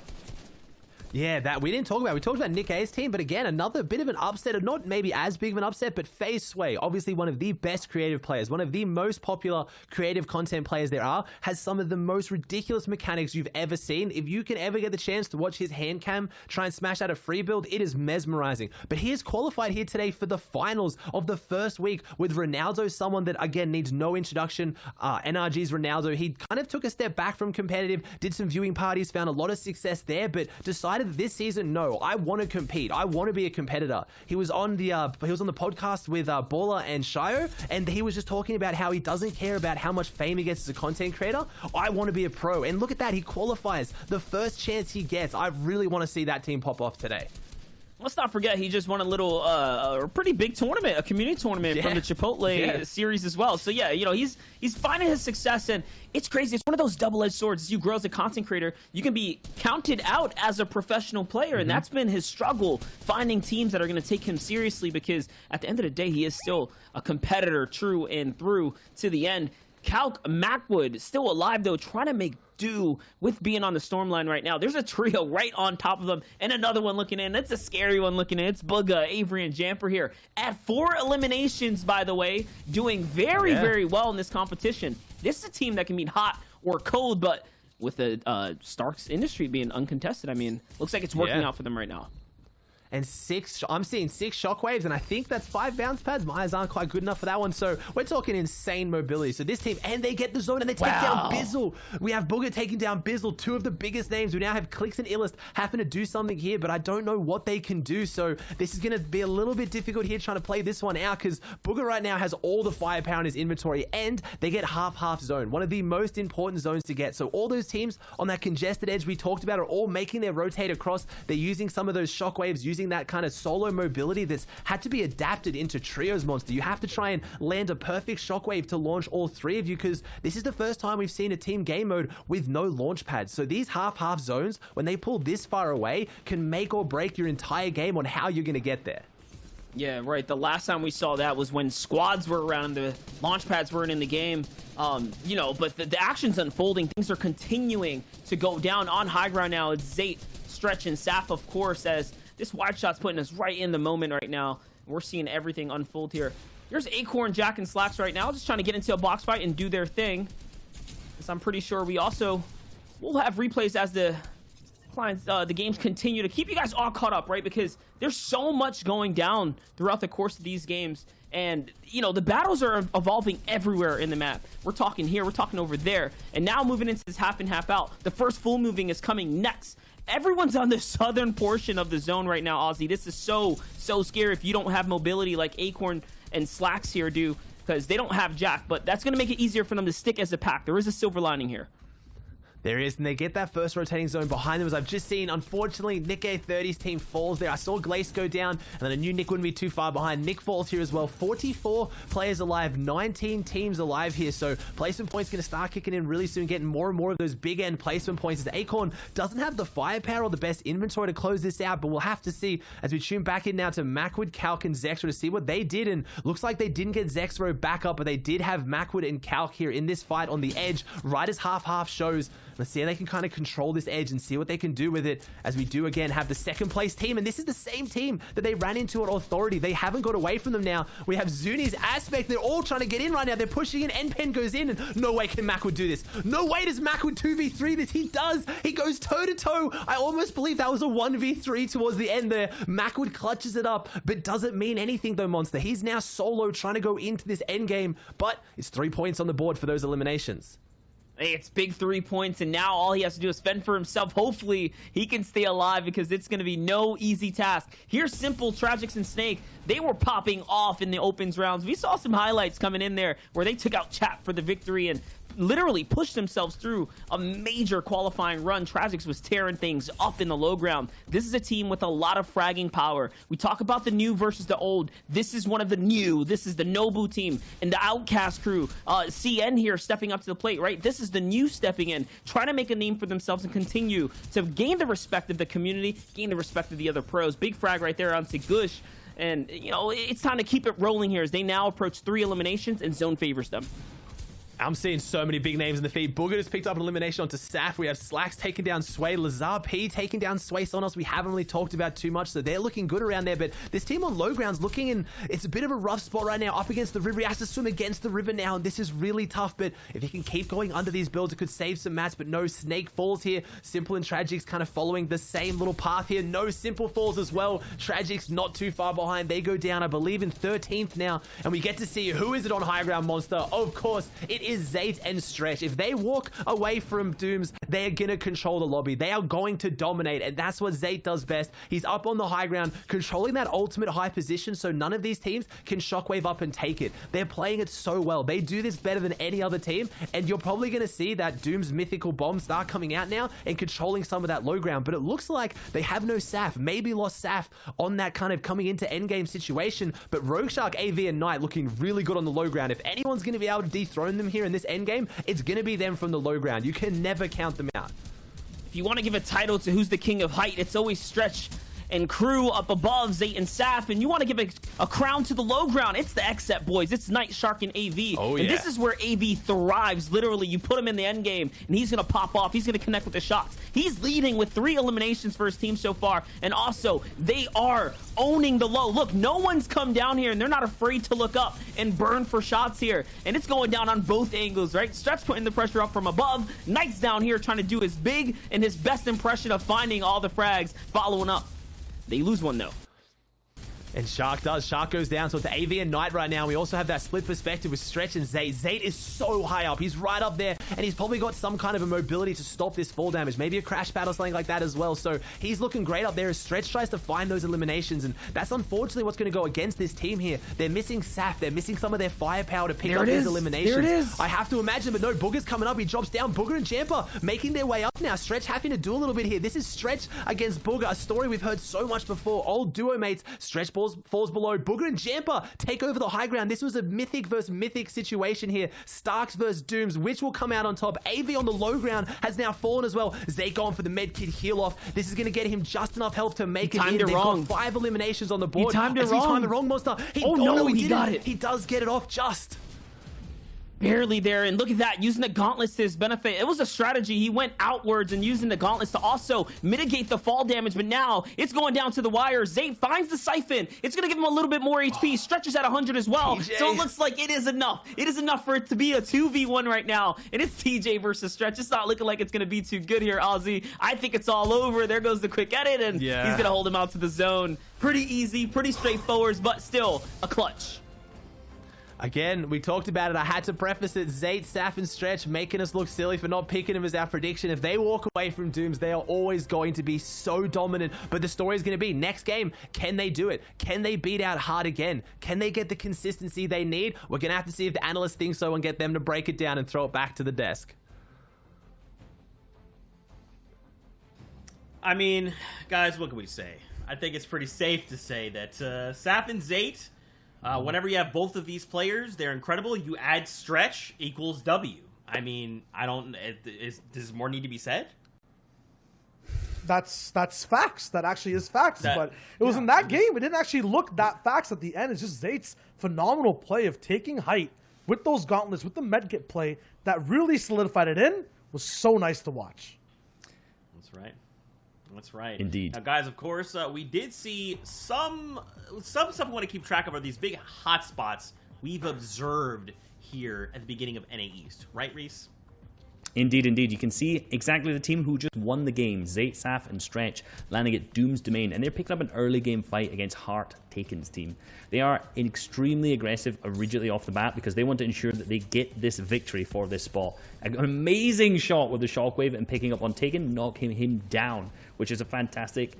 And you're going to see him Shockwave again up the high ground, just flying all over the place. Their team is pinching fantastically right now. Turnarounds, and it's a beautiful 180 shot onto Heart, and that's then won that drop spot. Yeah, we see these kind of themes going down from drop to drop, and Weeping Woods, emphasis on the weeping this time. There's so many players crying out for help because it's getting contested squad by squad. Aperta using that charge shotgun while in the air for big shots. Spark is there too. If you charge the shot and you're in the air, you can actually negate the basically charge up time and just use it to hit big damage. What a shot from Spark. Steamy Stacks, though, is another spot not usually super contested with a big brawl up right now. Indeed, and you can see this is one of the 3 brawls that we've seen in the early game so far. Only 3 teams are fighting off spawn right now, and Paper ends up going down in this fight, but Chaotic and Has reign on. And as you can see, Stark Industries in, Avery, Booga, and Jamper here actually uncontested for game 1. Will this stay throughout? I have no idea if it's going to stay throughout all the way, but I'm going to guess someone's going to contest them, just like we saw on EU as well. Yeah, this is just way too good a spot to leave uncontested, right? And even on the other side, we see Zayt and his crew versus Heart and his crew at Doom. So these big hotspots, keep an eye on them. As a viewer, this is going to dictate a lot of today's play.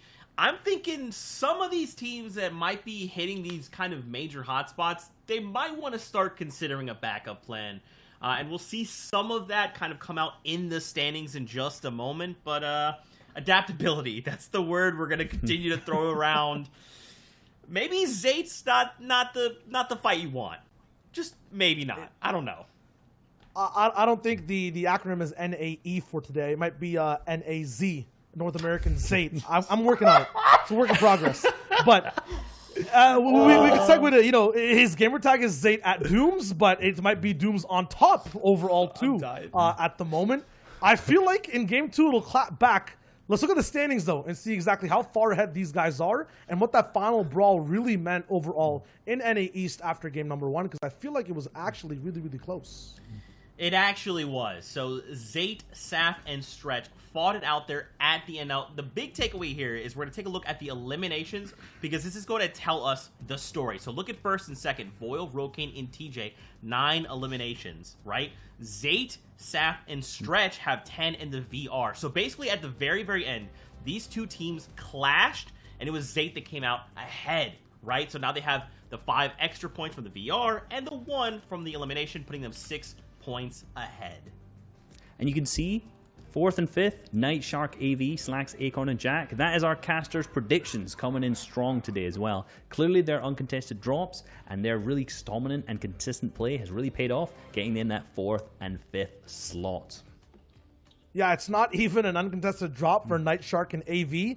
They almost have an uncontested map. They're splitting from Fortilla all the way to Logjam by Weeping Woods. It is a huge amount of space these guys are controlling for absolutely no good reason, but it's such a good reason for them overall. From 6th to 10th, though, we got Pamsu holding it down with Artsy and W Carry, a big blast from the past. Some French-Canadian action dropping down right there. 11 points in total. Remember, it's the top 15, so these guys are on pace right now. Some big notable trios still here, though, past that, Reese. Indeed, in 9th, Unknown, Casca, and Smacked, a team who's also contested off spawn at retail, but this time decided to actually not fight. Unlike they did when they're in the FNCS Warm-Up Cup, they fought every single game over and over and over again, and that worked out. They ended up coming 4th, but this time they decided to actually disengage. And you can see now, in 15th place is currently 6 points. Not something huge to note at this stage. We're only 1 out of 12 games through. The top 15 obviously quals through to this heats and then hopefully to the semi-finals if they do well there too. But we're going to see how this 15-point threshold continues to go up and up as the games go on. Yeah, the people were just right outside just off this first game in terms of having a base, having a foundation, playing over these 2 days. On day number 1, Summer Lashdian and No Limity Foon are going to be there with 3 points. Clicks, Illist, and Bizzle, actually. These guys in 17th were a hot pick, I believe, for you, Reese, correct? They were a hot pick from me indeed, but 1 game does not mean anything. There are 11 more to go. They will catch up. I believe in them. There you go. We'll have to see. Now, we do have that kind of snapshot from EU earlier on. 45 points was right around that top 15 mark, at least for the first 6 games on the day, right? Don't forget, tomorrow we have another 6 for EU and 6 for NA East. So these are kind of what we have to use to kind of measure the performances that players need to hit today. But guys, with that being said, it's time to go into game number 2 here in the Fortnite Champion Series. Let's throw it back over to our casters to get us into the next game. There it is. We're jumping right back into the battle bus. Beautiful breakdowns and some of the teams to look out for and step up. But Reese missed the mark just a little bit. His squad's the furthest down the line there. Ozzy, you and I mean, our teams are in top 5. Ooh, we're doing all right. We're doing all right so far. But I mean, I don't think I want to make this too much. I think we're having a bit of fun with the predictions. I mean, I remember when Zeke said it was fun at the start. I was like, man, predictions is usually the least fun part about casting. But when you're on top, you got to celebrate it. I wanted to talk a little bit, Monster, about a team. Oh, never mind. Let's focus on this because this is way more exciting. Zate falls here, and I've been talking about this. Yes, they walked away game 1. Yes, they win almost every game they walk away with, but can they do it consistently at a mythic drop where Doom spawns has so much control over the drop, not even how well you play it, and it looks like Heart's team has control over this time. Zate's gone down, Stretch looking pretty healthy, Saf looking okay, but they have to pull off a 2v3 situation here, Monster. That was so impressive. Stretch was the follow-up to get that, at least the initial knock to make it a 2v2, but no, he has to clutch now. It's not looking too good. He gets 1, but no, it's not going to be enough. They get taken out, and just like that, from first place to a big donut, they get set behind by far. And on the other hand, now it's up to Hart, Taken, and Durant to come back here and do something big for themselves. Man, we gave them a lot of credit being able to be the kings of the domain, but still, that's going to be a rough one, a tough pill to swallow there as they're set back hugely now.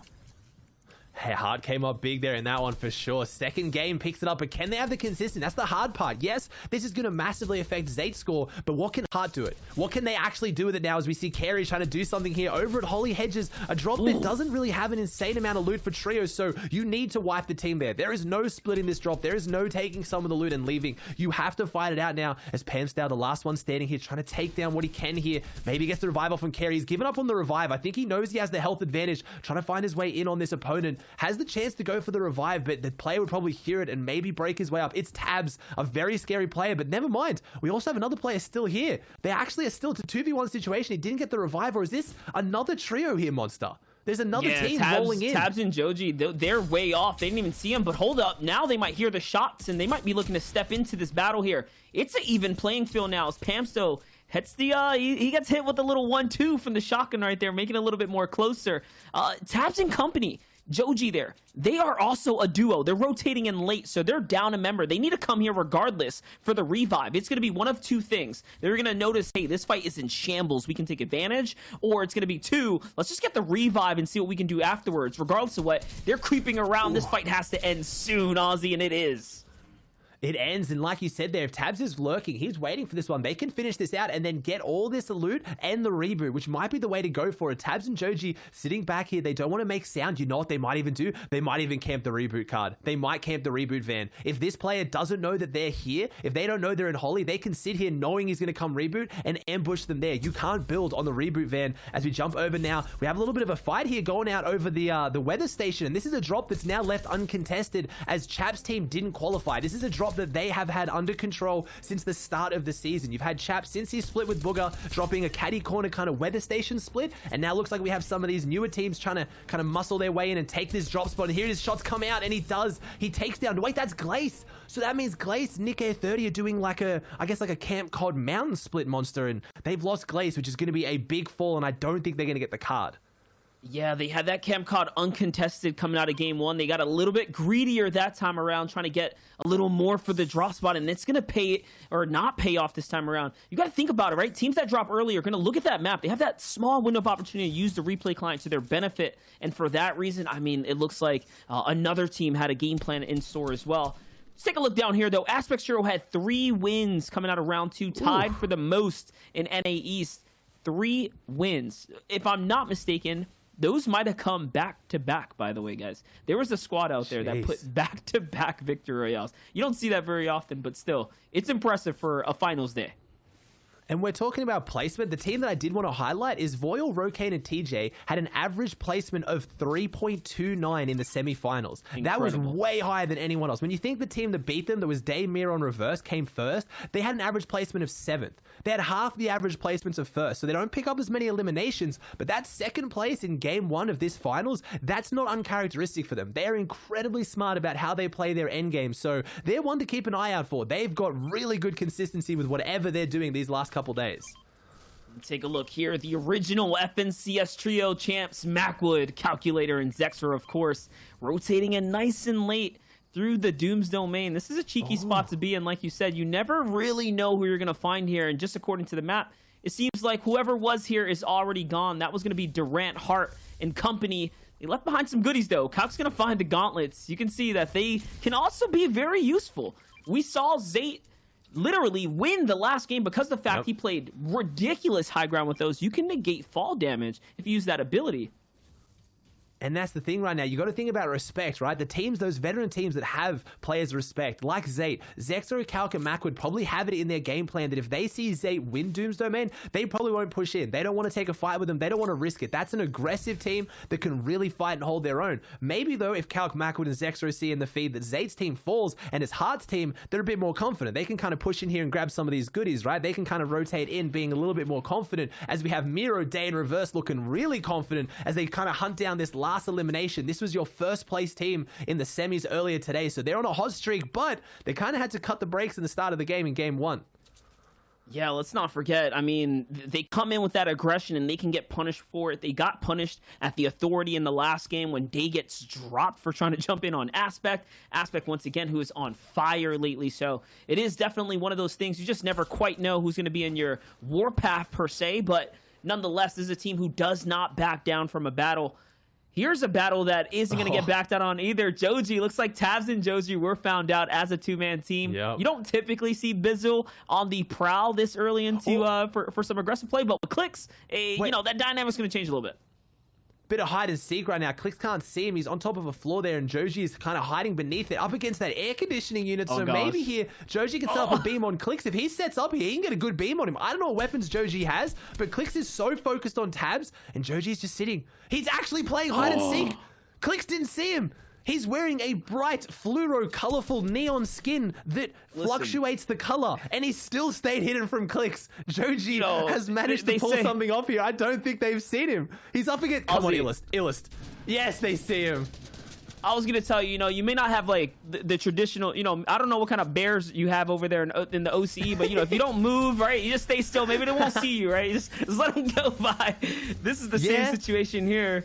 You know, Clicks is looking for any movement, right? Any pixel out of place. Look at the skin that Joji was using. If I had to pick a skin that was the hardest to hide in, that would have been it. As we see, they pick him up and they get the full damage execute there. So right now, what that was Clicks was getting the full damage shot for the Storm Surge, but Joji almost pulled it off. But it's worth mentioning, Tab still got away. So Joji's little stall there by hiding and how long it took for them to find him was enough time to get Tabs away in the truck. So I guess it worked. Bit of hide and seek in your NA East Finals Game 2. That was great. I wish Joji just ran away when they were all down on the low ground and kind of off in the distance. He had that small opportunity, but I think he was living and glowing in the moment as much as we were. Like, he just pulled that off. Like, really, right? It was incredible for both avenues. Talking about avenues, I read the word You talked about with just not moving, and the Bears, right? I think if you're standing there and you're trying to hide from someone, Bizzle, Illust, and Clicks, I can't imagine a scarier team to have just standing right in front of me. I probably would have been paralyzed as well. Just don't move. It worked the first time. Please work again. But they they do fall, as this is AV, Shark, and Knight's game. I've been talking about how good they are when they have this drop spot, and they have it, but they also got Zone, which they very rarely get. But how are they going to get their Storm Surge? I think Tabs has honestly just blessed this team by rolling up here, because this is free Storm Surge tags they can get on him now, and they need them with having this drop uncontested and getting the Zone. Yeah, and this is their biggest concern as a trio, is finding Storm Surges, because their drop spot is not that popular anymore. This entire area of the map has fallen out of favor in this new Season 4 here for Chapter 2, but look at that. That's definitely a blessing in disguise. And a team just rifting on by. That's going to work out as well. So these are free tags. Honestly, they're in 4th place right now, right? Coming into this whole thing, the XSET team, that is massive for them. It's setting them up for even more success to be passive and play their rotates the way they normally do. Now, we had that kind of panning shot, and we didn't see it. We saw someone built up on top of that main building at Slurping in a giant brick base. I'm going to put good money on that being Kanata, Creo, and Bucky. They have this drop spot. This is their drop spot. Unless they've gone down, I don't know. I didn't see it in the feed. I have to imagine that's them up there, and they're also looking really good this game, getting Zone as Aspect, Zunis, and NPen trying to make something here, and they're getting, again, the full damage snipe shot for that Storm Surge. And this is when you know one of the top regions, right? NA East has one of the best practice scenes. They run scrims every single day with the 100 best players. They know how to manage their surge, and it is so much harder to keep up with than a lot of the other regions. They know how to get damage, and it just puts pressure on those newer teams that kind of are struggling to get into the scene, and that's what forces aggression like this, where Aspect, Zunis, and NPen, they are full sprinting at this team.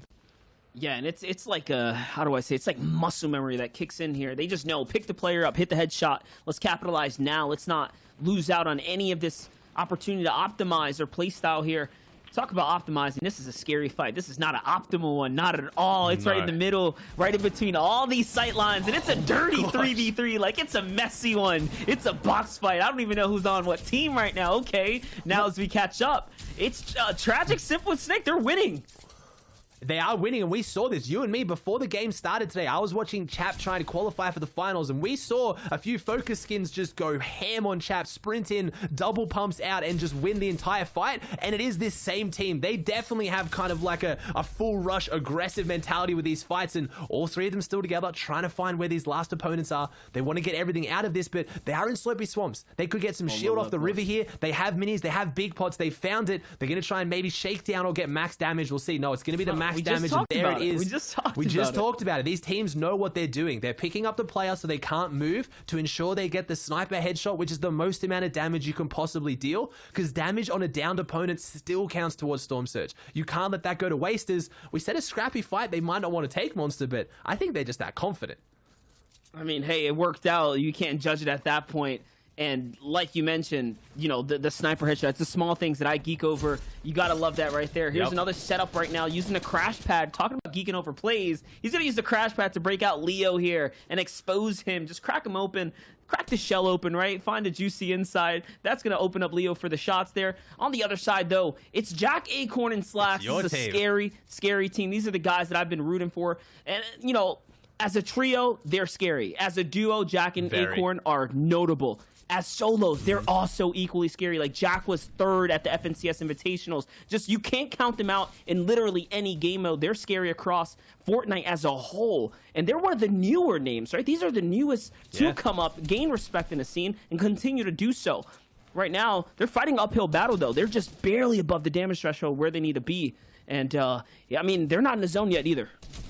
They got to get some damage up, and it's interesting to see. They obviously just won Ninja Battles last week. They popped off. I think they won it by almost 15 points or more, so they had such a dominant performance, and it came on the back of really aggressive early and mid-game fights. People aren't really used to seeing, as we now see AJ's team now dropping down here, getting focused by Aspect, NPen, and Zunis. They're just controlling this area of Slurpy Swamp Monster. They have it on lockdown. They have all these long tunnels, and they're just moving through, popping up, taking shots, focusing, going back down. This team is looking really, really good. Had a rough game one, but on the back of those semis, it's so good to see Aspect back. Anyone who's new to competitive Fortnite, you may not have the same kind of vibes the rest of us are feeling, but Aspect was in the scene from the very beginning, the skirmish days, the old days of Fortnite, and he kind of disappeared a little bit. He didn't really play or didn't place for a while, and now he's back in the biggest of ways, winning in team game modes and solos.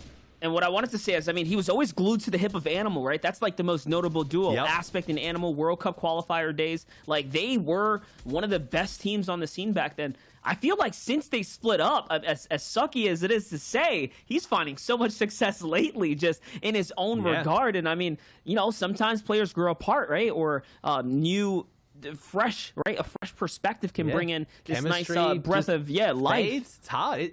It's the fact some of these teams like Zayt, like Saf, like Stretch, like Booger, people who've been to World Cup, they've been playing since the beginning of competitive Fortnite. To be on top of your game and stay relevant for that long is one of the most ridiculous feats. Fortnite as an esport is open to anyone. You can play on any day. If you get Champion Division, you can play this. There is always new talent coming up. It's not like a lot of other esports where you have to get on a team, you have to travel to events, you have to, you know, go into shared houses. You can play at any time. So to stay on top of an entry level that anyone can get into is a ridiculous feat, and that's why some of these players are so impressive and they garnish so much respect from the community.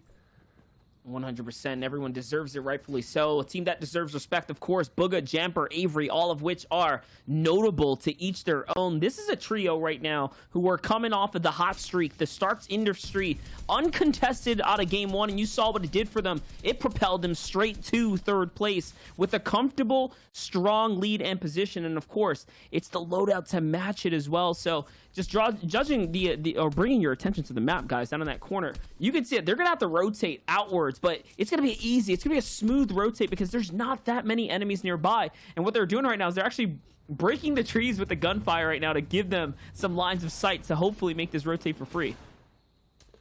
And the one thing I was noticing there was the material down low on there. Booger usually doing a lot of the tarping for his team. Is usually one at the front of the pack endgame, leading them and building them. Only had 65 builds, so I'm not sure if that was a bit of an issue. Maybe there's more on his teammates. I hope with the mobility they have maybe from Stark with some shockwaves, they can make these rotates, because that's not the best material inventory coming into endgame. But as I say that, Jack, Acorn, and Slack's not looking too much better. They do have good meds still as well. They're trying to make their way into this one, and it's a zone that I haven't seen play too much these days, and I want to see where AV, Rogue Shark, and Knight are. I think they might be that yellow team in the bottom left, maybe, but look at this edge. Look at everyone coming out of Slurpee Monster. This is at least 3/4 of the lobby in this one, like, what, 15 meter, what's that, like 30, 40 foot area?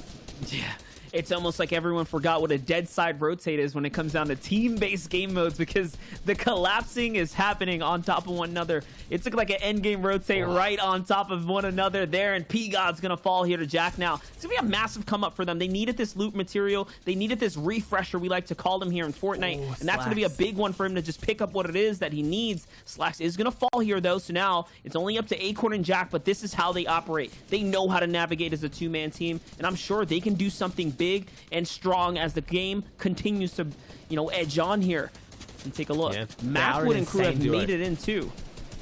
They have, and we're talking about insane duos out there. Acorn and Jacques, one of the best duos that Slacks just fit in so perfectly with. They talked about it in their interview after Ninja Battles. He just kind of fit right in, but at the end of the day, the duos reign supreme. If two people are going to be alive to close out as a trio, an established duo is going to be the one to do it. They have that built-up chemistry, as we have players like Booger and Jamper who've played together so many times. Bit tumultuous with their third, with Avery. They had chat for a little bit. Avery back in there now, but this is an aggressive team that knows how to take fights. If they can keep making endgame, they're going to get their damage. They're going to get their eliminations up, as Avery pushing forward on this one, trying to secure some of this loot and get in. Has the crash pads, but opting not to use them, as it's Zexro's team that's on the back foot. We also have Strep and Lazar in there as well, so three teams on top of each other, and the shockwave comes out. We have Avery trying to get his way back in with the crash pad, and beautiful use of that crash pad. Hits the momentum off the shockwave to bounce straight back in, and I was talking about how they're going to get their materials. It looks like they were just going to get eliminations to take a monster. That's some quick thinking right there, and it's crazy to see that Avery has collided with this same team once again. It was Nanolight's crew, it was Jamper's team right over here, and of course, Macwood and Zex and them right there as well. It's like they also rotated the same way as they did it from game one. That was the same kind of collision course. They hit it again here coming into game two. You cannot be happy about that, because those are some scary players to come across. Not that there's any freebies here, but still, it's you know, when you pick and choose your battles, you don't want to pick them, right? When you look at the list of players to come across. There's some fighters that are just better, as Shark takes down Strobe. And now we have Bizzle, Illist, and Clicks. We're talking about good fighters. That's hard. We talked about it. Can they have the same consistency Zayd's team does when they leave Dooms? And so far, the answer is no. Heart's team falling here. Clicks, Bizzle, and Illist getting that elimination, and probably getting Doom's mythical bomb, which could maybe make them have a much better chance of taking high ground or controlling this lobby like we saw Zayd do. And yeah, you're talking about it. Obviously, everyone in these lobbies is insane. Top 33 teams in NA East. But there's some teams like Clicks and Illist that you just don't want to fight. Yeah, not at all. And we just talk about teams and how they're doing. I think I saw one of the XZ boys go down. I saw Sway go down as well, which means Ronaldo might be out there by himself, losing a teammate there. So a lot of teams are starting to fall apart here, and it's looking like, you know, this team is no different. Slacks has been out of the equation for quite some time, and Jock was nearly taken out there. Just take a look at his health. So low. So they're going to have to use the splash here now and whatever heals that they have left, and that's going to put them backs against the wall in a real scrap for scrap situation. They're going to have to come back big time here off of siphons and finding an impact now. Who is it that they can option in on? Who is it that they can target? I see Gush there hiding in a cone by himself. Maybe they can still bounce back this opportunity here. Bizzle, Illiston, Click setting up a base on that high ground in such a dominant position. I also saw Bucky, Kriya, Kanata there in the mid layer, which doesn't look like the position to always be. Now they're on front side low, but they are so good at fragging out endgame with different situations, so I'm looking at them to pop off here. But Aspect, Zuni's, and NPen with 6 eliminations already on the board. A rough game 1, but clearly did not affect their mentality going into game 2 as they're pushing forward. And Jacques and Acorn just picked up Casca and smacked. Wow. Monster, your pick's still alive here. They are fighting their way back into this and proving why you had so much faith in them. I mean, that is insane, though, as a two-man team to just collide with another possibly full team right there and find their frags. That is so crazy. And, I mean, they needed it, if any. Someone who needs something big right now is Aspect as well, who gets tagged, and now he needs HP. Dwindling down on material. 220 builds, or 220 wood just left in the inventory. High ground, though, still held by Illix, Clix, and Bizzle, and they're set up the anti, shockwave kind of style here. They are up in the air right now. And remember, I think they rotated in late to pick up some gauntlets, too. Or, no, that was actually Calculator to scratch that one. Got the but crash Aspect pads, is going to find Haas here now, and that's going to be a great siphon to keep him in the game. And, oh my gosh, these frags are just coming for this squad right now.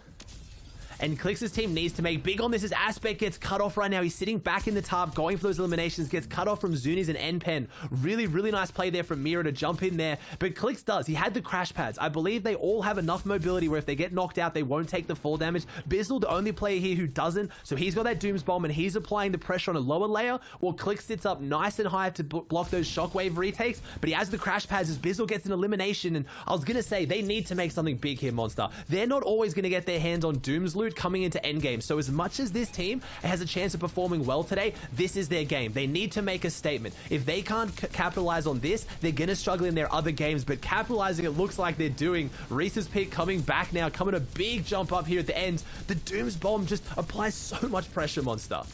That's right, and it's setting all the builds on fire. If you're not building out of metal here, it's going to start to be engulfed into flames, and that's going to force you out of those layers. Force everyone down and really force the placement to start funneling upwards towards these guys on height here. Clix, Bizzle, and Illis doing just that. Illis is out here branching outwards as well, so look it. They have all their layers completely spread out. Clix has so much material to hold this height by himself. He is not even worried. Bandage, bazooka in hand as well, so just with the cannon right there, just to weather the storm, they are clearly playing for the ultimate strategy. It's either going to be a heal off or they're going to bang it out between the two that's going to jump down, which is Bizzle and Illis.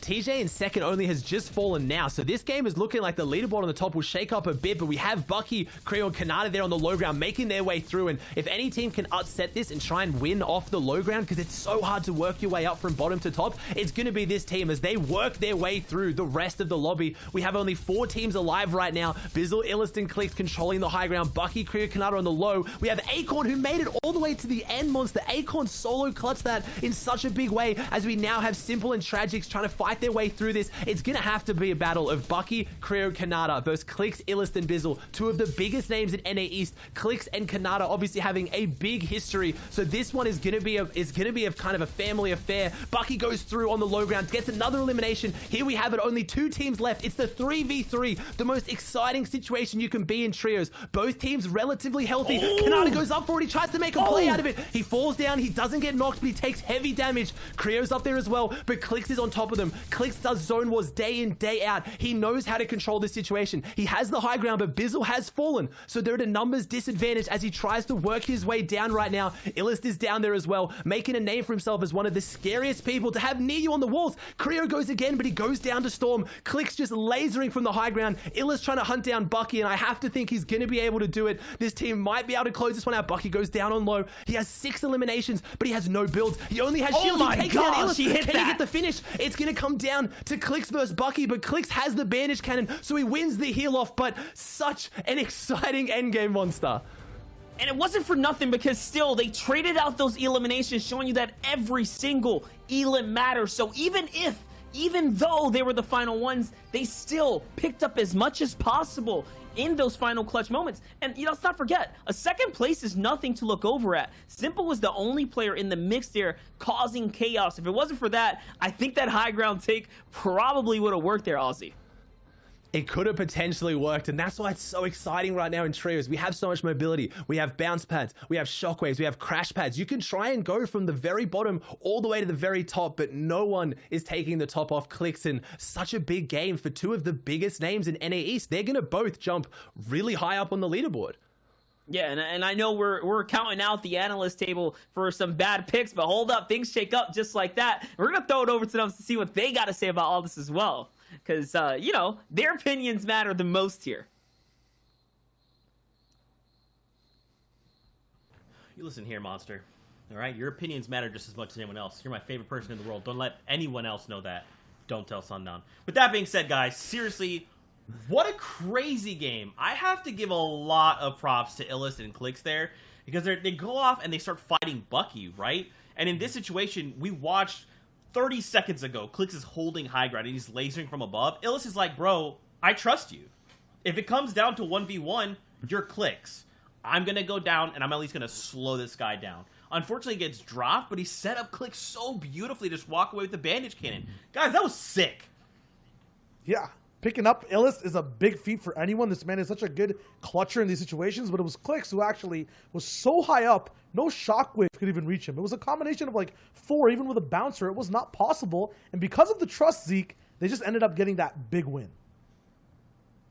Big time, big time. And this is one of the things that they do really, really well. You notice these trios endgame who have played so many scrims, so many tournaments, always do is they prioritize the loot to the guy who needs it.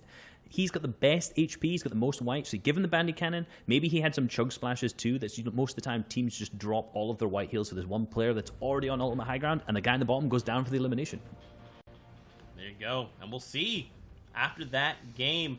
Now we have Voil, Rokane, and TJ up there in that number 1 spot. They did play 6th that last game with 2 eliminations. That's why they do have this point lead. But you see Clix, Illis, and Bizzle jump up. Now, I'd like to point out something very important about these guys. Their first game, they placed 15th with a single elimination.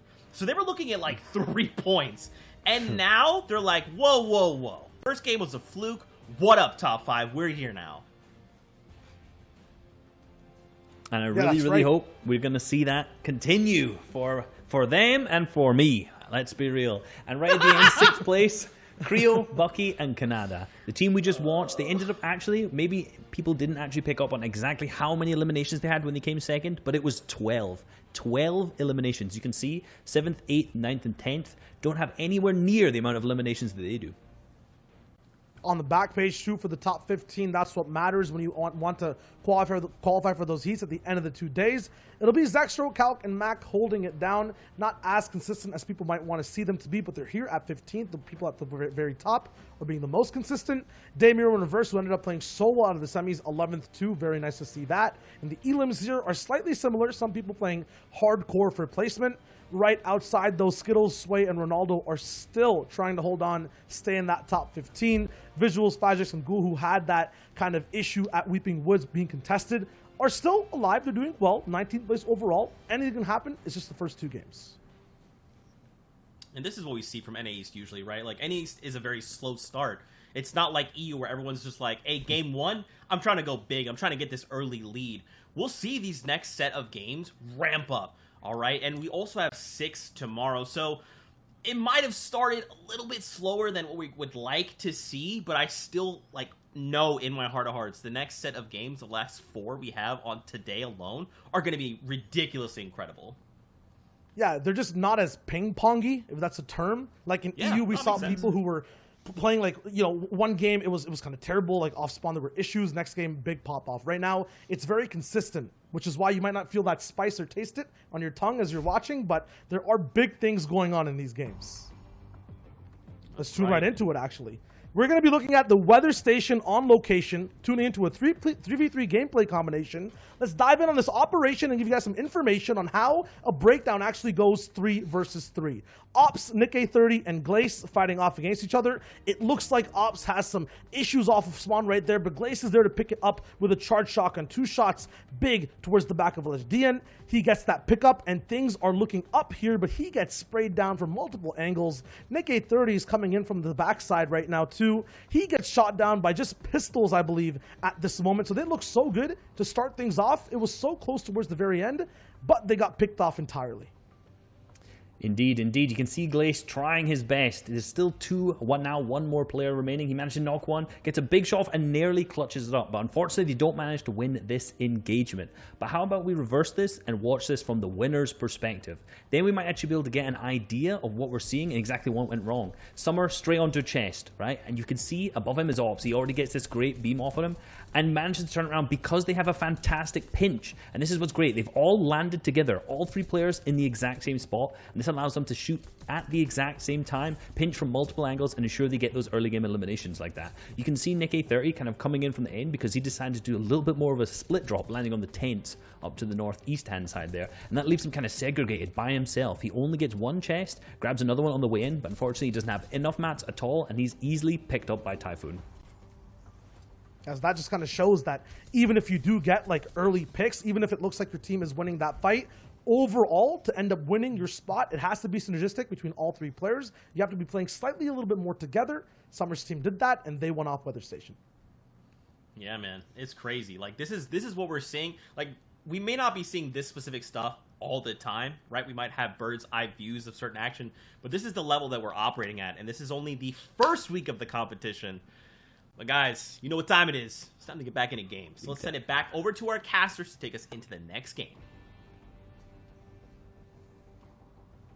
We appreciate the table breaking things down there. As you saw that early, mid, and end game action, all of it culminates to what is going to be our day 1, right? This is the halfway mark now for the day 1. It's the quarter, right? This is where you step up, you kind of test yourself, you see where it is that you stand, Ozzy, and then you try to push through because now is going to set your pace for the remainder of the day.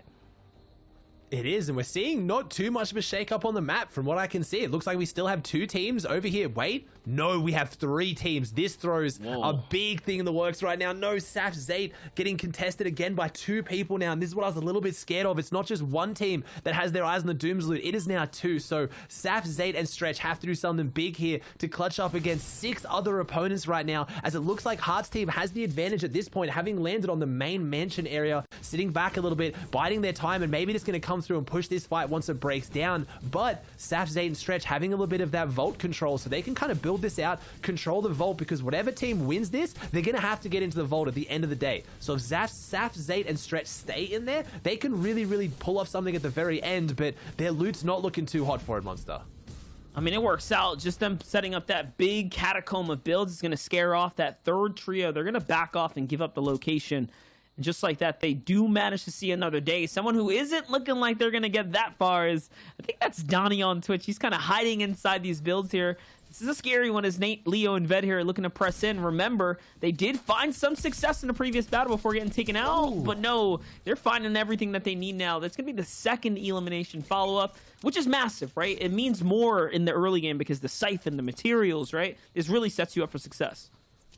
And I'm seeing another team rotate out of Holy towards that kind of like southeast section. So maybe they kind of wanted to make their way in, or maybe they dropped here and decided to leave. I don't know. Holy is going to be one of those drops where we've talked about it. We have a lower chest spawn rate in this season than before. We don't have the 100%. So there's less loot on the map, and it's a bigger team game mode. You've got to find a drop. So normally you're going to have to go toe to toe with someone, as we have Mars, a team that you and me, a player you and me, especially Monster, have been gassing up as really having probably the biggest season I've ever seen for someone on the blow up, as he's trying to close this fight out with a big, I think, charged shotgun shot. So looking like he's gonna have a good game on top of a good season, as Nexi comes through as well, trying to find this angle, and he does. Takes down Haji. Now Haji was one of those teams that was contesting at Sweaty Sands, trying to take down Clix's team early on last week in the scrims, but looks like he's left it. And I'm thinking if Misty doesn't go his way, we could very easily see that team go back over to Sweaty. That's still a big frag, though. And what I'm kind of nervous about right now is the team that's coming in from behind here. It's Owen and Sunny. They're just listening into all the battle, all this action that's unfolding right there in the low ground. And now they have the old builds to step on top of. So even more information going into the favor of Owen and Sunny. This is looking very, very dicey for Mars OW and company, who are in a box fight right now. Mars is going to get tagged big time. And no, the third-party shots come in. And Threats is also stepping up from the mountaintop as well. So it's not looking good at all. And just like that, all of a sudden, the table has been turned. Nico, aggressive, great box fighter, is going to step up and walk right through two of them and find the siphons as well. Now it's up to Crumbler to stay alive, and no, it's going to be a failed shockwave as well. This is terrible for the crew. This is pretty much bad for everyone except for Sunny's team here, as they're going to come through and try and control this one. They've got their damage, they got their Storm Surge, they might be able to get the loot, but Crumbler's kind of staying a little bit nearby. I think he knows that he can't disengage without the cards and really do anything here, so maybe pull off a sneaky play once these two teams start fighting and then be the third party. I don't know. This is just a pretty rough situation for them to be in, as we have 3 teams contesting at Misty Meadows, and that just shows the respect that some of those top teams have, or how scary they are, that you have 3 teams at Misty Meadows, which has no Mythic, has no Vault, has a lot of loot though, and you only have 1 team at Stark. We still have Booger, Jamper, and Avery having uncontested Stark, and if you've followed NA scene at all, it has been one of the most tumultuous drops. We've had Doom's Domain, we had Zayt vs Bizzle, but Stark has broken, I think, at least 5 teams that have gone there. I kid you not. Scope, Cease, Illust, they split up as a team. We had Chap, Booger, Jamper, they split up as a team. We had Cody's team going there, they split up. That drop was ruining teams, and then we have 3 teams wanting to go for Misty though, so I don't know how this fight's going to go well for any of these teams. They need to close it out quickly. Yeah, and it's dragging on, right? They're literally wasting so much time here, and they're not gaining anything for it, not at least right now, and it's still a tit for tat. They're going back and forth in the shots. No one's got the clear lead here. It's just going to be a question of who's going to give it up first, who's going to throw in the hat and get the rotate on, because none of these guys are safe. We didn't even mention the fact that the Storm is on its way. Finally now, Nico's going to get ripped up for the shields here. Maybe this is the key. Maybe this is the sign to jump on in. Yes, they are coming. The crash pads are out, and they're trying to do their best to get the scramble here. And I mean, still, they're alive, so they're doing something right. It's a long fight. I'm guessing going back through the builds, it's going to be a situation of maybe one of them steps on a piece of build that isn't theirs. This is all about the piece control. We haven't talked about it too much today. Controlling the builds and the pieces around a fight. So all it's going to take is maybe one of these trios to step on a floor that they built earlier. They get the edit, because right now this is just box fighting through and through. They're finding the angles. Nico on the back foot here drops a bounce pad. Don't know if that was a misclick, and he's kind of stuck just bouncing up and down now, as they're going to come through and get the finish, and probably going to try and go for a max damage finish or the shakedown. If you guys don't follow Fortnite too much, you don't know this mechanic. What just happened there was Nico is now being shaken down or shook down, so Pandosh is now going to be marked on the map. That team can now see where he is, so he can't hide anymore. He can't go behind the builds. He can't run. They know exactly where he's going, and they're running for him.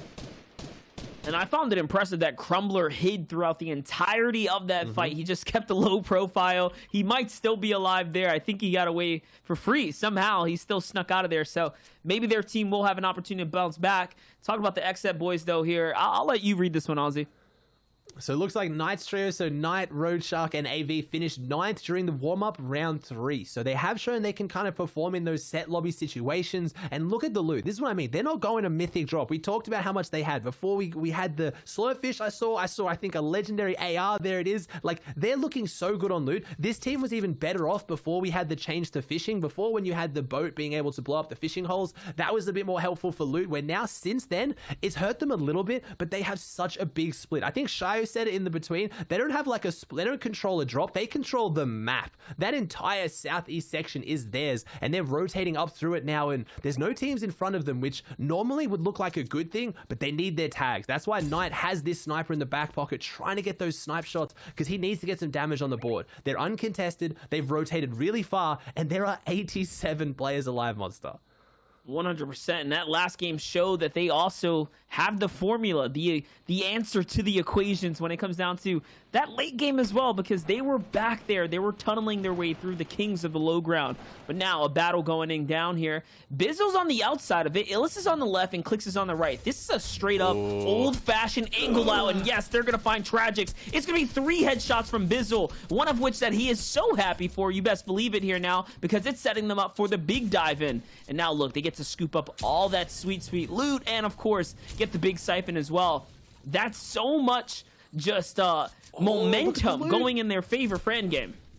6 shockwaves, 4 splashes, 6 minis, bounce pads, literally everything you could possibly want coming into endgame. Combining those bounce pads with the shockwaves, we've already seen today how good that is for the rotations, and right now they're finding their way through, trying to get this damage, and we keep talking about it, the story of uncontested versus contested. Well, Bizzle's team isn't contested as Sweaty, so they need damage, and that's what they're going to find right here. Illust Clicks hunting this one down, and so is Bizzle, one of the scariest teams to have on you right now going for this. As Illust falls though, never mind, they might be able to do something about this. Illust falls and gets finished.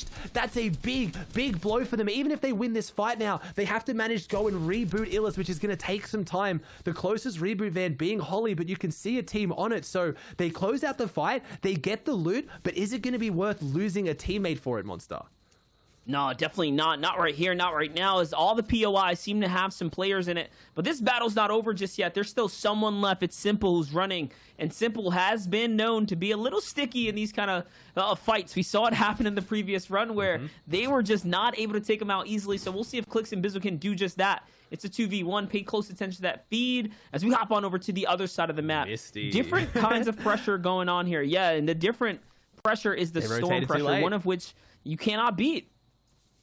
They rotated too late. They're stuck in the storm now. They've got the fish in hand. They've got the med kits. As we see, the flying placement is key. So far in NA East, the top 3 teams also have the best average placement. That's very true. You currently have Jamper, Booger, and Avery of an average placement of 5th. In 3rd place, Slacks, Acorn, and Jacques with an average placement of 5.5 in 2nd. And then Voyle, Rokane, and TJ with an average placement of 4th in 1st. That is massive. That consistency is going to pay off. You can have those massive games like Clicks, Bizzle, and that had last game, but games like this, they need to capitalize again if they're going to have that kind of consistency on a 12-game format, Monster. There is 6 games today, 6 games tomorrow. It's going to be consistency through and through, and tomorrow is where things are going to get dicey. We talked about the preparation time these teams have between the semifinals and the finals, but it's going to be tonight where they can go and check the replays, see who's dropping, where are they dropping, what's their strategy, how are they rotating. The things are going to shake up tomorrow.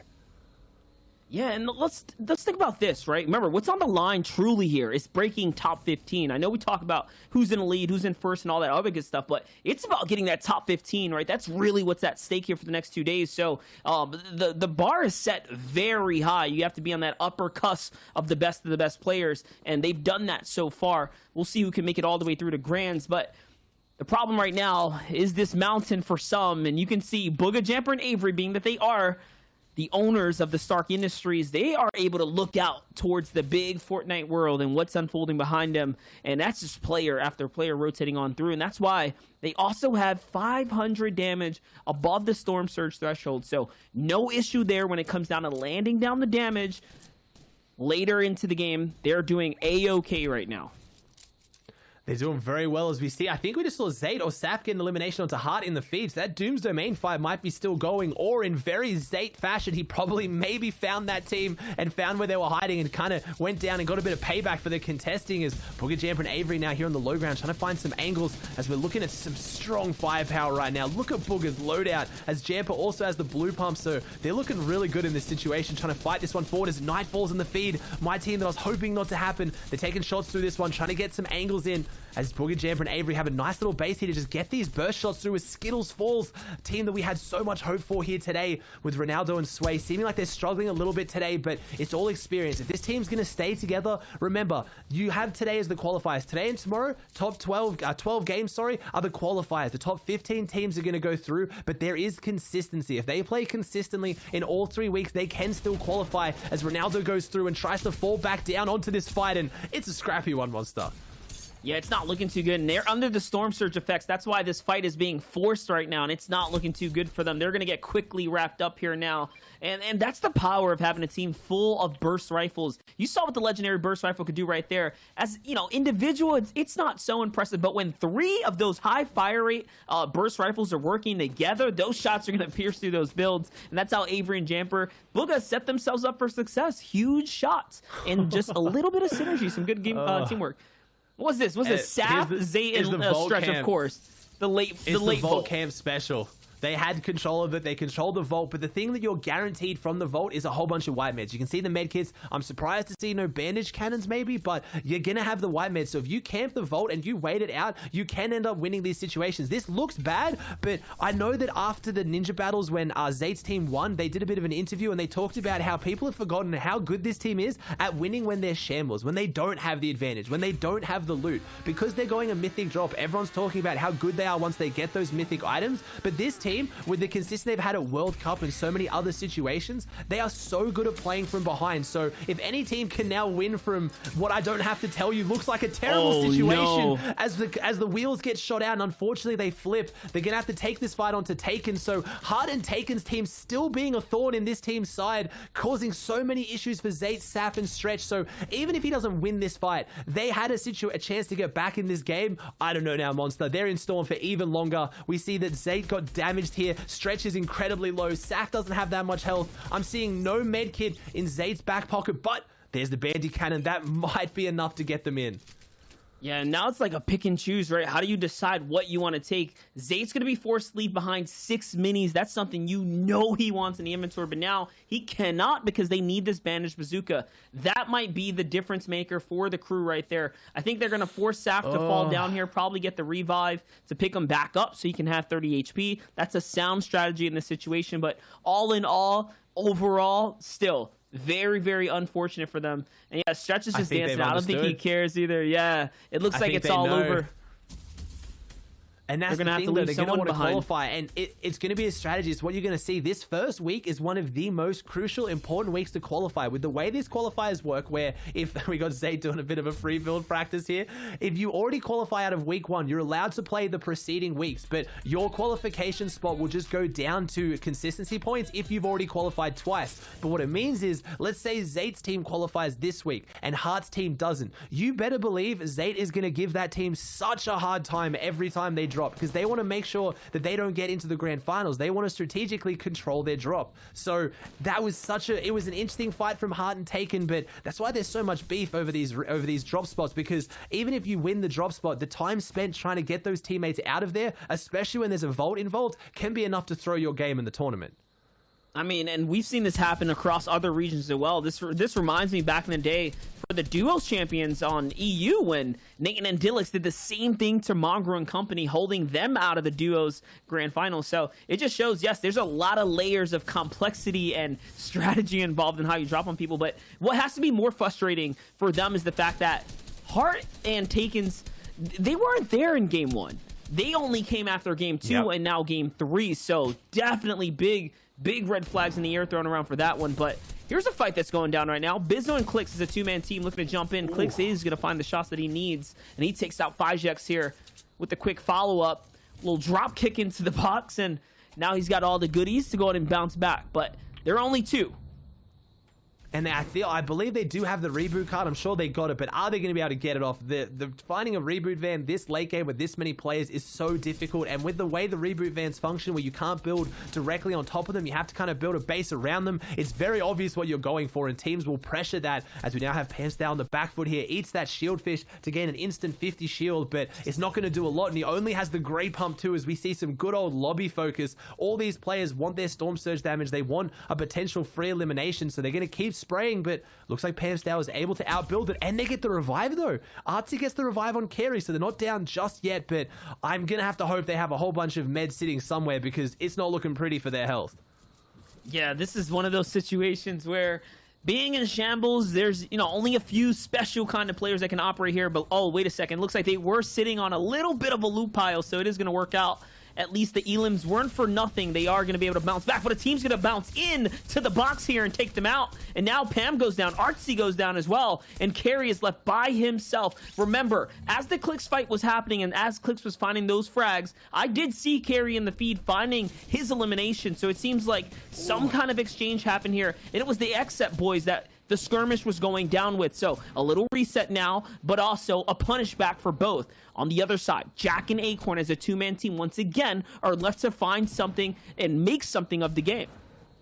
It's your team with the bread and the sandwich right now with Carey and Pamstow in the middle. So as much as predictions always make me a little bit nervous, it does make me care a little bit more. Every time I see the XF boys at 1 falls, I'm kind of on the edge of my seat as we now have Macwood's team kind of making their way through there. We have Shire's prediction trying to find their way back in there. Craggy Cliffs droppers, so this is a decent zone for them as Sebi, Fernando, and Nano, a team that's been performing really, really well. Nanolight recently signed to Ghost. We have Fernando recently signed to TSM. 3 players making a big name for themselves. They get crash padded down. Kelk, Macwood, and Zexo in a terrible position as they walk forward. Macwood and Zexo has fallen, and it's Jacques that got both those eliminations, Monster. Those are big points on the board as Nano and Sebi are going to get the finishes though, but the points are going to go over to your boys, and we'll have to see. This is a very, very congested little edge here as Sebi's team still only has 1 point on the board, and as this elimination as Calc takes down Ved, but Nate takes down Calc, so the TSM, Zexo, Calc, and Macwood are out of this game.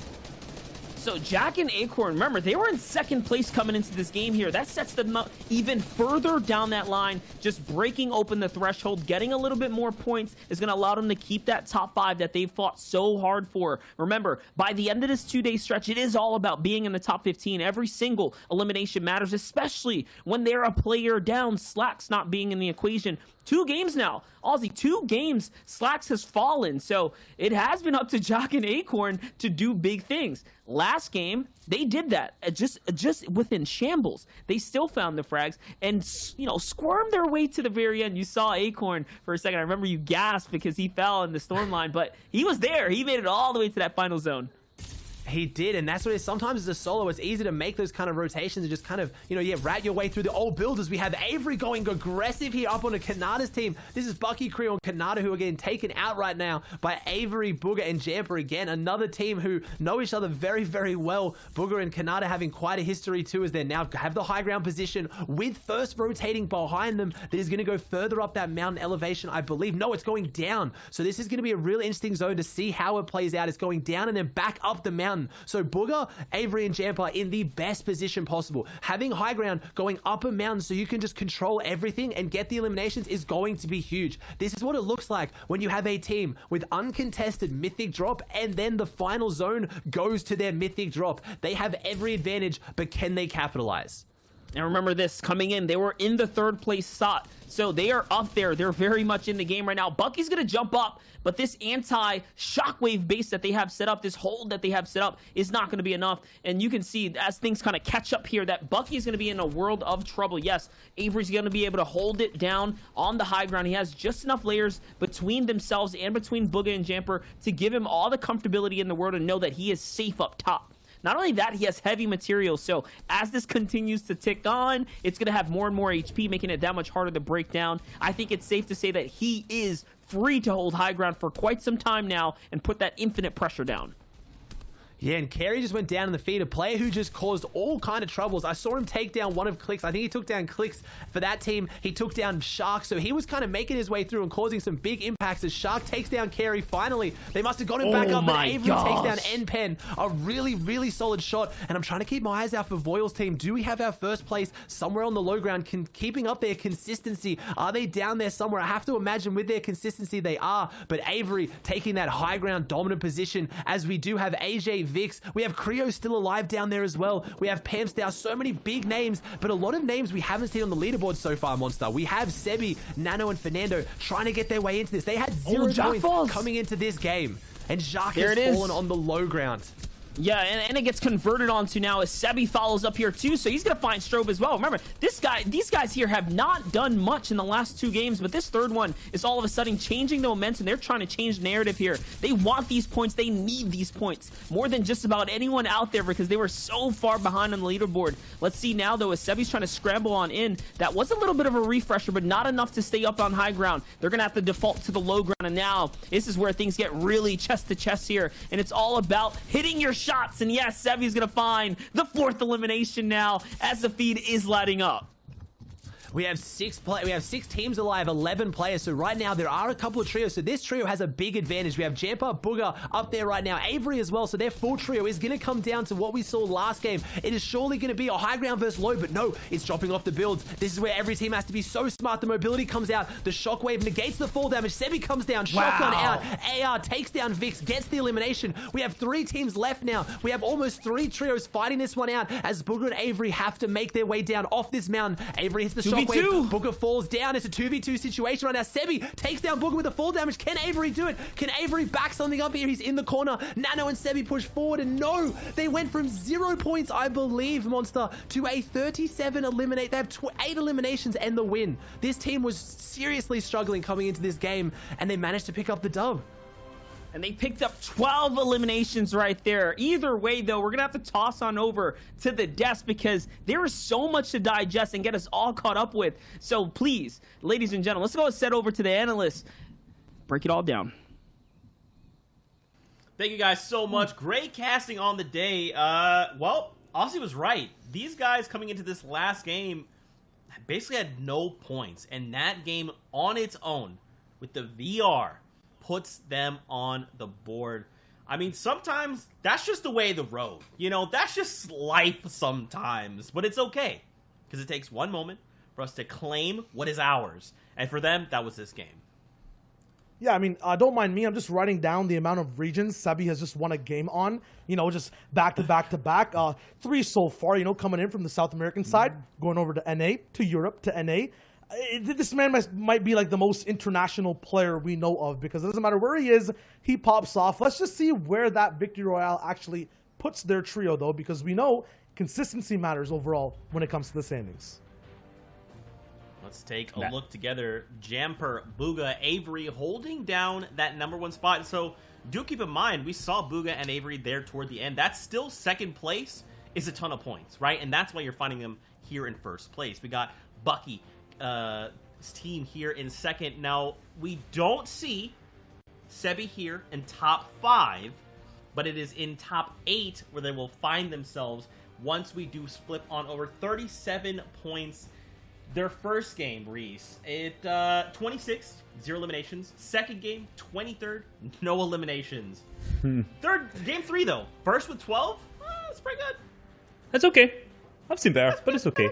You know, off spawn is clearly their problem, right? Coming 26th, no elims. 23rd, no elims. Be it, obviously they're not immediately getting eliminated off spawn straight away, but they're clearly having some sort of trouble, because in that second game they were alive for 19 minutes and 7 seconds. So that's not really necessarily they've been eliminated off spawn, but clearly their early game setup and going into mid game, something's gone wrong. Something's been horribly wrong, right? Turned it all around in game 3, first with 12 eliminations. Let's see if that can continue on.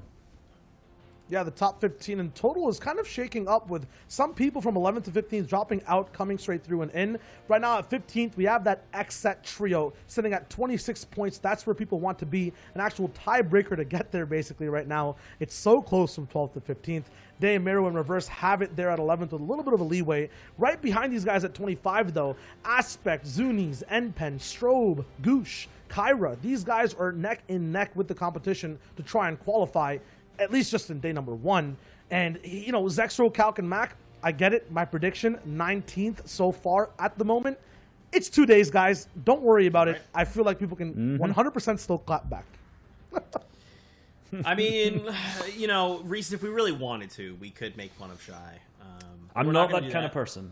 Yeah, we're good friends of Shy. We do love him, so we're not going to do that. But hey, listen, as Shio did say, there is a second set of games tomorrow. And don't forget, we still have several weeks of competition and a wildcard match, so there's still opportunities. Sometimes Shy's wrong. It's okay, you know? Not everyone's perfect, but he's really darn close. With that being said, though, guys, that was game #3. It's in the books. It's done. And you know what? I'm finding there's so much... Early game seems to be a big struggle for a lot of these teams here in NA East. I mean, what's going on? I mean, we mentioned it with Sabi, right? He's having issues. In Doom's domain, Zayt literally had to build an L, right after all the action finished over with Hearts trio as to just how the spawn situation is going for that side. I'm just happy that Holly Hedges is not touched. A nice place to be if everything's, looking bad on the other sides of the map. I'm sorry, Shio, but I'm getting news in here that this absolute chaos at Holly Hedges and complete madness overall. No way.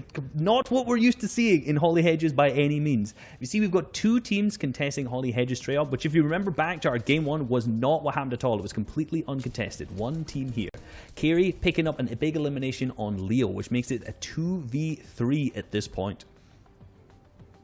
Yeah, I mean, and the action doesn't stop right there at all. There's more people rotating. In the Holly, once again, when it comes to how the houses are spaced out, where all the loot is, it cannot support these many residents, right? And no one here is trying to share loot trio to trio whatsoever. They want those early game eliminations fast. Right now you can see Ved kind of preying on towards the outside looking in. There's already fights going down. Carey and Artsy kind of break that off. These guys were somewhere near that top 10, top 15 spot that we saw before, but maybe it's because of these fights that we see so far. If your early game gets affected, it's that much harder to kind of push back towards that late game side. Look at that. B Monteselli, he doesn't see it coming. It's a third party to the third party. Reese, like, what is going on? Well, indeed. This is exactly almost what we talked about in that last package with Nick A30's team. Being able to pinch, get in the middle, and just really be able to get all those different angles on those other teams. Obviously, now we're referring to 3 teams. 1 team on the right, 1 team on the left, and 1 poor, unfortunate team in the middle. And that's where you don't want to be. But unfortunately, sometimes it's just going to end up being that way. Absolutely, unfortunately, yeah. But for the team that wins, that is so much loot. That is so many eliminations, a huge pedestal. Luckily, I think in this entire scenario, we did get to see 2 trios actually end up surviving, which is not usual. The takeaway, though, is that there's really no safe space right now on the map. Everywhere can just be invaded in any second, and that is a very, very scary thought. It's only day 1, Zeke. It's only day 1. Yeah, I mean, maybe, again, I like to kind of take a step back and think, like, okay, let's say, because this is a 2-day format, if day 1 doesn't go well, VOD review, look at your drop spot. Do you need to change things up? You're looking to just hit top 15 to secure that spot. You have these extra weeks. There's things that can be changed up, and that's okay. It's a learning curve for everybody, right? Especially myself, because I've never learned how to read, but that's how things go. Anyway, Fortnite fans. Anyway, guys, we do need to go to a break. When we return, we'll have more action here from the Fortnite Champion Series. How will things go for NA East? We'll find out together. Till then, we'll see you in just a moment.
What's going on, everybody? Welcome back to continued coverage of the Fortnite Champion Series. I'm your host, Zeke, and joining us here on the analyst desk, we've got Shywave and we got Reese.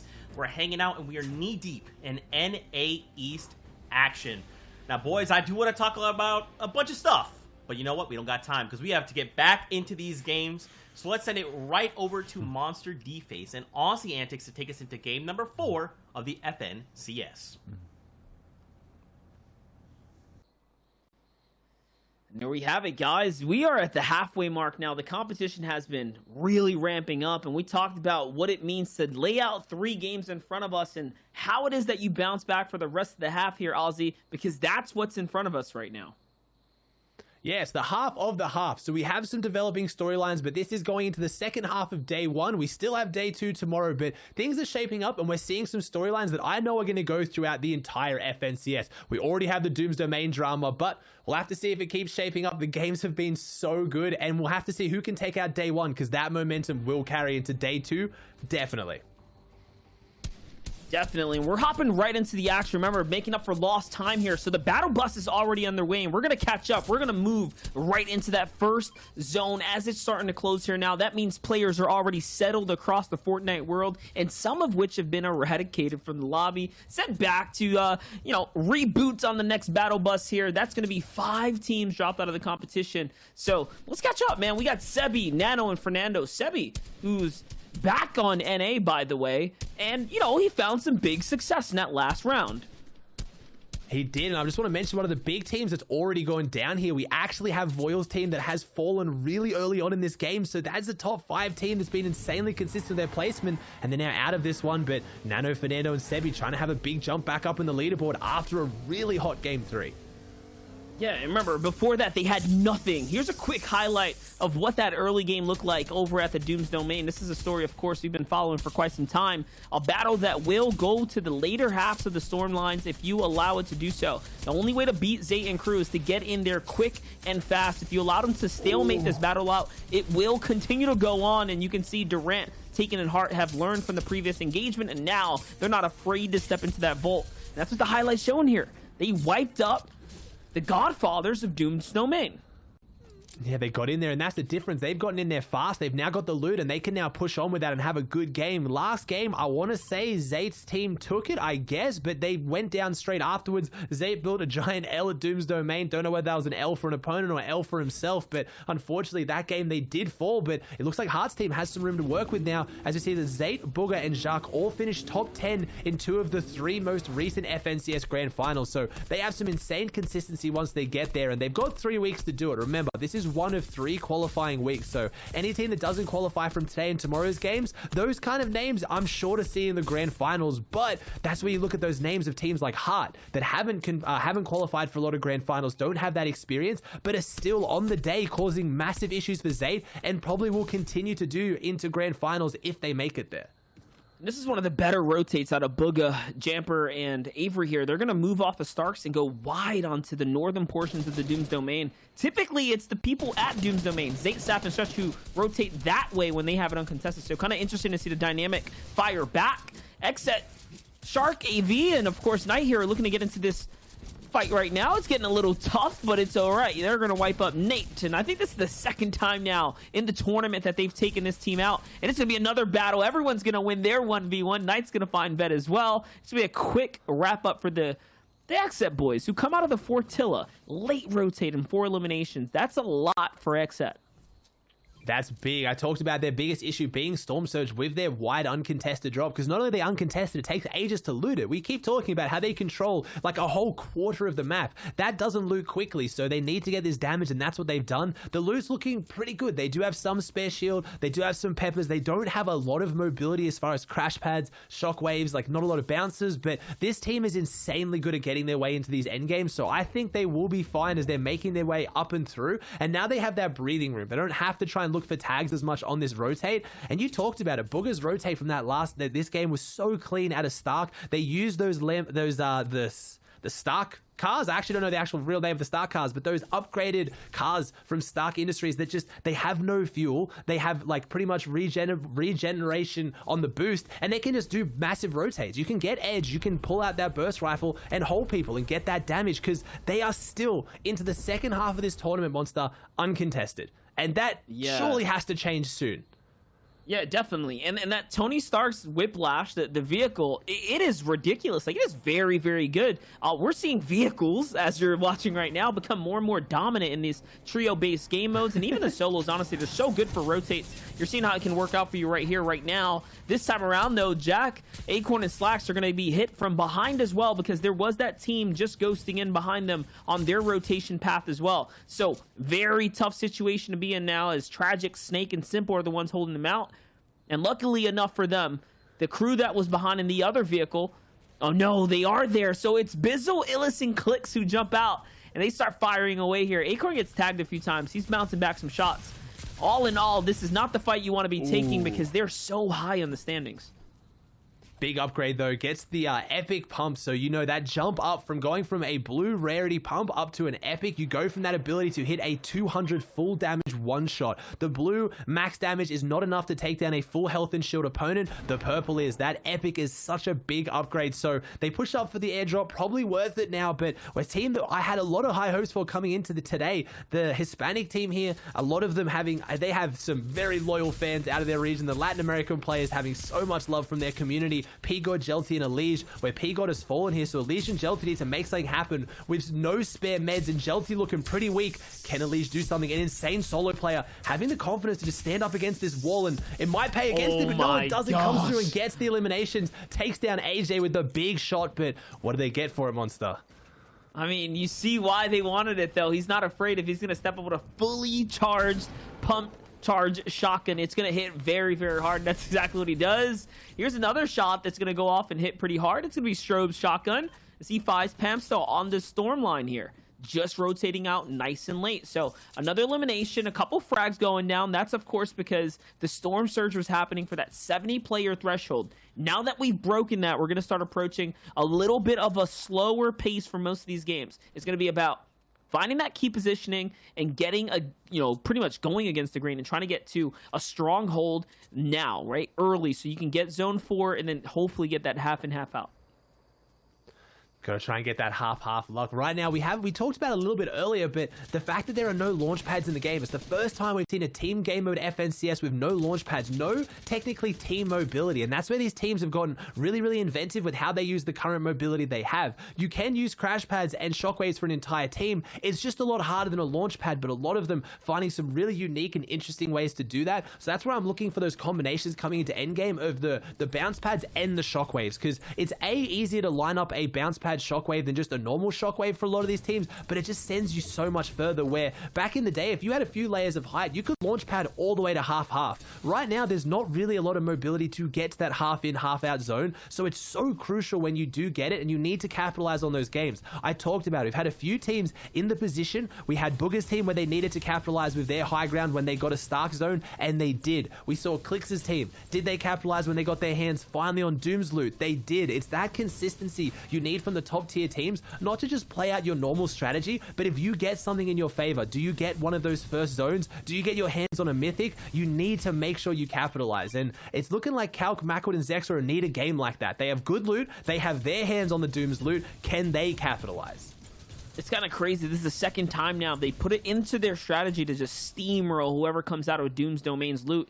It's almost as if, hey, Zayt fell in the feed. I think we should take the team that landed there. You know what I mean? Because if there's if there's a decision to be made here, they're doing it every single time Zayt's team falls early. They rotate right on in, especially if the zone's here, and they're coming up with some kind of mythical loot. And this is going to happen again. In the last game, though, they did have it, and they got dropped by Bizzo and company, and that's how it switched hands again, and we saw that Doom's mystical bomb terrorizing from the height. That's how it's so strong. That's how it really plays out in these team-based game modes. Clicks, Bizzo, and Illis being the team of focus right now as I'm talking about them. They are in 5th place right now. They're up there on the standings at 41 points.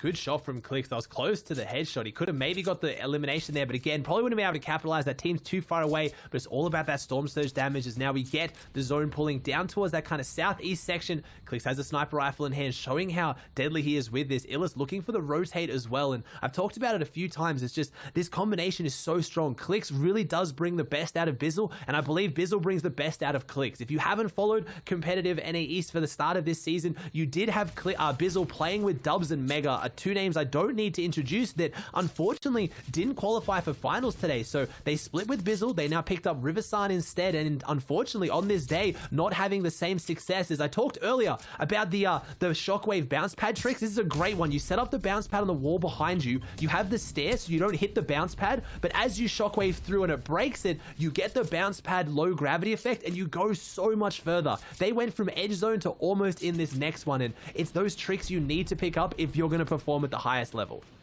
Not only that, it's the simplest one to set up as well, right? And look at how close they get to one another. So a very, very cost-effective way to do it. And it's one that doesn't take a lot of time or thought process to set up. So yes, one of the best new techs that have, been developed in the recent times for Fortnite competitive.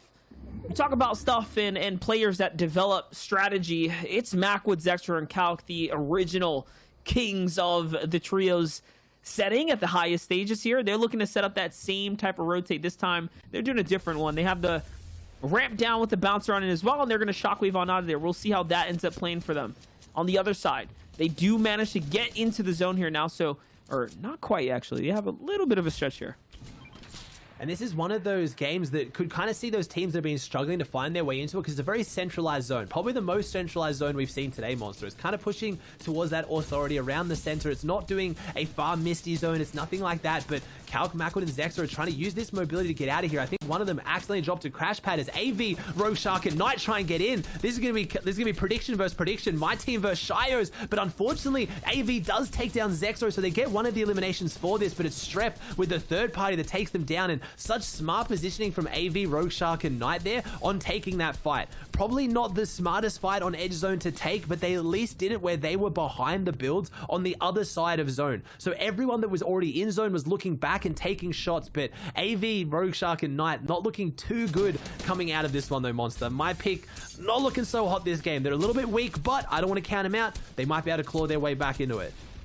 And in the feed, 4th place drops 5th place there as Macwood exchanges big shots onto Xset here. So all kinds of exchanges going down. Big teams, all the prediction teams actually going toe-to-toe right now, because Acorn and Jock traded out onto Reese's team, so analysts are down right now, big time, and the casters are up because Xset's still in the game, Jack and Acorn are still in the game, and they both just collided with one another over the course of the last 60 seconds or so. What a change up in the standings that's going to make, because now Illist, Bizzle, and Clix there are out. They're falling down. They're in 5th place. They're no longer going to be able to accrue any points. That's a tough one right there.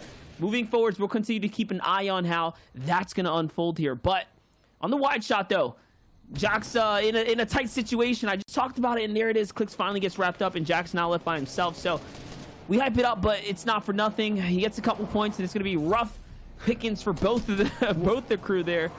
And Ozzy, you're last man standing. Your team at least has a few. Yeah, exactly. What a beautiful wide shot. The pan all the way around. I picked up so much now. Bucky, Korea, Kanata on the high ground in 2nd place. 51 points. They're 15 points behind Booger, Jamber, and Avery, which are just down beneath them, not getting the same position of high ground dominance, but in a really healthy position as Bucky picks up an elimination. This high ground paying off in spades, but we saw the car rotate. We saw the shockwaves coming out. We saw people tunneling. Just such a great exhibition of all the game changes that we have in this current season right now. As Bucky has the high ground, they do have the shockwave to try and hold this if they need it later. They're going to try and shockwave on opposite height, I believe. They're all three going to get here. This is one shockwave, the whole team, but no, Bucky runs into Creo mid-air, I believe, maybe not following through, so he does fall a little bit short, so he's going to have to find his way up there, but still a great position for them, but they're getting focused. They're trying to go for that dominant position. They're not the only team that wants it, though, and unfortunately, the damage they've taken, they're not looking the best on white heals. The green health bar is their health. They have plenty of shield, but they have nothing to get that health up, so I'm thinking Booger, Jamper, and Avery coming into 2nd or maybe 3rd rotating zone here. High ground is going to be what they have their eyes on, as I think this might be going up Stark Mountain, Monster. And they have to, as they are in second place right now. Bucky, Creo, and Kanata. Now with the resources being down, it's going to be so tough for them. Sebi, though, turning up once again here. He had 8 eliminations in the previous run. Make it the first one now, and hopefully not the last here. As Owen falls to 2 big pump shotgun shots, the Siphon's going to be much appreciated, awarded, and gobbled up here now, as he still needs more. That wasn't enough. Yes, he has the material count to make this rotate up this very steep mountain. It looks like it's going around the side here, but he's gonna need heals and everything else of the sorts if they want to stay in the game here. But they're a full trio, right? As of right now, they still has a team, and yes, there it is. For now, he's gonna find another elimination now. And I'm not looking at loot. I'm not looking at players alive. I'm not looking at points. I'm looking at that mountain. Danger is looming. If this zone pulls towards that east section, if it goes on top of that mountain, this is the most difficult zone in Fortnite right now to play. And no, it pulls away. These teams are safe right now. It doesn't go up the mountain. The Fortnite gods have blessed this lobby. It's pushing away right now as Sebi is pushing forward. Takes down Threats, gets another shot, but he falls, unfortunately. Fernando has to solo clutch this one out as we have 14 teams, 30 alive, and it's Kanata on the high ground. They need to capitalize on this game, but I'm looking for it. Booger, Jamper, and Avery, where are they? They had the loot. They can late take high ground like they almost did to Clix's team earlier. As I also see AV and Knight down there, their front zone. They're going to start making their way up soon if they're healthy, and they're going to look for that high ground, but man, do Kanata, Creo, and Bucky have it on lockdown. And it's crazy because Jack is also still alive by himself as a solo right now, staying in front of the zone, as is Reverse 2K there, and I believe Day, who was just wrapped up in the feed as well. So teams are now starting to fall. Only a few players left in some of these equations here now, and it's only going to be dicier and dicier as any shot matters right now. You need to catch these frags. Talking about that, Booga's going to find one in the low ground. It's going to be a massive one for him because they had no material coming into this one there. So Booga with a much needed Siphon and of course a pickup is going to give himself just a little more loot to continue to stay in front of the zone. So, on low ground is the first place team. On high ground is the second place team. This is going to be a ridiculous endgame right now because Booga finds another one onto Skittles, and it's a low ground scrap here, Ozzy. It's a shotgun exchange. Can he get the third? Yes, it is. It's going to convert as Jamper comes in with a quick save. This isn't just first versus second. This is two of the biggest teams with the biggest names in NA East that also have a history together, are probably about to go head-to-head. If Booga, Jamper, and Avery can keep dominating this low ground right now, it's going to go down. Jamper falls, though. It's up to Booga. My gosh. Booga, your World Cup solo champion, is solo right now and playing it so well. 3 eliminations on the board. He hasn't got the finish on his knock. He's going to knock Hideout. Wow. He's going to break them down with the Dooms Bomb. Can he do something once they're on low ground? I don't know whether he wants more teams down there. Creo still managed to hold it right now. Bucky drops down. It's Jacques solo clutching. Acorn and Jacques are so good at playing by themselves, but it is a 3v1 situation. There's no way he wins at Monster, but what an insane performance from his team to clutch up again as a duo. But Bucky, Creo, Kanata, one of the most popular trios in NA East, managed to pick up the win in seriously dominant fashion. And not only that, hats off to Booga, who stood alive as well, finding the craziest one pumps back to back to back, getting all of those points, holding his placement potentially. We're going to send it on over to the analyst table to break it down once again. It's Rishayu and Zeke. Give it to us. Yo, I mean, Monster, you nailed it on the head, right? First off, Creo, Kanata. This trio, they pulled it off, the unthinkable, right? The victory royale, possibly the hardest thing that you're looking to pull off in a situation like this. On top of that, you're watching Booga, who's walking around in the tarps, being like, okay, hey, look, we were first before, we want some more points, want some more of these, well, let me find where we can pick up more points. And we're going to see that in the standings because they're holding down that #1 spot, Shy. I don't know what Booga is on today, but he's making it work to his advantage. Yeah, I was dip, dodge, and ducking there because that's what Booga did at the very end. No builds, but surviving for so long. Pump shot after pump shot. 85 points. So that clutch made the difference to even stand taller than the winners from the last game, Reese. Indeed, and the winners of the last game coming in second, Creo, Bucky, and Kanata. They really took height early on, 5th zone, and as Ozzy said, did a really dominant shockwave play to get across the other opposite height as zone was pulling far, and then just kept it all the way through. Just spraying, pressure, and more pressure. Yeah, the TNA trio is also there in the top 5, and we have Slax's trio right there at 3rd, so it's actually building up with a bunch of winners, a bunch of predictions that everyone's making, the favorites of the region actually popping off and being top 5 for once. Usually that's not the case. Over at 9th, Clicks, Illis, and Bizzle are right there with their own win. Sebi, Nano, and Fernando with last games are there at 6th. Rokane, TJ, and Voyle, Cloudstrap, Lazar, Tragic Snake. Just remember these names because these guys are the most consistent out of everyone right now in the top 10. Past that, these guys over here from 11th to 15th are still in range for qualifying. It's top 15. Aspect, Zunies, and NPen lead the charge over there with 43 points. You are correct. 29 points is the points needed to get over that 15-point qualification. The qualification mark is top 15 right now. Obviously, we have 2 more games today, 6 more games tomorrow, but that's where these points are right now. It's going to give a really good indicator of the players who are in that top 15 and the players who are looking to qualify for those heats. It's dangerous here, Reese. It's dangerous, Zeke. Look at the points just divvied out. You said 29, Reese? 28, 27, 6, and 5. It is really close to be getting in there into that top 15 slot, and we just have a few more games for day number 1, so it could go anyone's way, seriously. Yeah, and we have the 6 games tomorrow, right? So today is more about setting up. Where can we land? How many points can we rack up today? Then we need to come back tomorrow. We need to slam these points, right? Because otherwise we might miss that top 15 placement points, or the top 15 we're trying to hit. Now, guys, we are kind of moving toward the last 2 games. What I'd like to do is check in with a previous FNCS Trio Champions team. So break it down for me. Absolutely. We're looking at Macwood, Calc, and Zextro. These guys won over in Season X in dominant fashion. Today, it's been a kind of a little bit weird in terms of how their games have been starting out, how the games are going in round 3 for them in day number 1. But let's look at here, Reese, what their drop actually looks like. You can see that they're landing in craggy cliffs, uncontested, if you see in the bottom right corner of your map right now.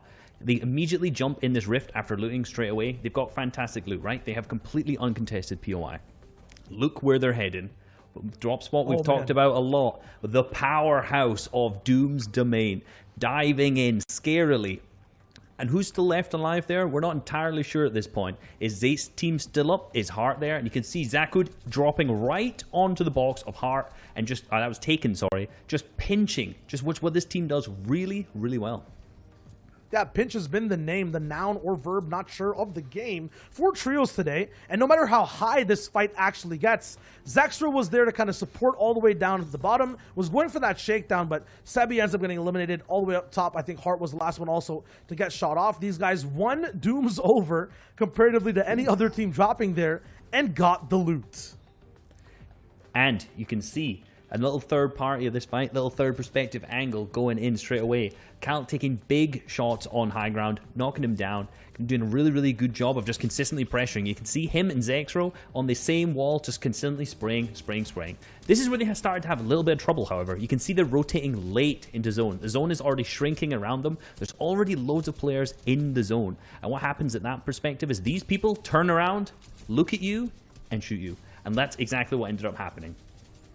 Yeah, Xset was ready to go and actually picked up Mac at the very end. Past that, though, yes, there is a legacy that was built. Today, though, there might be a new one with Bucky, Creo, and Kanata, another old type of dominant player group now finally playing together over a few seasons.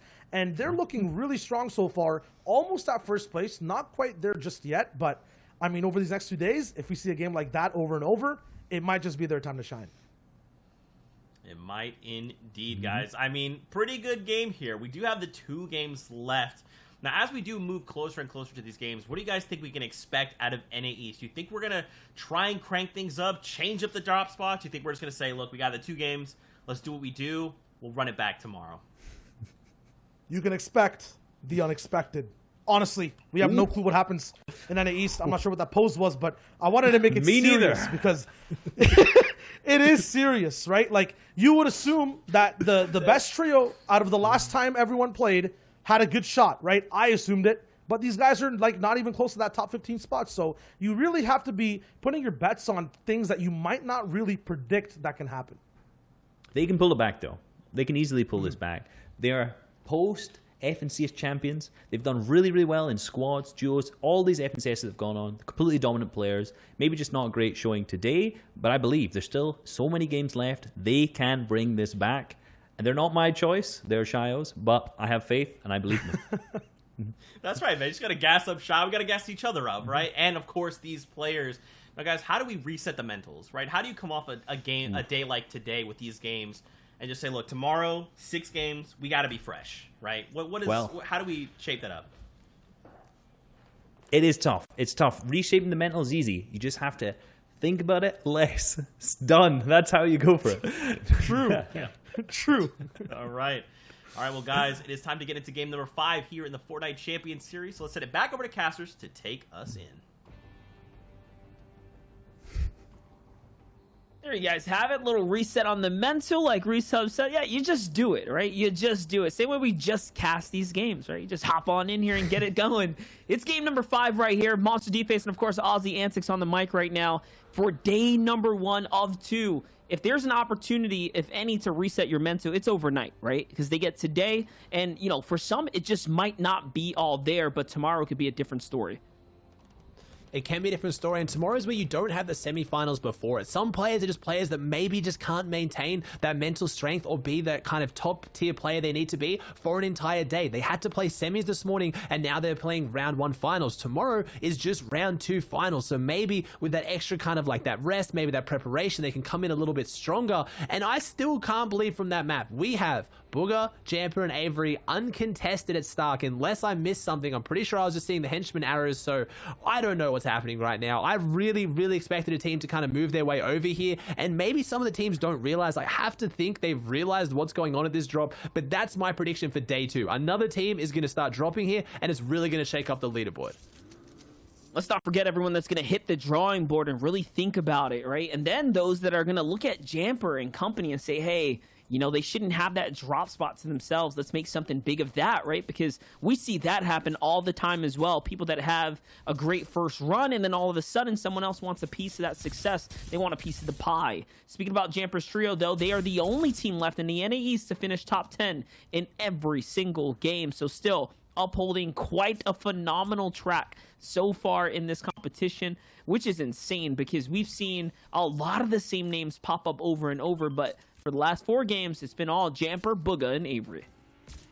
They have an average placement of 4th. And again, let's talk about this drop spot really quickly, Monster. Wow. It has, like I said earlier today, it has broken teams. It literally has. We had Scope, Cease, and Illis dropping here at the start. They completely disbanded as a team. We had Chap, Booger, and Jamper going here. Chap split with the team. He left. Booger filled the spot with Avery, and they stayed. We also had Cody's team leave here. We also had Centered, Edgy, and Commandment, a team that unfortunately didn't make the finals today, that also kind of, you know, dipped their toe in the Stark Industries water, but unfortunately, they left as well. Stayed together as a team, but they left the drop spot. So far, as much as a lot of people are going to try and be like, oh, you know, they're doing so well because they have uncontested Stark. Of course they are. They put in the work to get this drop uncontested. Booger and Co went through some really rough weeks of scrims day after day, having 2-3 teams drop on them, and they did not leave. So today, they're reaping the rewards of that effort and that kind of that persistence to stay into their drop spot and knowing that they can make it work.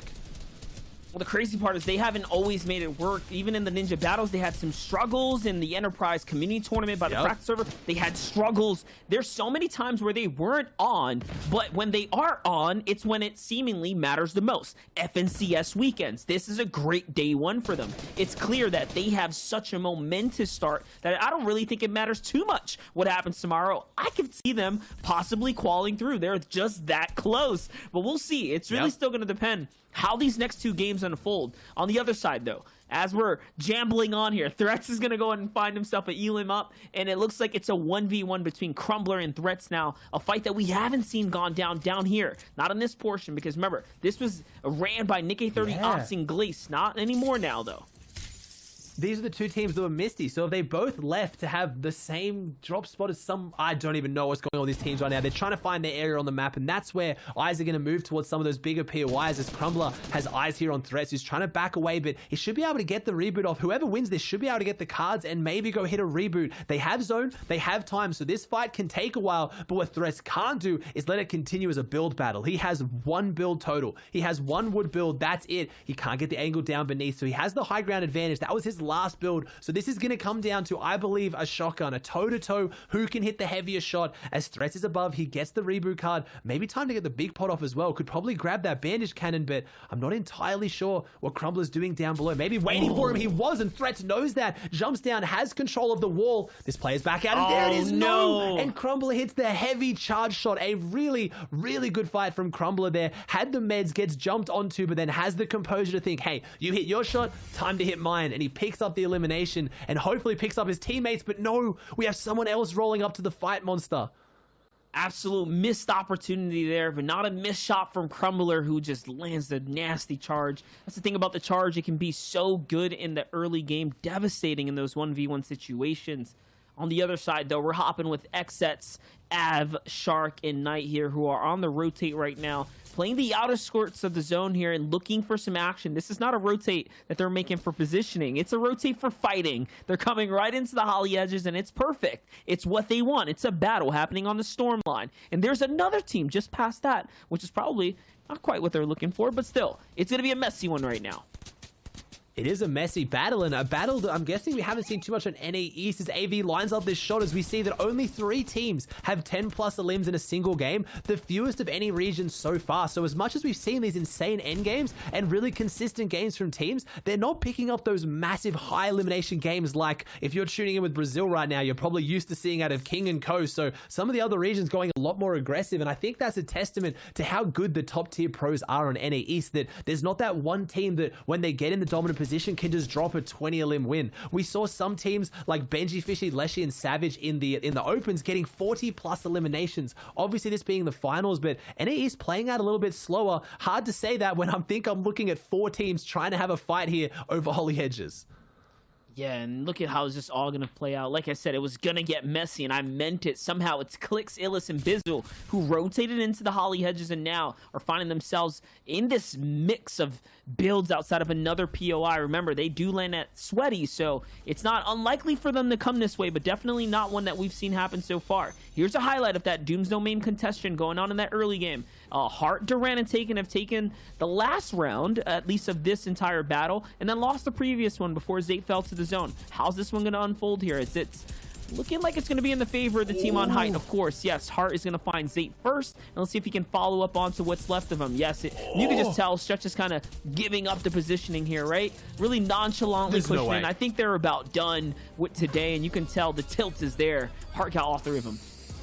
They hit the one. He hits the 3 eliminations with no shotgun. That was all with the tactical SMG, the green tactical SMG, a common tactical SMG. Just managed to take out one of the best, if not the best trios in NA East right now at Doom's Domain, and now they're rolling out with, look at the loot they get for it. So unfortunately, it looks like now the first half started off today as Zate's game, and now it's swinging over towards Durant, Taken, and Hart's way, as they only have 12 points though. So they're proving that they can win spawn as much as what Zate's team is, but once they have the loot, they are being nowhere near as dominant with it. But this has to be their game to turn around. They're in the taxi, they're heading downtown, they've got all the loot that they need, so let's see where they set up with the monster. And they're doing something different. In the previous game, they got steamrolled for sticking behind by Macwick, Calc, and crew. Zexro there. So now they're taking the vehicle. They're boogieing on out. They're getting out of the Doom's Domain. They don't want to get pressured, pushed up on, and rotated through, as other teams have already strategized against their drop spot. So, interesting. All right, new things, new strategies already developing game after game. That's what it takes to be a pro in Fortnite. If anything, it's about adaptability and flexibility. And you're seeing it happen here live in the highest stages with the best competitors. And we got these 2 teammates. He knows where they are in the distance, so he's trying to see where they are right now.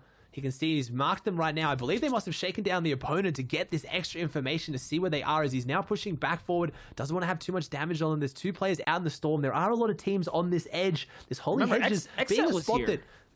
Yeah, they were here, and they're almost always here. Their rotate path usually leads them here, but maybe they've pushed away, but that means they're not getting their Storm Surge tags here like they usually do. So Leo here and Veg trying to find their way back in here. As we see Bizzle now, Bizzle was waiting, he was lurking, but they caught him off guard. They shockwave in, Clix and Illist have to scramble over. They have to get to Bizzle very, very quickly. This team pulled a fast one on them, recognized that Bizzle was split, trying to set up the ambush, and then set up an ambush of their own as Clix now crash padding over, trying to get his way there to support Bizzle, because he's going to need to back him up. Bizzle, the smart player, the big brain in NA East, but not usually the best fighter. Clix and Ill is definitely the two players in this team that have the fighting power, and they're going to try and make it through, and they're going to back up their team leader. They're going to back up the brains with the muscle, and there it is. Clix and Illis roll through and take down that duo, and it looks like they got the full trio. 3 eliminations on the board.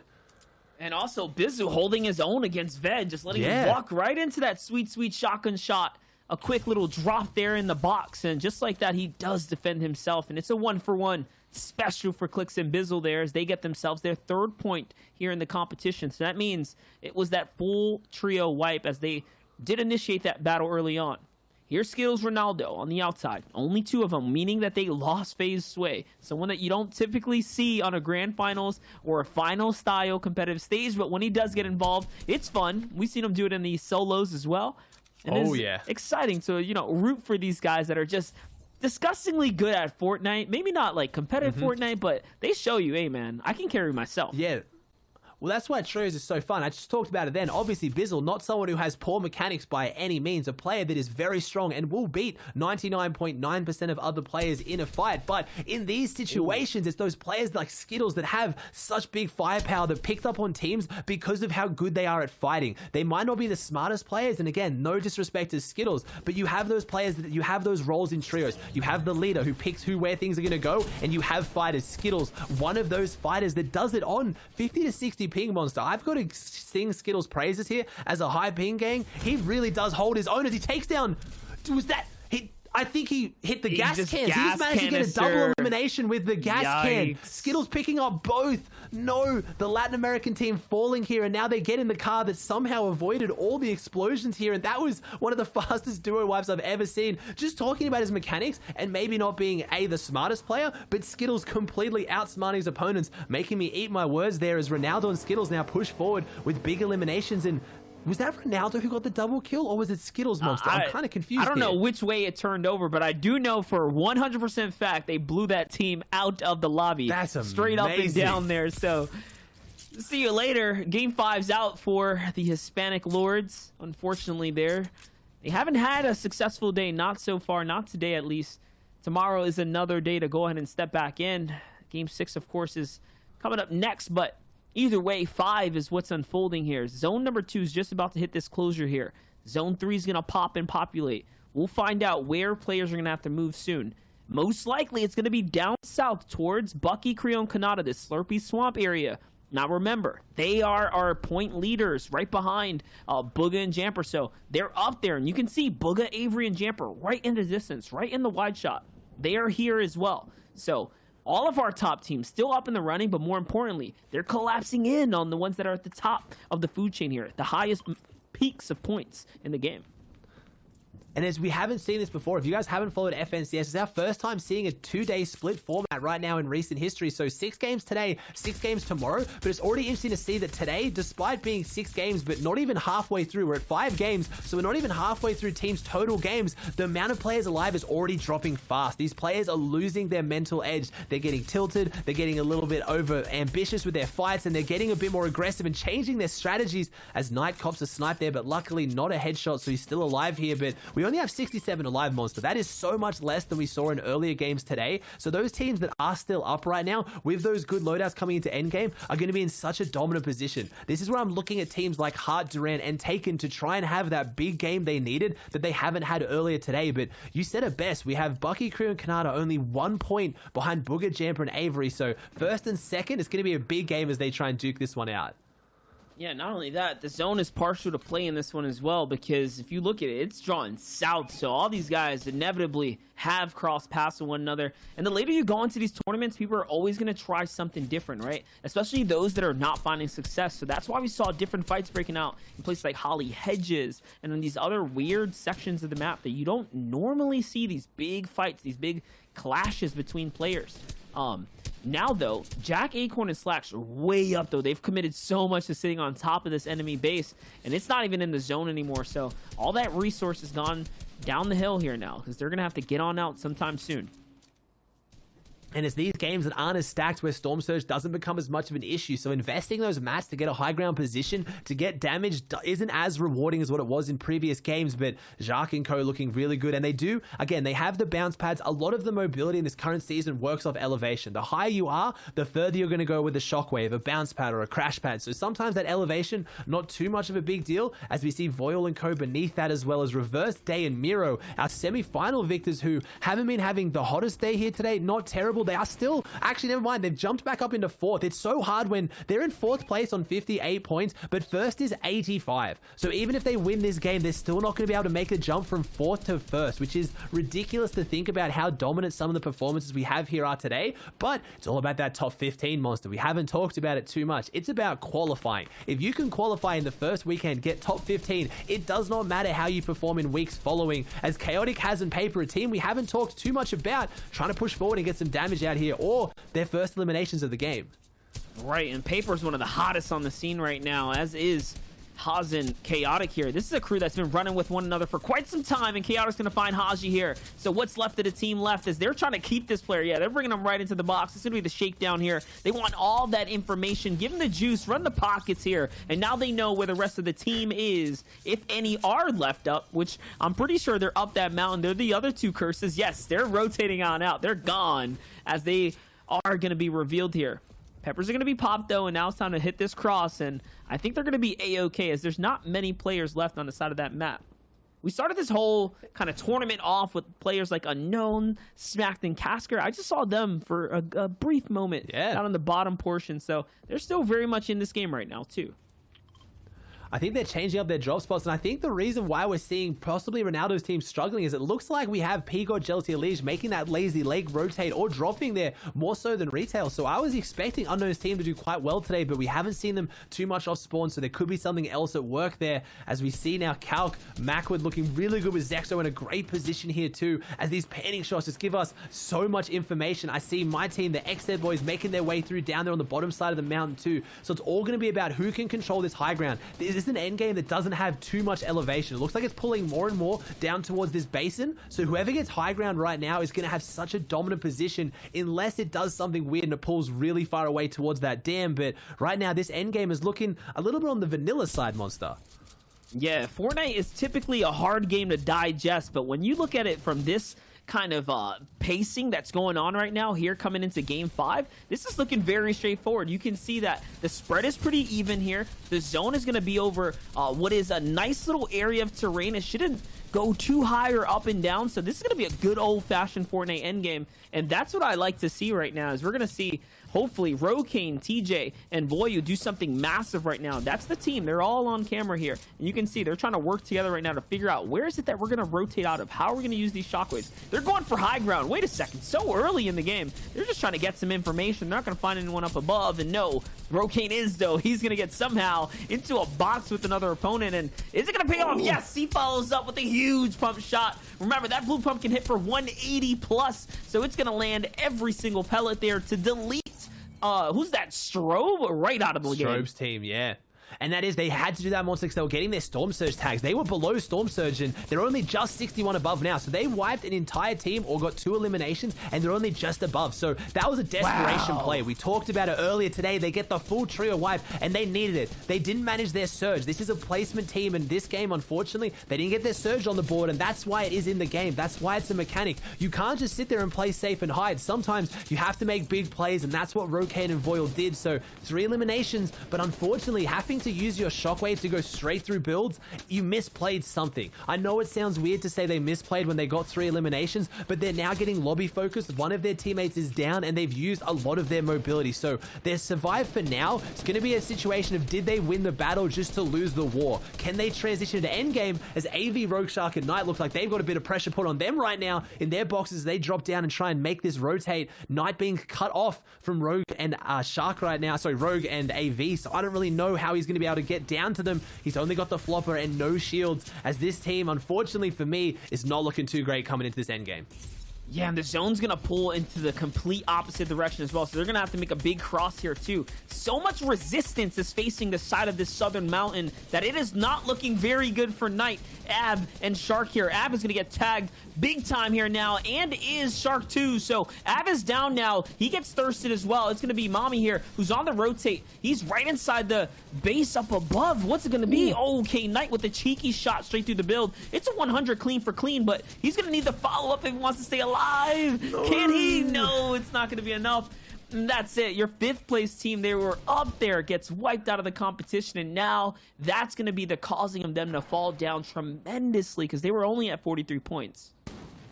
Yeah, they were definitely around there, and unfortunately, that's my team as well. The OBS team did it to me, my boys. We showed them going down. Unfortunately, had a bit of a misplay somewhere in there. They were looking really good, so I don't know what happened as Calc, Zexro, and Mac were looking really good as well, kind of in this little position. They get first rotating zone, and like we talked about, it's not too bad. It's kind of going across towards the Hydro Dam. It's not going to drop down too much. It's just a nice, gentle kind of roll down the hills there as Aspect falls in the feed. So does NPen to Chaotic and Paper, and then your boys Jacques taking the final elimination of that trio onto Zunis, as this looks like a team that could have their big jump up here, maybe redeem Shire, redeem the Analyst here, as I believe Clicks, Bizzle, and Illist are still in this, as they're only 4 above Storm Surge, no 62 below Storm Surge. They need to do something big soon, Monster. Yeah, and it only takes one big game to close the gap and jump up that standing, same way Reverse 2K, Mero, and Day did. They were middling in the competition, all of a sudden propelled themselves upwards to 50 plus points here. That's the cutoff. That's the threshold to get up on that first place page, at least as of right now. So don't count them out just yet. 20-something points is still very much in the middle of the competition. Not quite where you want to be, but still decent track so far. On pace to break that top 15 if they continue on through. Shockwaves are going to come out now. They want to get in front of that zone. Macwood's eating a lot of Stormline here, though, as is Calc here trying to get with one another. And it's going to be a good rotate. At least they make it on through, and they're all still alive. Yeah, they're trying to control that low ground. They use their mobility to get down there because the zone is pulling down. It's not going to go up any mounds at this point. They get an elimination onto Paper. They want to control this low ground. They want exactly this. They want to have those builds, have the piece control, so when anyone comes down here to try to get to this front side ultra low, they have the control and they can pick up the eliminations, as I'm not sure who is on high ground, who's dominating this one right now, as Unknown goes down in the feed and Miro picks up Haz, as we still do have Kanata picking up an elimination in the feed. So your first place team is very much still in this, as well as your second place with Booger, Jampa, and Avery. More importantly, yes, they are finding those frags, so the points are still rolling. Another one there for Bucky, too. Now, though, on Calc's perspective, that single elimination onto Paper is going to throw a big fork in their competition. So Chaotic is left by himself. Haas no longer in this running here, but Chaotic still trying to get some points going, what he can, where he can. Here's Miro's perspective. 2 eliminations right now, staying right behind Reverse 2K and Day, all of which are still alive as a trio. This is a scary trio to still have on a layer, and they're going to walk right up behind. I think that's Calculator's team that's right in front. A little bit of a storm play here for Miro. He has to bounce on through with the crash pad. This is a desperate play to stay alive now, and oh no. It's just an exit point. Oh my gosh, he finds a shot onto Zexro, so it was them. And he does conclude it, and at least it keeps him in the game. Miro is so dirty with the pump at close range, and it's a power shotgun too. Can he get another? 200? Yes, it's onto Clicks. The resume grows. It continues to expand now. Miro at 4 eliminations now, carrying his team to more points and placement.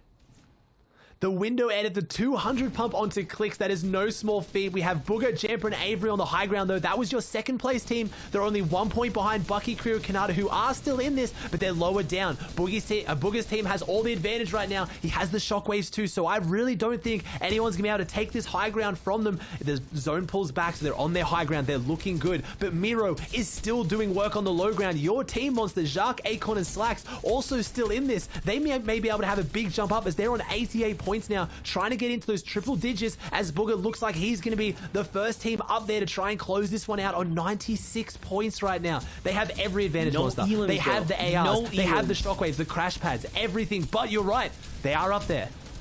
They have no elimination, so they're just sitting on a big donut here, playing for placement in the endgame. On the other side, though, Jack, Acorn, and Slacks are literally closing that gap, and they're doing it quick now. 91 points for them at 6 elims here, and you best believe they're going to find more since they're so close to all the other enemies. In between them, though, it's Creo, Bucky, and Kanata in the ultimate low, and there's one enemy on their lair. It's Nanolite. Nanolite's behind the wall. I think they found them here. Yes, Nanolite tries to get a piece of the action. It's the Storm deleted by Jock now into this, and now it's a 3v3v3. Up to high ground, though. Avery jumps back with his crew. Bucky's up there giving them a run for their money. It's a scramble everywhere. No one is safe right now as Booga's the only player alive, scrambling up to height. He's going to shockwave someone out, and he's literally just trying to stay alive. The Siphon does convert over. Can he finish it? And he does. Ozzy, he finishes it. He closes strong. They closed very strong. They had the donut on the eliminations, but they closed it out with 3 eliminations and the victory royale. Their second of the day so far, so they are incredibly dominant. That was a 3v3v3, three full trios that were all in the top position there. That was such an exciting endgame, so I don't even know exactly what happened. We had all the perspectives. Everything was breaking down. We need to actually break it down properly. Look at the builds, Monster. That traversed so much area and so many builds on this panning shot. We called for a classic. Let's see if it is. Wow. Wow. Game number 5. I mean, you know, Booga's coming out swinging. He's like, guys, I am a world champion. Did you forget that? Do I need to remind you? There's a lot to unpack after this last game, and I feel like the standings are really the only good way to actually paint the full picture, because they did pick up the Victory Royale, but with only 3 eliminations, it's not as many points as you would think. Especially on the backside, you have Creo, Bucky, and Kanata, who come second place with 12 eliminations. Like, this is unbelievable. Reese, we've broken triple digits. We've broken triple digits, and not just on our first place team, in our second place team, as you said. But look at what the difference is in those eliminations. 38 to 27. The averages that Jamper have had, 3, 5, 7, 4, 8, all through their 5 games, which is relatively low for trios. You're going to see a lot of times players are getting into those double-digit eliminations. Creo, Bucky, and Kanata, 12 and 12 in the most recent game. So 2 games that they had 12 eliminations. So hugely popping off, and you can see exactly why, despite the fact Booga, Avery, and Jamper have an average placement of 3.4. Yeah, and past that too, from 6th to 10th, you can really see how placement versus eliminations is kind of the story for each trio. The ones with less, like we see over there, you know, with 16 in that 8th place slot, are still up there because of their placement. Past that all the way to 15th, remember, top 15, once again, is what you need by the end of these 2 days this weekend to qualify for heats. At 15th, Chaotic, Haz, and Paper, they were fighting off spawn in the first few games, are still looking really strong. 40 points, though, they're on the brink of not having that big of a performance after the first day. Indeed, indeed. And you can see another trio, 19th, Crumbler, Nay, and Mars. Only 9 eliminations within there. Only 9. So another team who's actually doing the opposite of what some of these other players are doing. Getting a ton of placement, but just not able to pick up on those eliminations. And that might be why they're down at the 19th slot. Guys, I could not be more impressed with the first place team right now. We just got to look at the stats, all right? First game, Creo, Bucky, Kanata, 19th, 3 eliminations. Second game, we're talking a second with 12. Third game, 5th and 3 eliminations. Fourth game, 1st and 8 eliminations. This last game, game number 5, a second with 12 eliminations. These guys are making their mark. They're ready to bring the heat, and they're establishing themselves as one of that power trio we are looking to head into grand finals. I like those stats. Let's put some pictures, some moving videos and words with those stats and really show you guys how Bucky, Creo, Kanata attack the game from start to finish. Indeed, you can see them landing at Slurpy Swamp. And you can see Bucky here grabbing all of the environmental heals that are here. He didn't use any of the shield that is in his inventory, the minis, because there's so much at Slurpy Swamp. It would be a waste. They then rotate over to this hill, Panther's Prowess. You can see they're all split on high ground. Kanata down a little bit lower, Bucky in the middle, and then Creo right at the top. Sorry, I'm trying to see where they are. And at this point, you can see they're doing this so that they can get Storm Surge tags in the early zones. They then rotate over to another hill once it's moved here and do the exact same thing. Yeah, it might be sometimes hard to see where they are, but they can see exactly where everyone else is from so many different perspectives. Some would say 360 degrees of vision. I would say 720 because they have multiple sight lines doubled up, and that leads them to endgame, where Kanata almost had some good shots over on Acorn. It was Creo actually who survived out all the way towards the very end and had a toe-to-toe face-off with Bugha. Came second. We saw it in the standings. It wasn't a win, but they are winning by 3 points right now. That's where you want to be, right? Heading into this last game of the day, to be able to come in, even if that was it, right? Let's say they just get the big 0 off spawn. To come in tomorrow and say, yeah, well, guys, we have 116 points. So what do you guys have? I'm sorry, did you not? Listen, do you want to put some respect on it or what? A wise man once said to fix your mental, just fix it, right? A Just big fix Creo it. once flexed to have a good run in day number 1. You just got to be first, and that's where he is, right, with Bucky and Kanata. So these guys are using these sayings and just implementing them overall, and they're ahead of literally everyone else. They followed the advice. They followed it beautifully. You know, I mean, Reese, you're just so intelligent. You know, it's like you just know what's going on. The largest mind. I mean, Shio, unfortunately, you've been dethroned. This is just the way things go sometimes. But guys, we're gearing up for the final game here on the day. Don't forget, we are back tomorrow for another 6 games in EU and 6 games in NA East. We have 2 teams here that are broken into triple digits. But with 1 game left, can they cement that lead? Can they make their mark? The top 15 teams will qualify to grand final, or heats, excuse me. Shai, I'm pretty amped. I am. Yeah, I'm jumping the gun a bit because I'm excited. This is going to be one of those first times, or not the most common times, where we see these teams fighting again. The exact same ones with a little bit of a reset. So, like, will Doom's Domain be the same tomorrow? You know, and we're going to mention this again. I'm not sure. I expect it to be, but there's so many different variables that we get to track over time. 4 weeks of action, baby.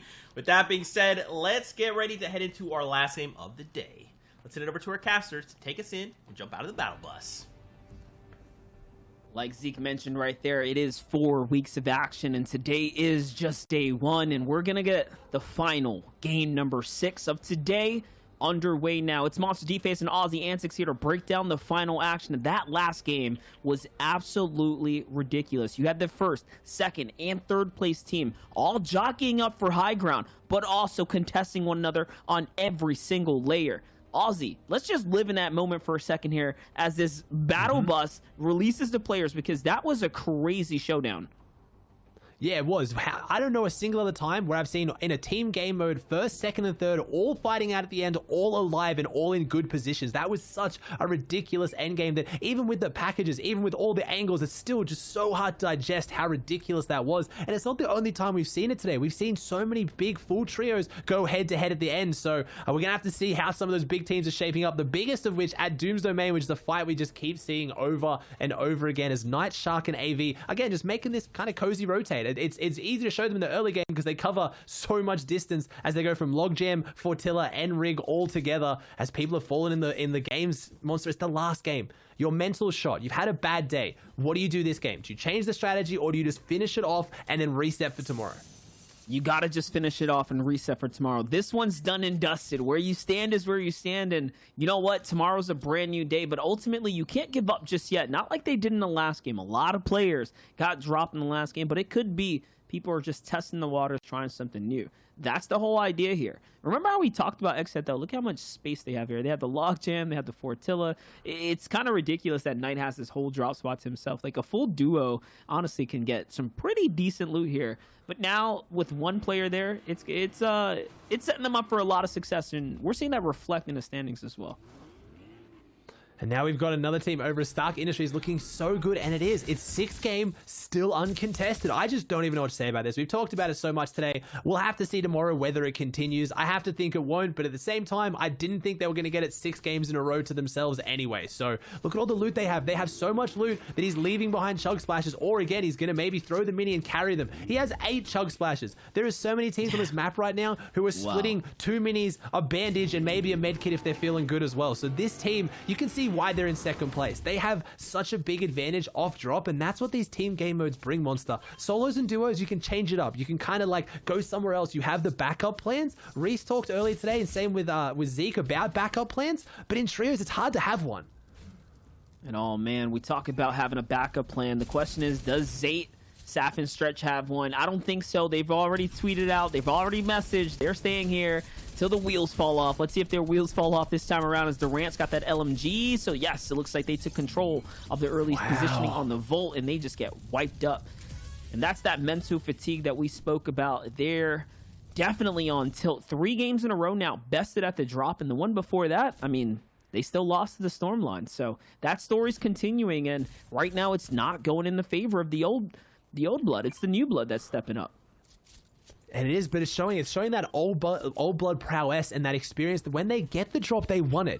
They've made it off spawn 1 game today, and they won it. Even without Saf in the end game. Just Zayt and Stretch was enough to win a game, even without Saf with that loot. So you got to ask that question, do they leave? No, they're not going to leave. Anyone who knows Zayt knows this team is not going to leave. Should they leave? Again, probably not. If they have a good day, if they win, let's say, Monster 3 times on spawn, with their usual record, that could potentially be 3 first places or usually a top 3 finish. It might not be enough to win the whole thing, but there's only so much loot on the map, and this is hard, but all credit to Durant, Taken, and Hart for winning these fights. You can kind of frame it however you want, but they are beating one of the best teams in NA East pretty consistently on spawn right now.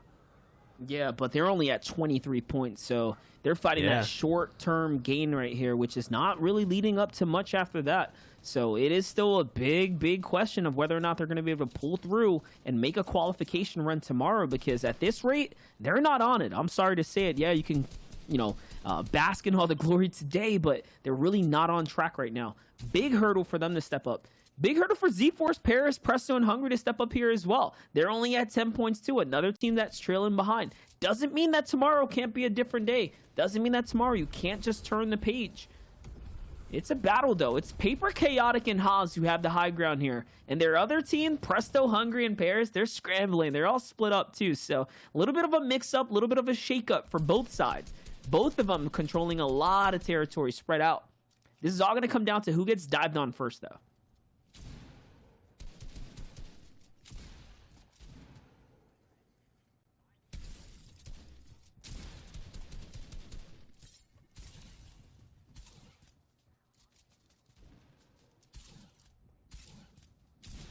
Oh no!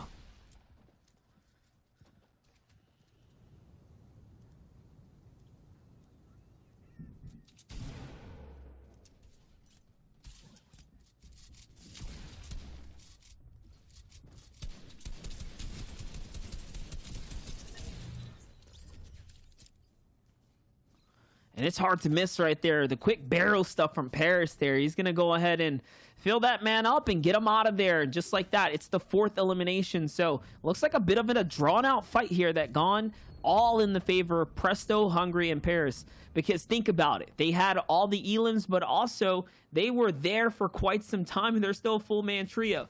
Talk about big fights. This one's going down for the 2nd game in a row now. It's Clicks. It's Bizzle. It's Illest. One of the most decorated veterans on the scene. Clicks and Bizzle recently banding back up after some big trio splits. Now they're looking to do and find success here today. And XSET's going to be the team that gets wiped up here, Ozzy. They just got dropped for the 2nd time, though, because remember, this is a fight that happened in the previous game. So it looks like Clicks and crew were comfortable. And this is what maybe has changed. I was picking AV, Rogue Shark, and Knight off the consistency they've had in the scrims, in the previous tournaments, in all the stuff leading up to this. But again, like Reese talked about earlier today with his prediction, this is a new team. Clicks, Illest, and Bizzle are entirely new. This team did not drop Sweaty Sands. They did not rotate through Holly Hedges. So that has thrown a big change that AV, Rogue Shark, and Knight have to overcome. What are they going to do? How are they going to overcome this new obstacle that is one of the scariest teams right now in NA East to have to fight, that is clearly rotating through them almost every single game? 100%. Now it's going to be that rotate, though. They're trying to get on out the zone. They're going to fly right over another creep. Actually, they're going to land on this team somehow accidentally. Okay, so it's a little bit of a scramble, but it's going to work out. The other team that was there is not going to be looking to stick around. They're gonna. Was There's he a llama spotted in one of the llama in trees the and mix no of one that? spotted, unfortunately. I was hoping they no. maybe spotted the llama in the tree. It's not there. It would have been a good refresh, but again, it looks like their team's is pretty healthy anyway. Is now we have Zexro, Macwood, and Calc. You'll notice they rotate here through Stark Industries a lot because they love getting those hands on those Stark rifles. We haven't talked about it too much today here on the broadcast. An insane weapon because it has two kind of different fire rates. If you use ADS, so if you right click or if you left trigger and you look down the sights, it shoots a lot slower but a lot more accurate. But if you let go of that and you shoot, it has a faster fire rate. So it has a lot of kind of versatility. And when you have people like Zexro who have some of the best aim in the pro scene, it's pretty scary. And you forgot to mention that aim down sight mechanic of the weapon increases the damage by a fair amount. Yep. So it stings. It's not just a chipper. No, it does a lot of damage, especially if you hit those headshots. Here, though, Pigot, Jeltsin, and Elise really have been having a struggle of a day. 11 points, the same as the last team we just saw on the northern portion of the map. They are on that same track of just, today has been rough. We don't even know where they're really dropping either. I'm almost assuming, like I've been assuming, it's been this mountainous area. We know they typically, before this, we're going to be the type of team that was going to land at retail and take a battle there, but they're playing some shambles drops, and it's just not working. But finally, though, maybe P-God's got something going for himself because that's a massive shot into Sumner.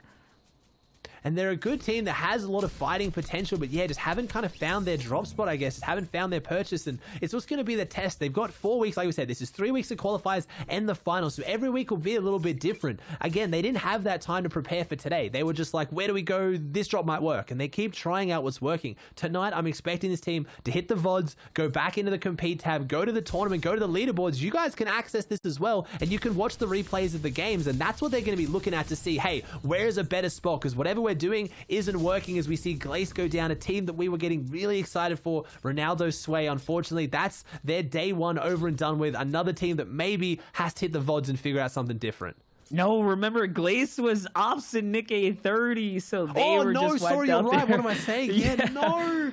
But it's all right. Slacks, Jack, and Acorn have been on a tear today. You cannot be upset for falling to the third place team right now. That just came off of a top 2, top 3 situation. So is what it is right here. Again, we give all full respect and love to people like Nick A30 that step up and represent for the scene, not only as a positive pillar, but someone who plays comp. He does this. He did it for Ninja Battles. He's doing it here today. It's impressive, man. It's a different kind of game altogether. It's only when you really break it down and start watching how these guys play just how much harder it is. I think anyone right now who has maybe qualified for a finals event one time, haven't done it too much, the difference between semifinals and finals is just insane. It's not just the caliber of the players and how skillful they are, it's just how the game plays out. You have to manage Storm Surge, you have to rotate. If you make a mistake, you will be punished. It doesn't come down to those raw mechanics of just aim, editing, and building that can usually get you eliminations, like it did for Nick A30's team with the 25 elimination win. Trying to do that in a finals is just not going to happen. So even though they maybe haven't had the best day today, there's 3 weeks with 2 days each weekend. That is plenty of practice. And I know with Nick's mental and how good of a guy he is, I guarantee right now he's smiling and laughing, and he's seeing this as a chance to get better as a player. 100%. That's all you have to do is really learn from these situations and continue to grow from it. I mean, if you really think about it, that's all he's done, because he's only made it further and further as time has progressed, and he's involved himself in these events. Today's a true testament to just that. Xset, though, a team that was completely deleted before, now trying to make something big here. It's Av, Shark, and Knight here, trying to come back into the mix now and do something with their game. They are in shambles. Only 5 shotgun bullets in the shotgun, of course, but 3 to reload with. 17 in the magazine for the AR as well. So just absolute desperate situation here. Have to fully dive in right now for Av. They need this frag here. They absolutely need this. And they're only 81 above Surge as well, so they don't want that to start ticking while they have this fight. They want to break through the fight. They've got the crash pads, and this is one of the scarier trios to fight toe-to-toe. Obviously, AV being such a scary controller player, one of the best solo players out there as well, had a really dominant performance with Chap, where he really made a name for himself as his duo partner of just picking up eliminations and making it look so effortless, as Tabs, Joji, and Knife are maybe pushing away, but realizing they can't, as AV has to push up here, and this is a risky one. 36 above. They got to move soon. The bounce pads come out. He's straight in. That's exactly what AV's known for. They're trying to set up the bounce pad rotate, and he gets in, and unfortunately he didn't have the follow-up. Shark and Knight were a little bit too slow to get in with him, so 1v3, it doesn't matter how good you are, that's usually going to end exactly how it is now, with being eliminated. jumped in the box and got served something cold, a beverage that was going to sting. Just like that, now it's only up to Knight here. He's by himself. I don't think it's looking too good for the kid right now. 43 points. They really fizzled out here in game 5 and 6. And we're seeing the, the pressure kind of sit on Knight's shoulders now. And there's nothing he can do about it. There's no way he can jump down on that 3-man team. Storm Surge is going to be an issue for him already if it wasn't, which it was. But, yeah, now by himself, you got to assume that this game is probably gone. Yeah, they're going to have to kind of reset and see what they're going to do tomorrow. They've had so much practice with their drop spot, and was that a headshot snipe out of the car? Is that what they're pushing up? I think snipe. It was. Oh my gosh. Out of the backseat window. That was such a big pickup. TJ, he's going big right now. A team that I've been hyping up as placement warriors, still at this point, having average placement now slipping back a little bit to 15th, but getting the elimination on the board here is such a stylish way to do it. And now this base is theirs. It's just, but they're right above Illest, Clicks, and Bizzle. Not a team you want to be based up right next to if you're going to start making moves, because they're definitely going to watch that and kind of push in and pursue that. But really nice fight. And again, we're seeing these cars come into things with this new season, the new meta of rotating in the cars. And again, it leaves you as a pretty vulnerable target, but it does block a lot of angles, especially some of the cars that you see that have the back ends blocked out like the trucks. Once you get past the team, they can't shoot you through the windows anymore. That was ridiculous right there. The driving snipe, the big hit, the dive on, and that team, like you said, they were placement based. They were placement based coming into today as well, with the best average placement from averaging about 3rd place. So a little bit of a slip up, but 15th is still not bad. Not at all. They're very much on track to qualify through to the Grands here. On the other side, though, a team that needs a pop-off. We knew they needed it last game. They need it now, too. Things have not changed for the storyline of Calc, Macwood, and Zexro, the veterans, the ex-champions, the first ever to do it here for the trio stage. When they did it in the past, they did it with dominant performance. And they've done it for third-party events since, right? Here and there. But lately, maybe it's just the mixing up of teammates. Maybe it's the touring off the course. When it gets these grand final settings, it seems like they've been struggling. But you still can't count them out. No, yeah. If you're going to put money on someone to get a pop-off game, they've got to be right up there on your list. And I know Shai was watching eagerly, seeing how they can do it, but he's had confidence in it. There's another day, and Tabs gets absolutely beamed by Bizzle. The triple spray is enough to break through. Even the brick walls maybe needed to be metal. It is. If you time those triple sprays, you've got 3 players with ARs, Illest, Clicks, and Bizzle with good aim. You can hit some good shots like that, and that's a big elimination. And not only do they get the knock, they get the finish before they can push in there. And now the lobby spray comes out. If any other team gets involved and starts shooting at this other team as well, Tabs is going to have felt the sting from that one. Absolutely. Having deja vu here with Bizzle connecting headshot after headshot. It's not every day you catch that on stream just like that, but we saw it twice today. Quite the treat here for the OG, the veteran, Bizzle. Marking up the loot there. Oh, you're seeing the harpoon come into full effect. Aussie, the harpoon is a weapon that we know is so versatile. Being able to pull that loot is just so valuable. It is so valuable, especially in the end game when, again, if you push over into that box, if they try to build towards that, that's where other teams will start spraying you. You've got to get those fully built metal brick, as you can see now with Bucky, Creo, Kanata, and these kind of lobbies. If you're building out of wood or you're building out of metal and it's not fully built, you're going to get sprayed. So yeah, just being able to grab that loot and close the distance without having to leave your own safe spot is massive. As we get another kind of vanilla-ish zone here for the last one, Monster, right near center zone, and everyone's pushing in to see what they can make of this.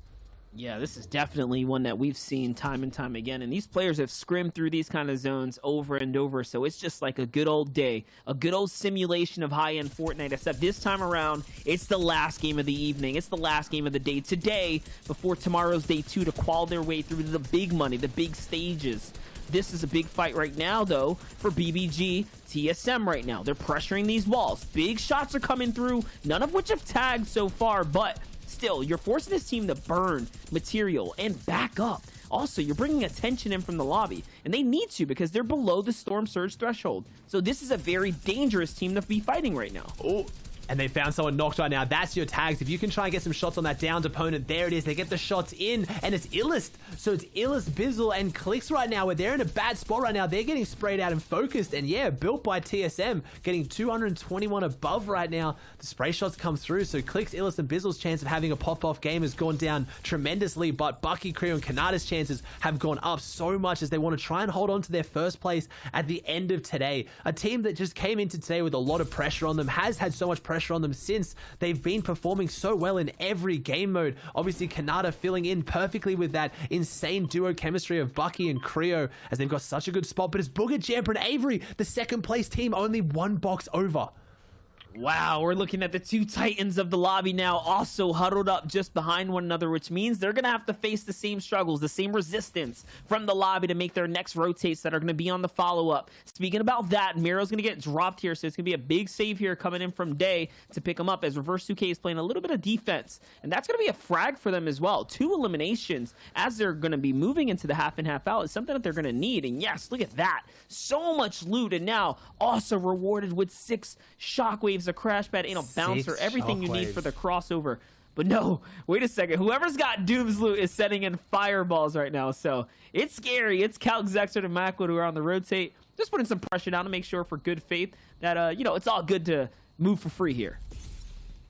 Oh, and they hit the crash pad rotate. It's a scary one. The bounce pad crash pad sends you far, but it sends you far in the sky. So right now, anyone with good aim can really apply some damage. It's been seen time and time again that in that rotate, you can get taken out of the sky before you even land, but they get the high ground position on the half-half. They're looking really good, and we talked about pop-off potential. They are going for a pop-off game. That is the play you make when you want to make a statement. They could have easily just rotated in, walked in, or done a normal crash pad and not gone high. They wanted to go for high. That is what their sights are on, Monster. They're saying, hey, we don't care, there's 6 games tomorrow, we want to get in there now. We're not finishing day 1 at this point. We're not happy with where we are on the leaderboard. They want to jump in that at least top 5, potentially maybe, with a really good game here. Right, and right underneath them is Doom's Domain's loot, so it's all the mythical loot that Dr. Doom's gauntlet, and of course the mystical bomb is sitting right underneath this trio that now has the new high ground. The difference though, as you mentioned, you can get punished for making that big rotate across the sky. The difference for this squad is that they did it and they knew the risk, so they were hit firing weapons well in advance. That announces they're coming, but it also announces that, hey, we're here to fight, right? So they're gonna build and block out, and it works out. And now they have high ground. This is their free reign to pressure down. 4 eliminations for them, Ozzy. Champion went down in the feed as well, so that's your second place team that their kind of pressure has been limited now, so it's looking like it might be a story of Bucky, Krier, Kanata versus Zexer and Macwood and Calc. Normally I wouldn't be that confident of calling out entire trios, but time and time again today we've seen full trios make it to endgame and have this like finish off of the Battle of Titans, and they get knocked out. The whole massive base gets knocked out. There is no way they saw that coming. Calc gets knocked, Zexer gets knocked, Macwood's the only one who can catch himself. Acorn, it's your boys being cheeky enough to break out the whole build. And I think they almost get a triple kill from that. Oh my gosh. Macwood down to 6 HP. He was also sent flying into the storm line because he crash pad to catch himself. And just like that, we went from the Cinderella story almost nearly unfolding, and all of a sudden more problems and issues have come. Talking about that, Acorn's going to fall to Zexer there in the feed. So yes, it was the same team just nearby. Looks like a shot was enough to go ahead and convert onto something, but oh my gosh, that is not a pretty sight, not at all there. Let's see how it's going to work out though, as Macwood now at 6 eliminations needs a siphon badly here. That's going to be 1 tag and a shield crack, but not enough to go ahead and finish off. Instead though, he's going to cross here now. Macwood has a nasty shotgun shot. I think people sleep on him. If you ever see him do his creative fights, he will hit these. So as a solo dolo player, no, it's not going to be enough. The AR shot's going to wrap him up. He's out of there.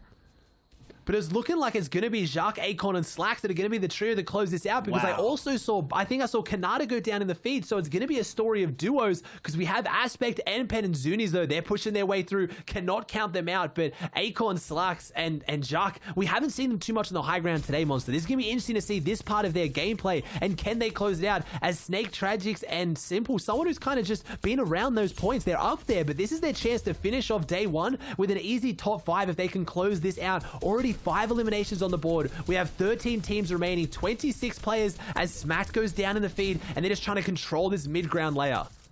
Yeah, and they don't have good control of it because all the low ground teams are firing up, so they need to put a little bit more respect on it. And it's not going to happen, not without heavy material. They are building on wood, so you know the focus is going to be coming in soon. They turn their focus down, though, find themselves a major frag. They're going to jump in, grab all that loot. I saw the mystical bomb there, so that had to be the Renton team. They're out of the game now. It's going to change hands. In the mid-ground, though, still, Simple, Snake, Tragic, trying to make what's due, trying to make the best of this situation. And we just talked about the mystical bomb coming in. They're actually going to do a little bit of a friendly hit there, and oh my gosh, Simple just trying to make something happen here. It's every man for themselves.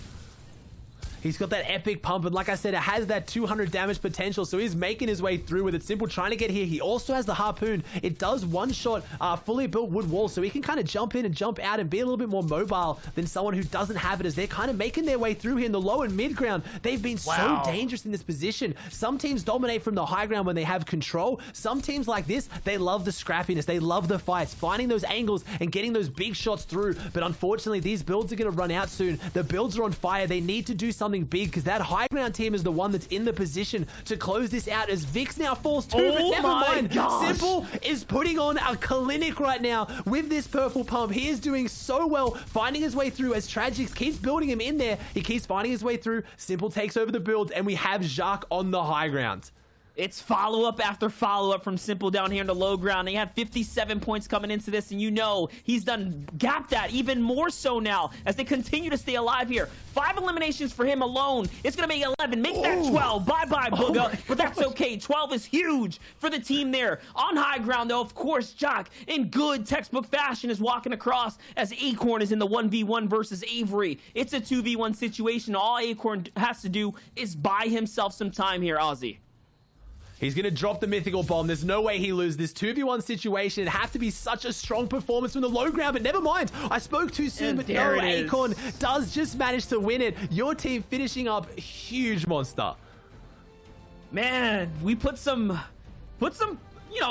friendly bets coming into the game on it. I had a feeling about Jack, Acorn, and Slacks. We saw their performances in the community events from like Ninja Battles, the Enterprise Gaming. Like, these guys are just solid. Strong pick overall. Had a great day today.